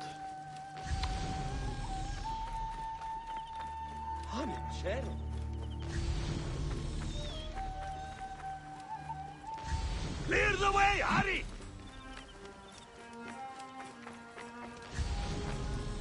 I swear something's close. Reload quest objective is pretty shitty. It's not really that great. Hermione, alright, you're off. Gonna try to catch some shut-eye on the train. You have about 3 hours left to go, so you might as well. When you arrive, you have a lot of unpacking to do. A whole truckload, in fact. Oh, we definitely have a lot to deal with then, Hermione. But I hope that the rest of your trip goes really well, and you enjoy your rest too. I hope you can get some good sleep.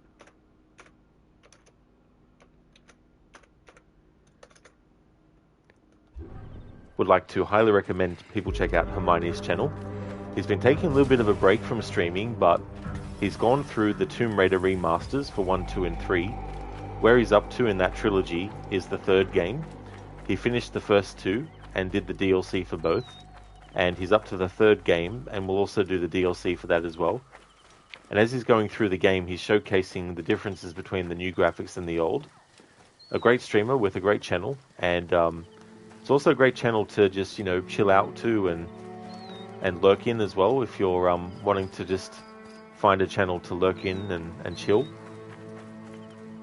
Oh yeah, Hermione, there's absolutely no trouble at all for the shout out. Always more than happy to give you one. And hope you have a good sleep. Hopefully the train and the noises on the train won't wake you up.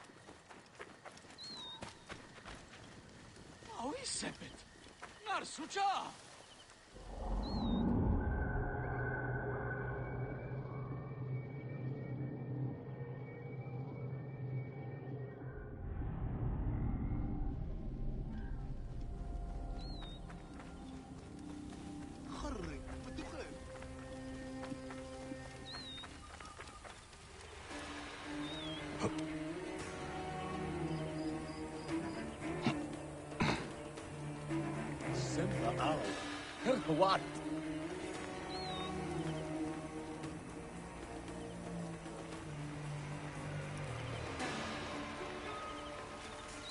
Right position, Gareth.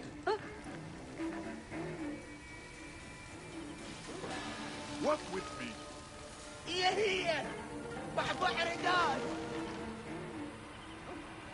No space, keep tight.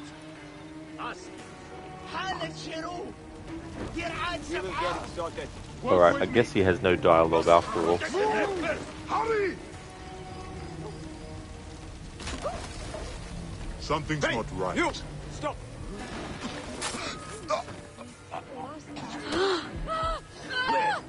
Hey! You are dead! Trouble here!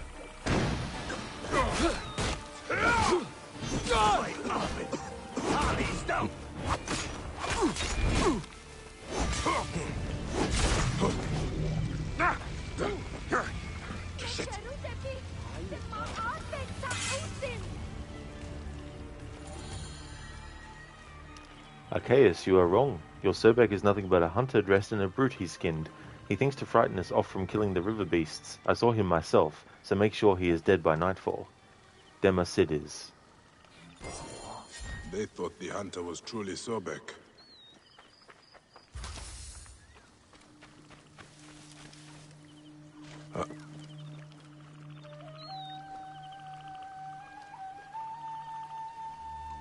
Admitter, the Isu armor in this game looks sick. It doesn't really fit the setting, but it looks cool.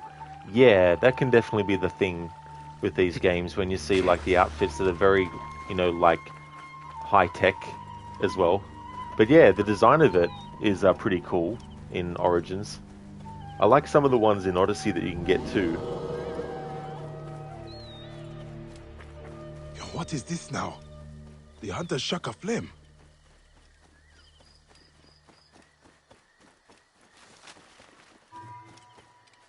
I'm glad to find you unscorched. You said you would deal with the captain, and yet he came and burned my hut to ashes. Rest assured, the captain is dead. Then like Osiris, he has risen again. For he was here, shouting for me to face him as I cowered in the bushes. Hey, that cannot be. I killed him. Something is very odd, Neb. Has Sobek cast me? You do his work. Why would that be? Where did the captain return to? The outpost above the fields. I will see how a poacher cheats the jackal. But it is no longer safe for you here. A truth is spoken. I will go south where they honor the god. The Rager grants you teeth, Neb. Stop him! Zixlar, like, you understand why they have the Helix shop, etc., but man, the amount of themes and armors, weapons you can get in Valhalla that is no way near the theme in that shop is kind of weird. Yeah, I think there's even one that looks more like a samurai outfit, and also one that looks more like, you know, like a ninja as well. Which, I mean, I don't necessarily mind, but at the same time, yeah, it's a bit, unrelated to the time period and stuff. That's true, and Mita, yeah, Valhalla does have some really weird outfits.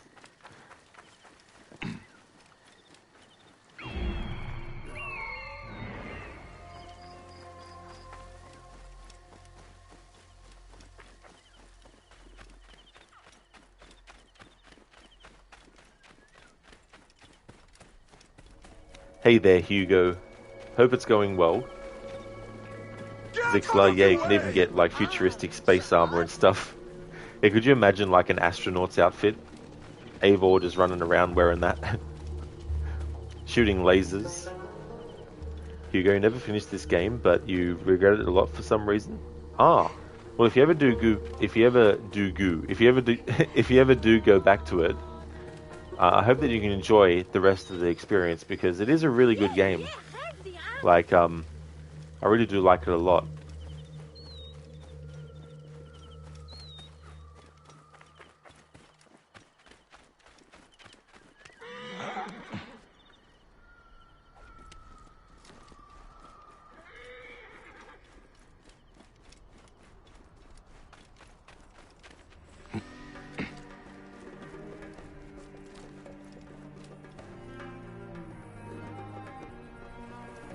This place is heavily guarded.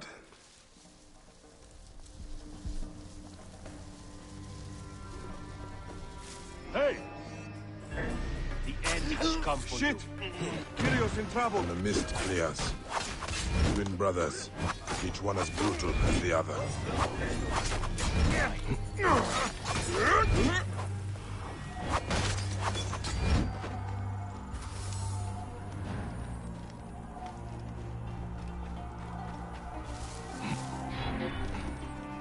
Alright, that's that quest done. Unfortunately, I won't be able to find the quest giver, who is separate to this guy who's wearing the crocodile on his head.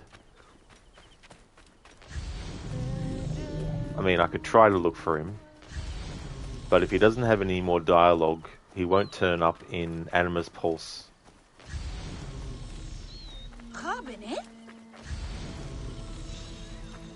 But maybe I can find the other dude with the crocodile on his head.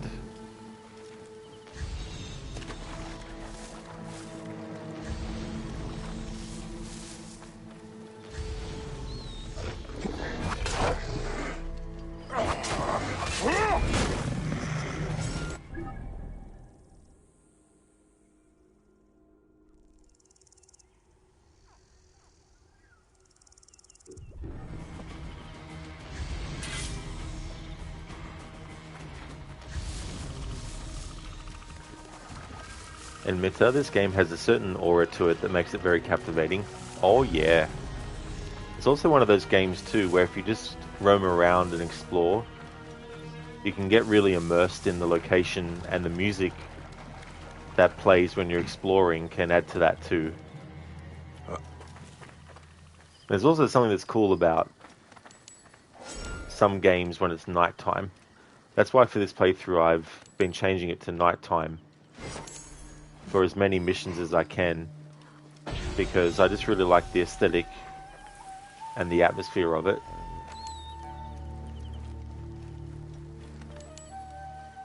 Like one of the free weekly items you got was a two-handed futuristic space sword. Like, it is good, but you can't have yourself use it since it doesn't fit at all. Yeah, I mean, what I've got Bayek using, like, I like the stats of it, but it's part of the crossover from Final Fantasy that they have, and it's a quest that you do, and after you do it, you get this sword and shield.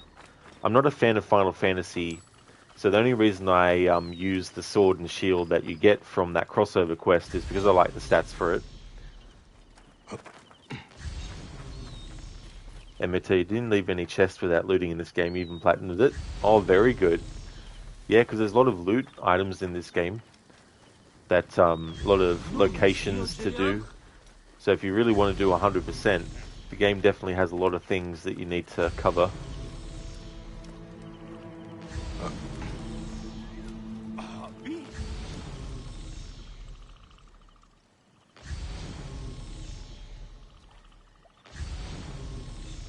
Ah, that's what that's catching. We're innocent. Okay, so where the hell was that area that I was looking at before? That's the Hunter's Dock. I'm trying to find where that hut was. It's not really a hut, though. It's like a little sort of like structure where the guy was praying, which is where the quest giver was.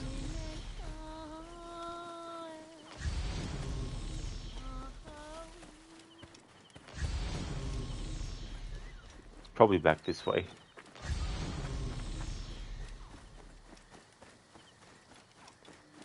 Oh yeah, Zixlar, that's no trouble at all. See you when you get back. And Mita, when you finished everything, you had like 200,000 gold. You had so many things. Oh man. I don't know if I've seen that much in a playthrough of mine with that mount. This is where the quest giver was, but he's not here anymore. He probably doesn't return here. But then there's the guy who has the crocodile on his head. I don't know where he's gone. Yeah, so that quest giver that we met there, he's not going to be there again. Wonder where he ended up going in the game world. Like sometimes after you finish a quest, the character that gave you the quest will just keep walking until they get to a certain spot, and then that's where they'll stay for the rest of the time.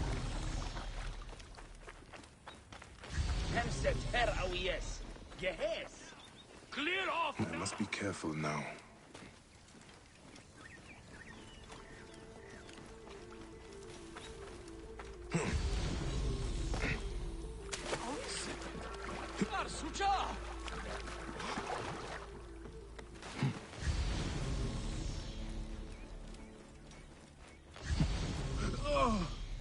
Nachte, hier im Bett.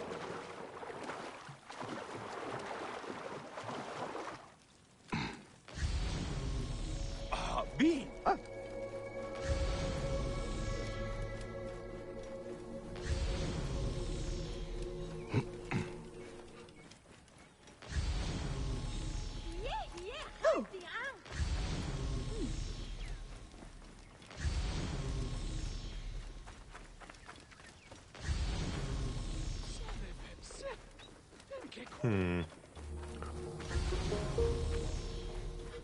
It's annoying because I really wanted to cover all the characters after every single quest. But I just don't know where this dude with the crocodile on his head has gone to.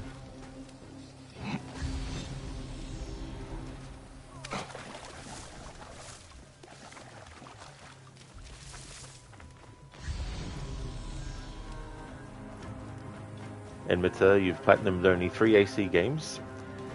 Origins, Syndicate and Mirage. Now you're trying to platinum Valhalla. Oh yeah. That's definitely going to be a lot of work. But it'll be one of those things too where once you've actually finished it, it'll be a big relief that you've got it done finally.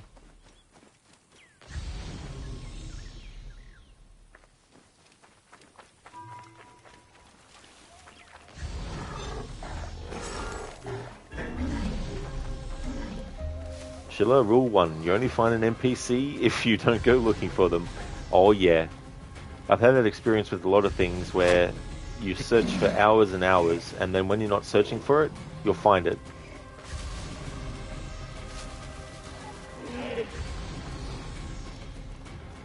So this is where the dude with the crocodile on his head used to be, but he's not there now.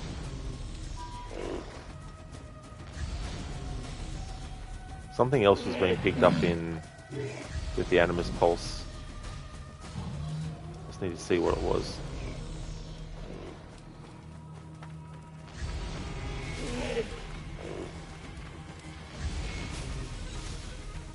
Ah, it's just another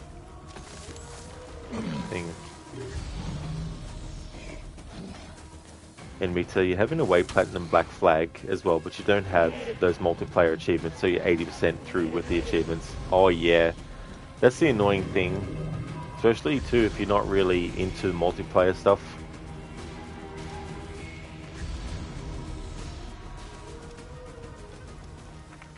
Okay, so I've searched everywhere for both of those quest related people, but can't find them.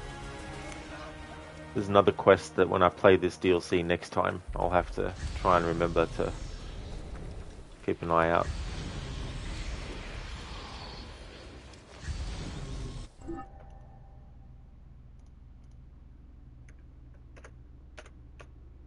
Alright, so the next side quest that I want to do is National Treasures.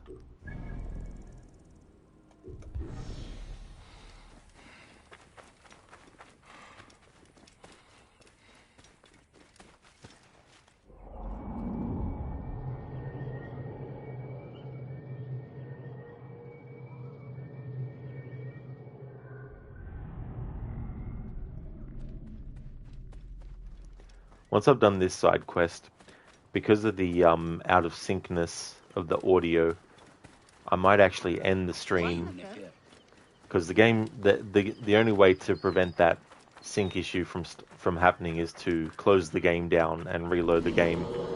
And when that happens on the PlayStation 5, the stream automatically stops anyway. So I'll be doing that, and then that way I'll be able to load up another stream, and hopefully the audio issue won't happen again. Because I've been doing mainly side stuff, but I'd rather for the main stuff things to be in sync. I should not be seen in this area. And Mita, you're not a big fan of multiplayer games. You play them sometimes for fun, but that's about it. Yeah, that's totally fair. Yeah, I mean, it can be tricky too when you want to do a certain thing and other players are just not wanting to help you. Just ending to restart, Dr. Darling, yeah.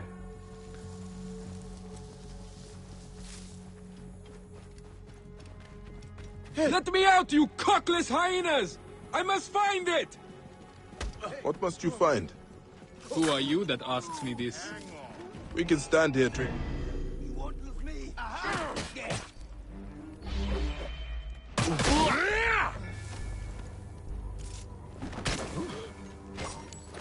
Damn it! Shit! Trouble here! Hello! We can stand here trading questions, or I can free you and help your cause. Then let us leave before the treasure is lost for good.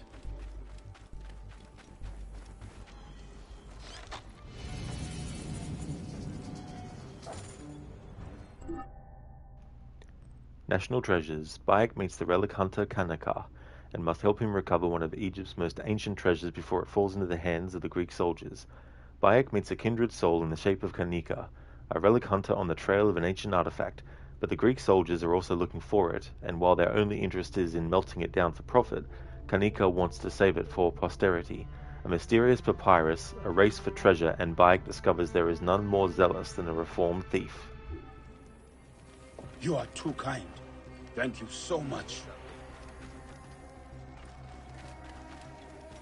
Stop, you shit! Yeah. He will kill him.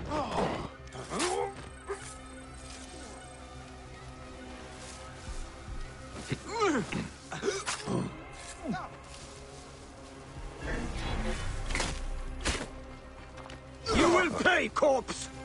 I'll have your guts for that! Fuck you! Hey, wait!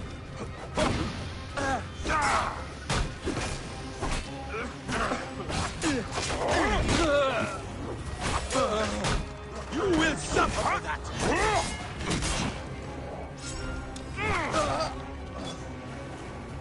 Rip to shreds!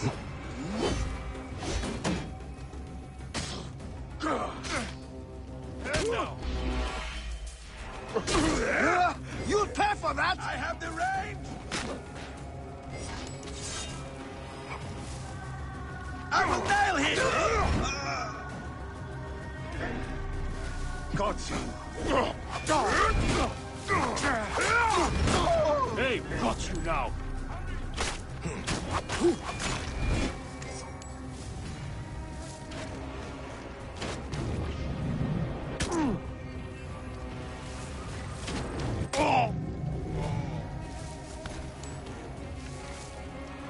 Hey! Huh?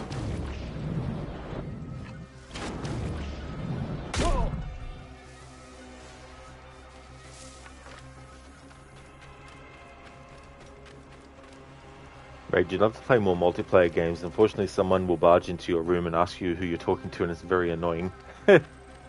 Really, Raid? Yeah. I guess that definitely would be, especially if you're trying to, you know, just get what you need done.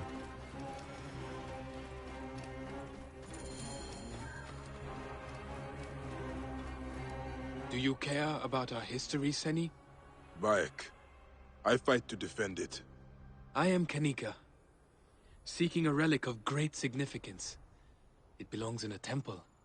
A worthy sentiment. The papyrus of Pentu holds the key. I was haggling with the merchant for it. Then all was blackness, and I awoke in a cell accused of his murder. With the papyrus nowhere to be found, You have a talent for deduction. But without the Penchu's words, Neck, my only lead. Where were you ambushed? South of here, near the mountain roads. Will you recover it, Seni? I will go to the excavation site. If the soldiers find the treasure first, all is lost. Stolen papyrus. A race to find a relic. My...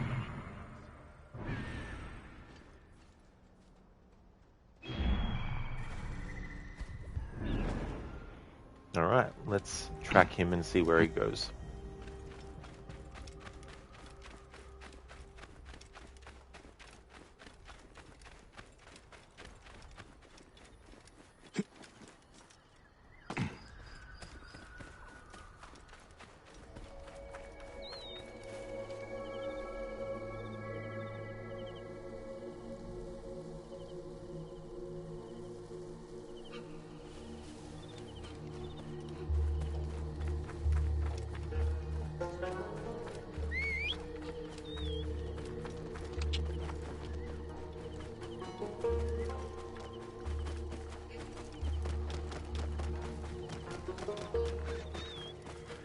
And now he's teleported. I want to go to where he's teleported to first, just in case there's some dialogue that won't trigger if I go back to him after the quest is finished. Or at least after that part that I'm up to is actually finished.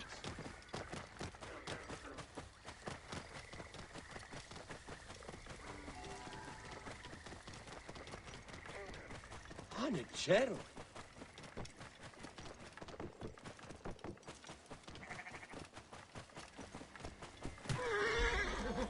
Hey, you! Hey now! Die, you worm! Whoa. Lighting the brazier!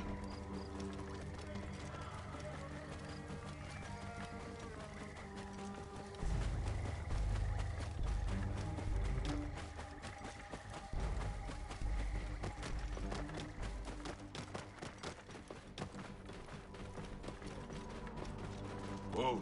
Yeah.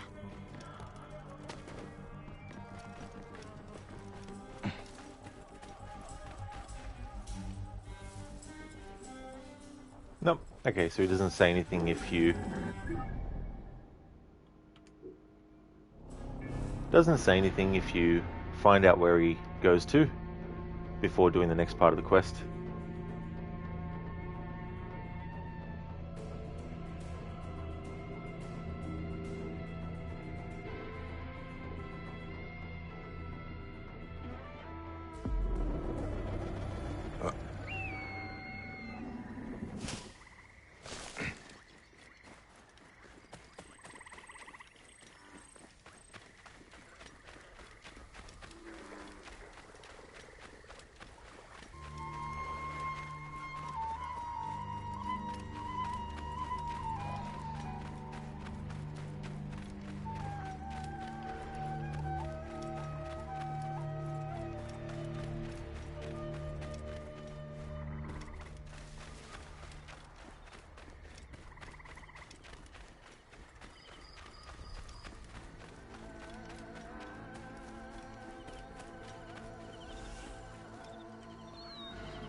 Horse dung, but no horse.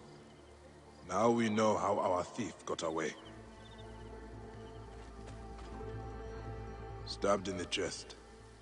A senseless waste of life. But he fought back. Against the thief. A blood trail. Someone is badly injured. He could not have got far. Ganika needs that papyrus. So let's follow the thief.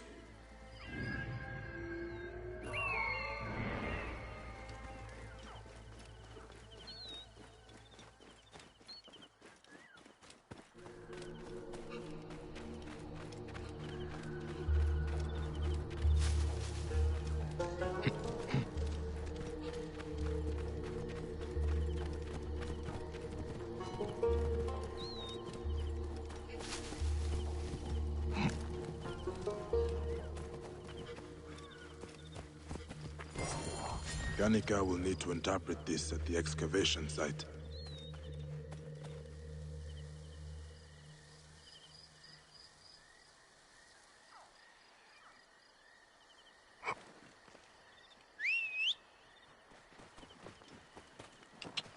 And now that dead body is cursed for eternity to just be on the back of that horse, running around and around and around and around.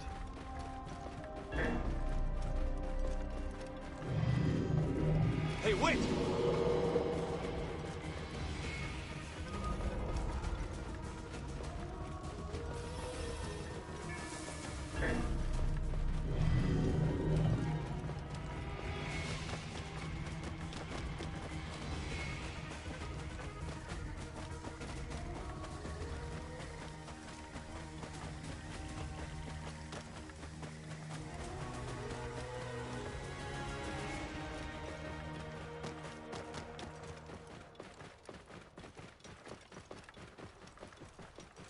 These damn soldiers, sifting through the sands, raising our history.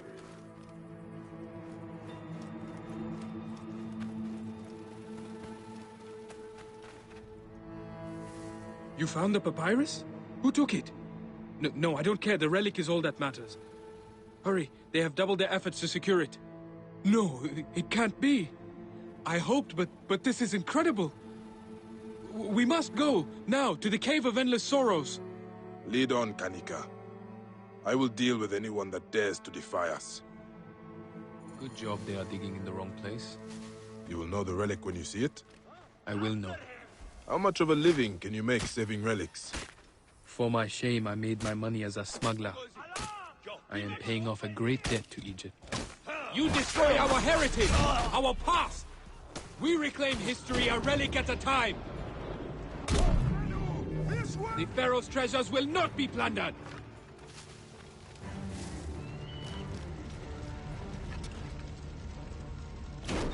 Hey now! خدتمو نفهنت وجبو يحرخت. Hey! Wait a minute! Worms can have you! Wait a second!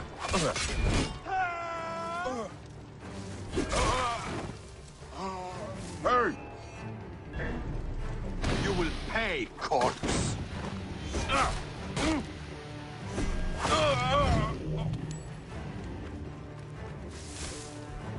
Hey, witch! Here! You are dead!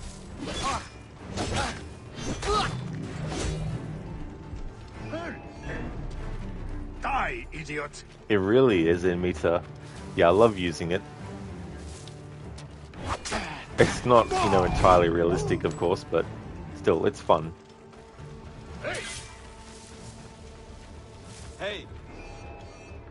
Not going anywhere! Going to...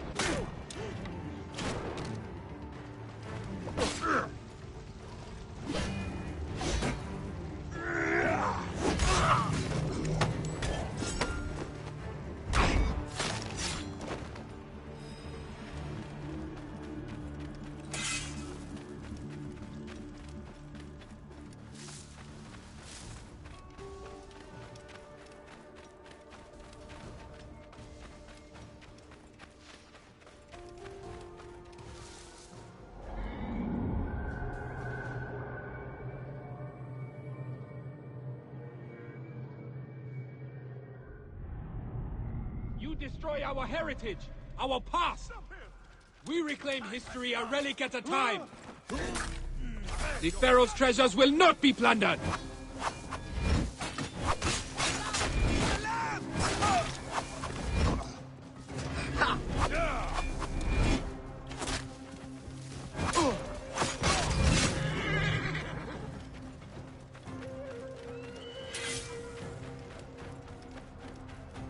Hey, what? You are dead!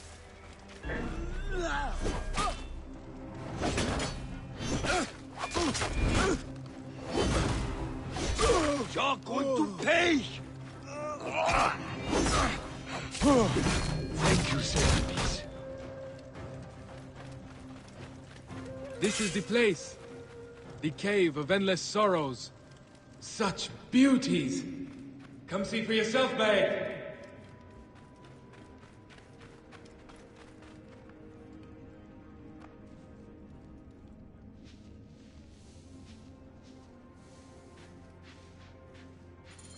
For my shame, I made my money as a smuggler.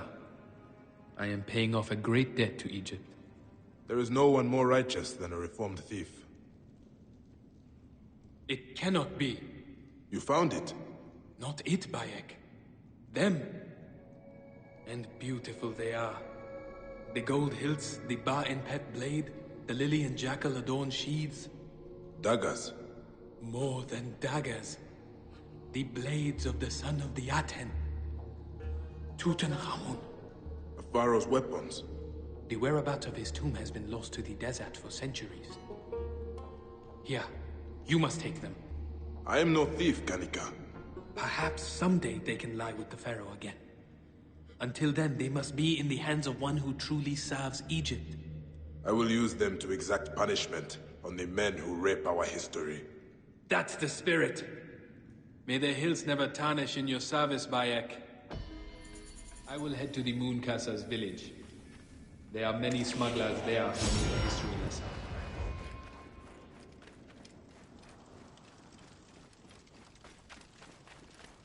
In this DLC, there's a character that you meet who was in the main game, and because this is many years on from the main game, they're now an adult.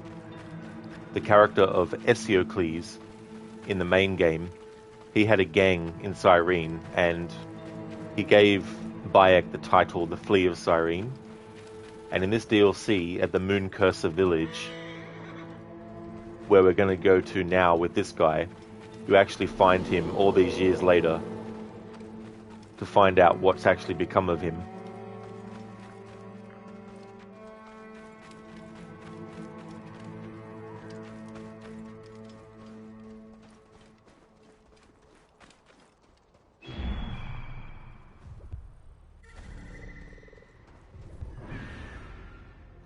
Yeah, in Mita, I thought it was quite cool. It's good when they do that kind of stuff. You know, you get to find out what happened to Kawab in the Hidden Ones DLC, and then you get to find out what happened to Esiocles in this one. It's a good way to show the progression of time in the story as well. I used to think that the Hidden Ones was the first DLC, and that it took place before the Curse of the Pharaohs, but it's actually the other way around. But I still like to play them in the order in which I'm doing them, because when I found that out, I thought to myself, well, I don't mind the fact that I had it wrong. So moving forward, I still want to just do this DLC as the last one and do the Hidden Ones first, because I really like how this one ends. And when you get to the end of a playthrough of a game that you really enjoy, and you got that bittersweet feeling, that's kind of the feeling that the ending of this DLC gives me. So that's why I'd rather still keep doing it second out of the two. Hey there, Lucinda. Welcome on in. Oh, it's going good. My audio is slightly off sync though, so I'm going to have to end the stream and close the game down and then start another stream. But so far I've just been doing side stuff. But it's been going good. There's been a few quest givers that I've missed because one of them, I wanted to reload the quest objective to see if there's any other dialogue with this villain. But in so doing, it took my mark off the map where the other dude was and lost track of him. And then there was another quest giver that I wanted to keep track of, but I thought, okay, I'll keep track of this one. But the one I kept track of ended up being in a spot anyway that was fine to find them later, but the other one who had injured themselves, I wasn't able to find them. So unfortunately there's been a few characters I haven't been able to track down again after finishing their quest. But yeah, can't be helped. No replay mission feature means I can't replay those missions even to find them. So just have to let it slide.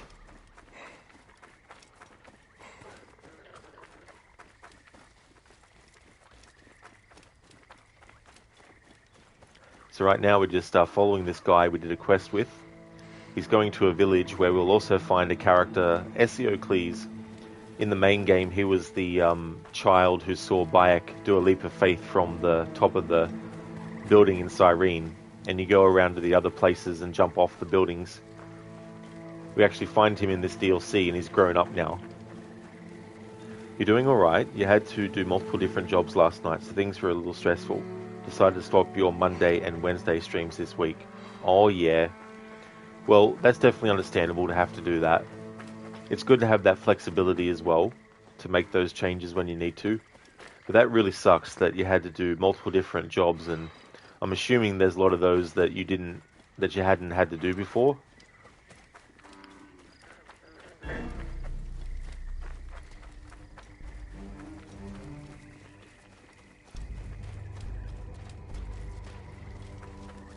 Cover my escape! Leave it to me, Harry. Cover my escape! Shit! They have hit the Harry! Whoa, Megan! Slow down the pursuit! Let me get to the others!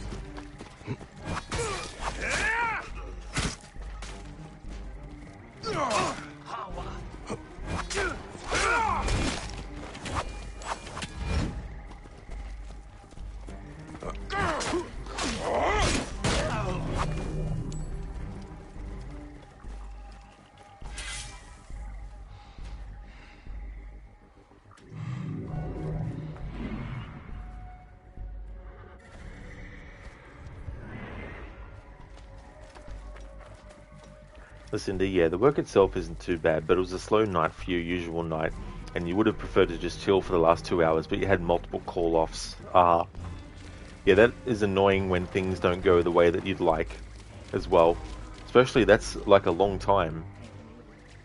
The job is easy, it's just gathering trash and linen and cleaning bathrooms mostly. Nothing hard, just you don't like having to make up for others. I do not blame you one bit.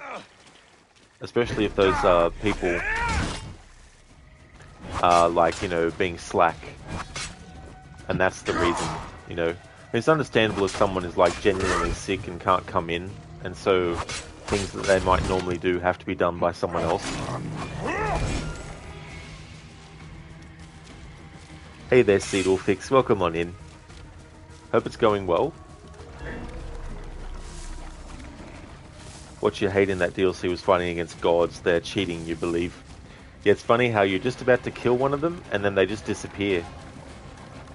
But then you got the actual ones that you fight in the afterlife sections, and they can be very, very difficult.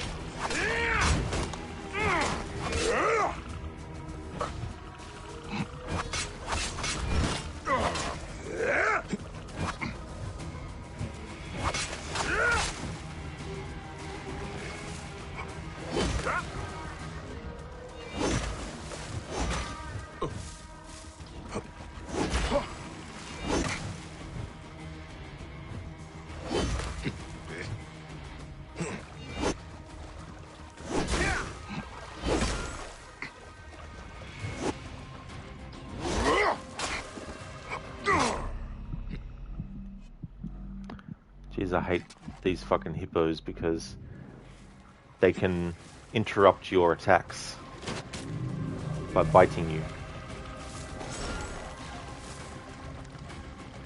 And Mita, yeah, especially the last guy, you had to run around the arena while looking for an opening to hit him. Oh yeah. Yeah, plus sometimes you can get deceived by the circle of room that you have, and you might accidentally get stuck on the environment because you've gone slightly too far close to the screen and you couldn't see what you ended up going up against. I've had that happen a few times, and sometimes it's led to getting killed.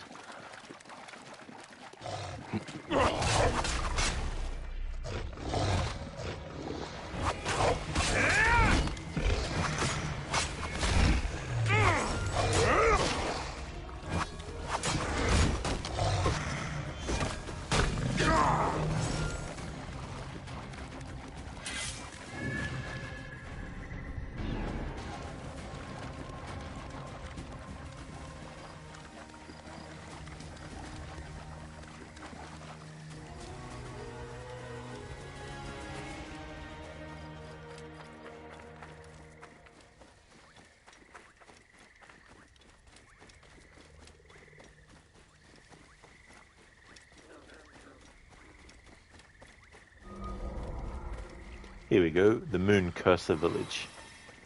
And here we'll find Ezio.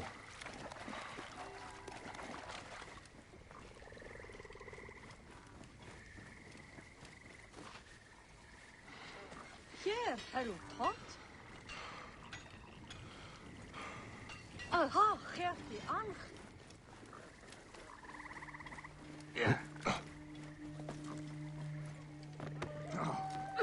Right decision, girl. Alright, so this is the guy that we did the quest with. So you can get some more dialogue with him if you actually go to where he ends up. Bayek! My friend, have you sent many desecrators for judgment with the daggers of the Boy King? They serve Egypt well. I am on the trail of another relic. Some say it holds the power of the gods. An artifact such as that should never be found. And there we go. Now, Esiocles should be around here. Is Harlechero? Is he actually part of the quest? He's not, no. That's good. I will be doing that quest, but first I want to find Ezio. I thought he was just sitting down somewhere. I think from memory he's sitting on a bench. Here he is. Alright, so this is Ezio. You first meet him in the main game when he's like probably up to Bayek's waist in height. So now all these years later he's obviously grown up. Sheila, he has your favourite side quest in the main game? Oh yeah. Yeah, I remember the first time I played this game, I did that side quest after having finished the game when you have Bayek about to jump and you hear Khemu go, Papo? Jump. So doing the quest with jumping and having Ezio, it was just, the timing of it was just so good. That's right, and Mita, yep, now he's taller than Bayek.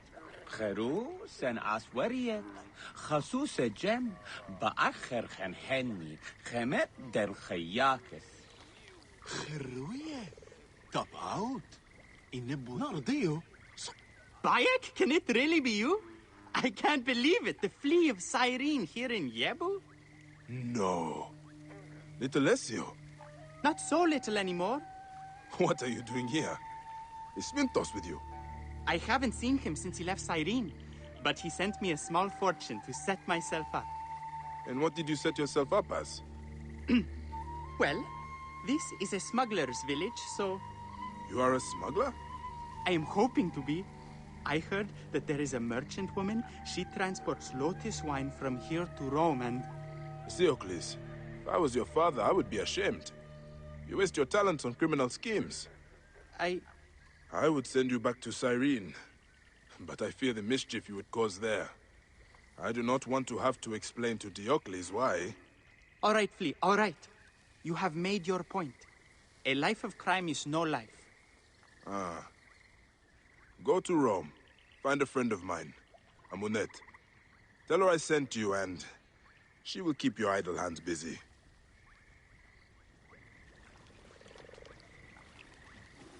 Could you have imagined in a sequel to Origins where Ezio is actually one of the Hidden One recruits that Amunet actually recruits? And, you know, what a great connection to this quest that would have been as well. Well, it's not a quest, but you know what I mean. And Mita, she will make him a Hidden One. Yeah, that would be cool. It really would be. Well, let's just say it happens. It's not canon, it's not actual, but let's just say it happens. So there we go. That was Esiocles. Okay, so to make sure that the stream doesn't keep having the audio issue of out of sync, I felt it was fine for the dialogue stuff in the side quests because you don't necessarily need to see the mouth movements of the character to hear what they're saying. And it would have felt weird though hearing like me do like a sword strike and then a second later hearing the actual sound effect of it. So what I'm going to do is I'm going to not end the actual game. Well, I'll have to close the game down, which will mean the stream will automatically close down. So I'll just be a few moments all I really need to do is just close the game. Actually, I won't close the game. I'll just end the stream. No, hang on. I'll have to close the game as well, because that's the only way to fix the problem. Anyway, I'll be back in a few moments with another stream.